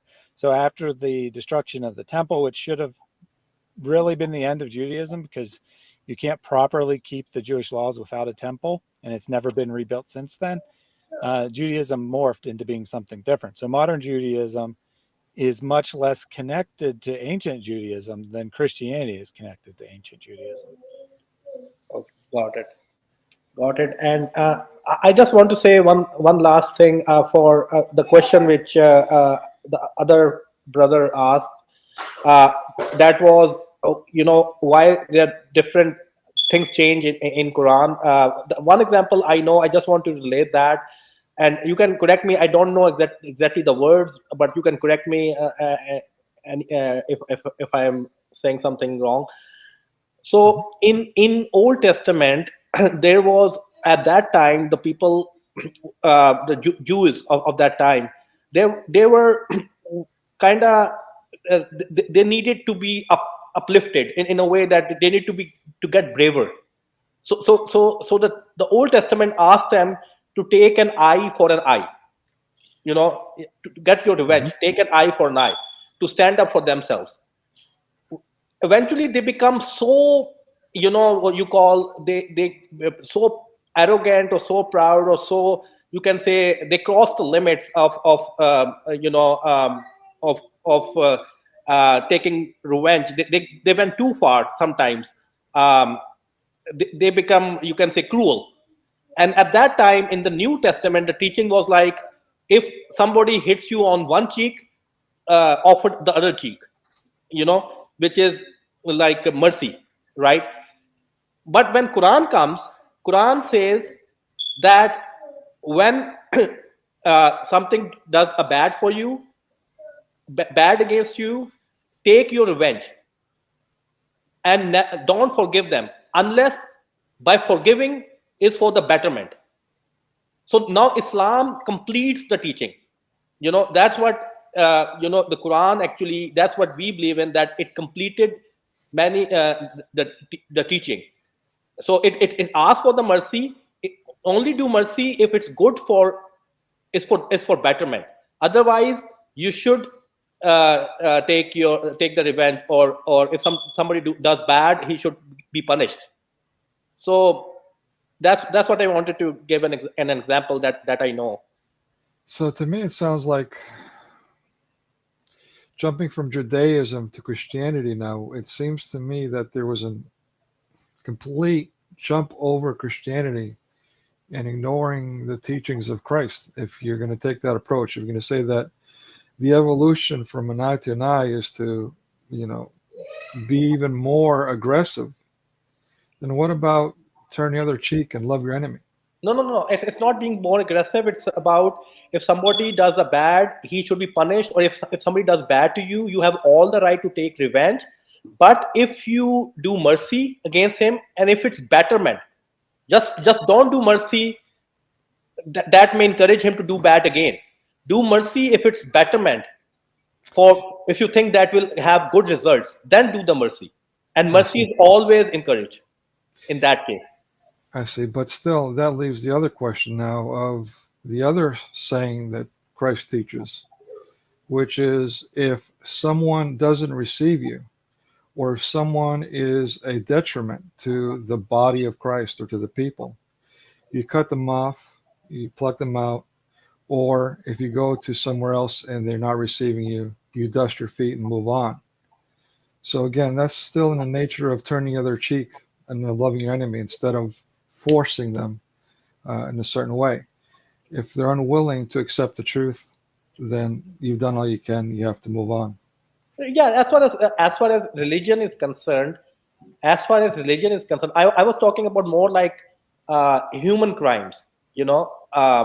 Mercy in that regard. If somebody does a bad with you in terms of human crimes, but as far as religion is concerned, according to Islam, there is no compulsion in religion. So you cannot give punishment based upon, and especially it's on God. He will decide what's in somebody's heart and decide for the paradise or hell accordingly. But we cannot decide ourselves. So, and we cannot do any punishment on the basis of religion. So we should be secular in that manner. So what I'm understanding is that Islam is saying that when it comes to punishment, that is something that is legalistic and secular, and everything else is spiritual. Am I misunderstanding that? As far as religion is concerned, there is no compulsion. If somebody accepts your point of view, fine. If somebody does not accept your point of view, that is fine too. Everybody has is a seeker. And he can look for God his own way, right? We cannot say that since he's not a Muslim, he needs to be punished. Also, according to Islam is a, based upon my understanding, Islam may be the only religion on which if its non-believers, like non-Muslims, can also go to heaven if they are good with humanity. And it's in the Quranic verses that people who are good people and who do good with humanity, they can go to they will get good from Allah, and in fact they will get a extra bonus from Allah, extra rewards from Allah, and they will go to paradise. So so so based upon religion, there is no compulsion. Yes, the people who are liars, who see the truth, even seeing the truth, they just try to cover the truth, and they are abusive, and they do violence, and they do all the bad stuff on the name of religion, regardless they are Muslims or Christians or whoever. That's forbidden, or that's for I don't know what's the right word. That are not liked in Quran. Yeah, but So, sorry, go ahead. so I don't want to go too much longer, but I definitely need to touch on some of the things you said here. Well, first of all, Marion says, and she's quoting the Bible here, "Vengeance is mine, says the Lord," and that God declares that vengeance belongs to him alone. This isn't really like something that you could just say, oh, it was an incomplete teaching. It seems to be a complete contradiction when you say that vengeance belongs to the individual. But far more important than that, what you are advocating for is not Islam. You can say that you got it from the Quran, but you only can get it from the Quran by ignoring a lot of the verses of the Quran. And it's not what any Muslim scholar, any teacher of Islam has ever taught. The no compulsion in religion verse, all the scholars viewed it in one of two ways. They either viewed it as a command for a specific time and place, and that the general command was to wage offensive jihad, or they viewed it as abrogated and a teaching that no longer applies, and the final marching orders were to propagate Islam through the power of the sword. So this is what Islam has always taught and has always done. What you're speaking about is a very liberal, modern reinterpretation of Islam. It's not something that Muhammad would recognize. It's not something that any early Muslim would recognize.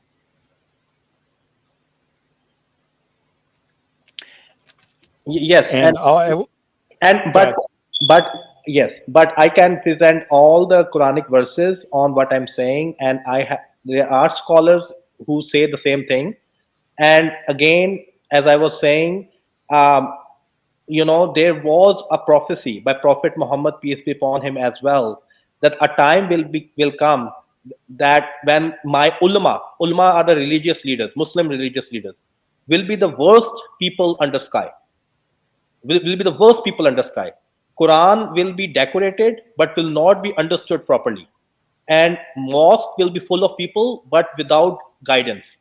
So that time would be coming, and in that time the religious leaders, of course, are going to associate things or misinterpret the Quranic ayat or present the Quranic ayat out of context to propagate something which is actually not Islam. The jihad and all that they present out of context. The ayat they present are totally out of context.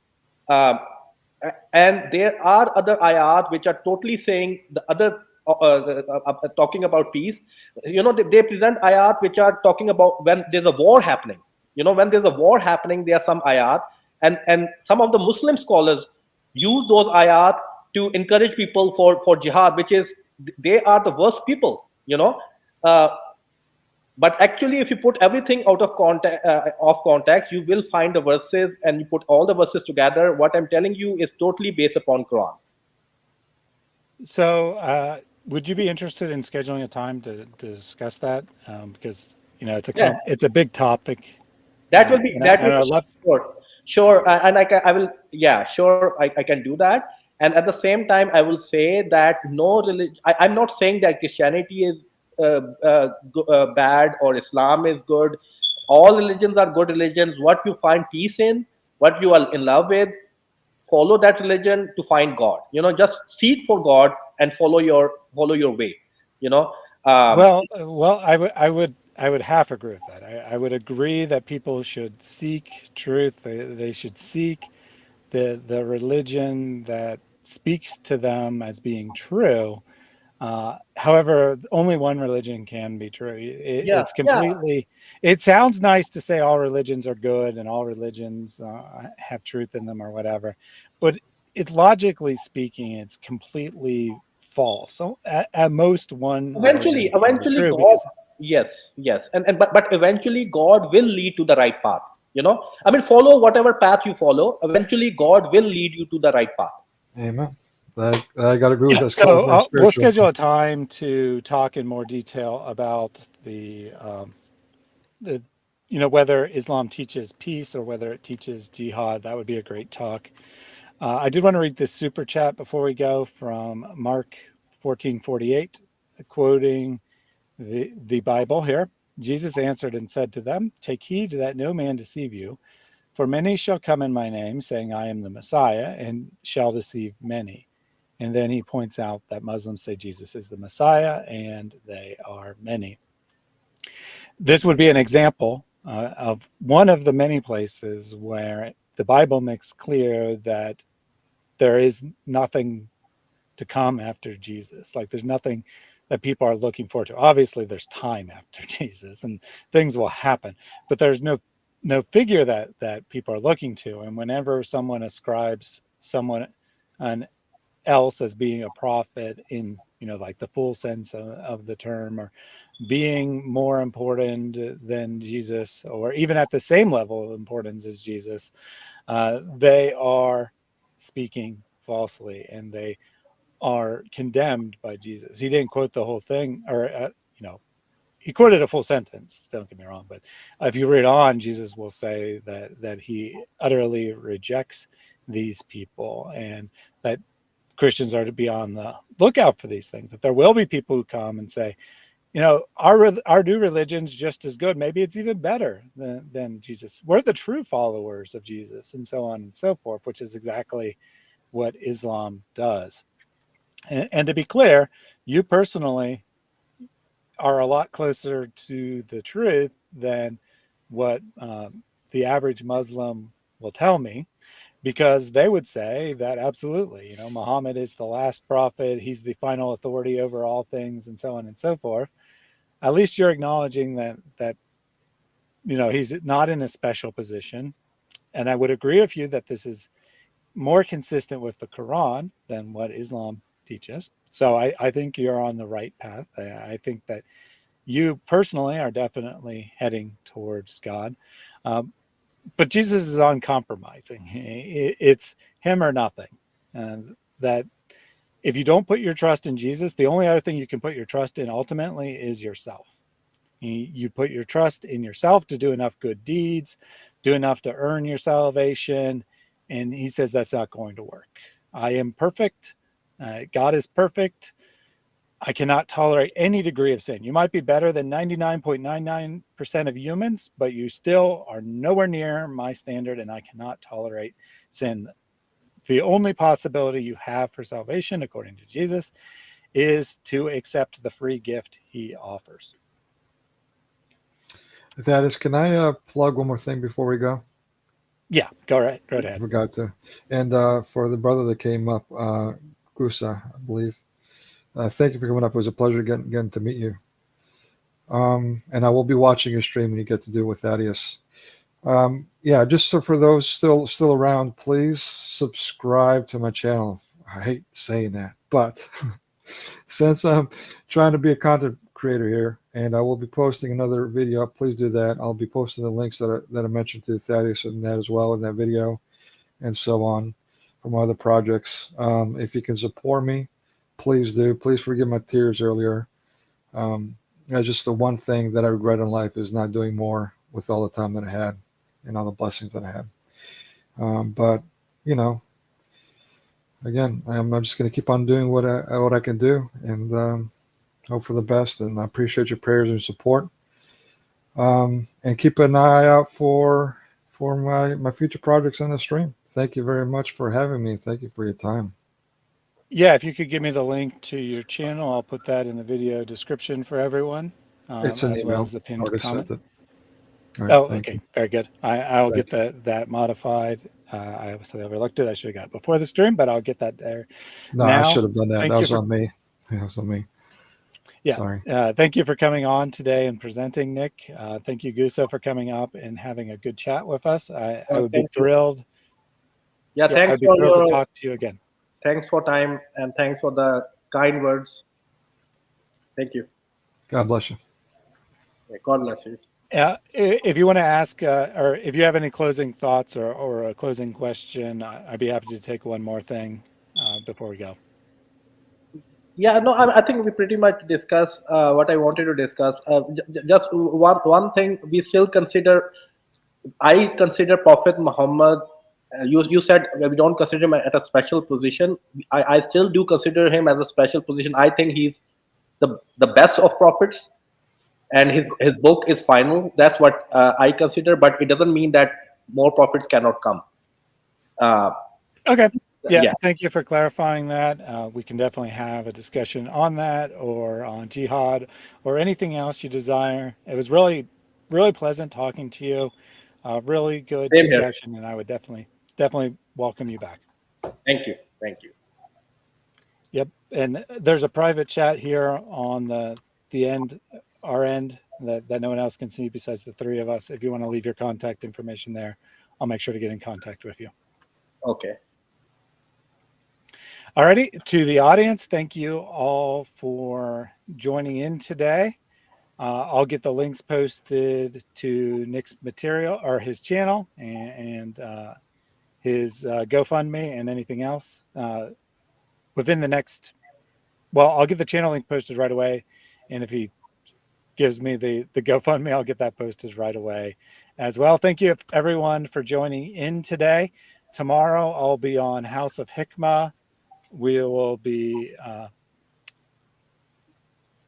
what you really want to know is that David Wood will be on the show as well.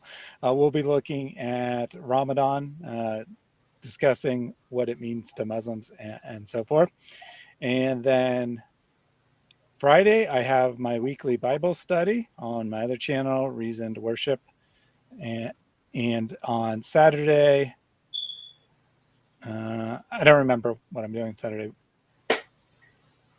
I think there's two things. The second one is for, it'll be on Your Brother in Christ channel. He has a challenge open to Muslims to prove that the Bible is corrupted.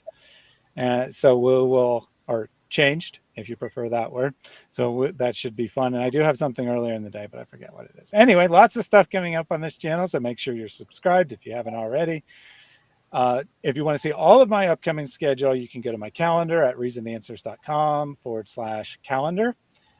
Very shortly, that calendar will be unified and have lots of other people's live streams on it as well. For now, it has mine, but soon it will have a bunch of other people's as well, because I started to write the code to do that. It's almost ready to go. Look for official announcement on that very shortly. Thank you once again for joining us. Have a great week. Go and serve the Lord. God bless. Thank you.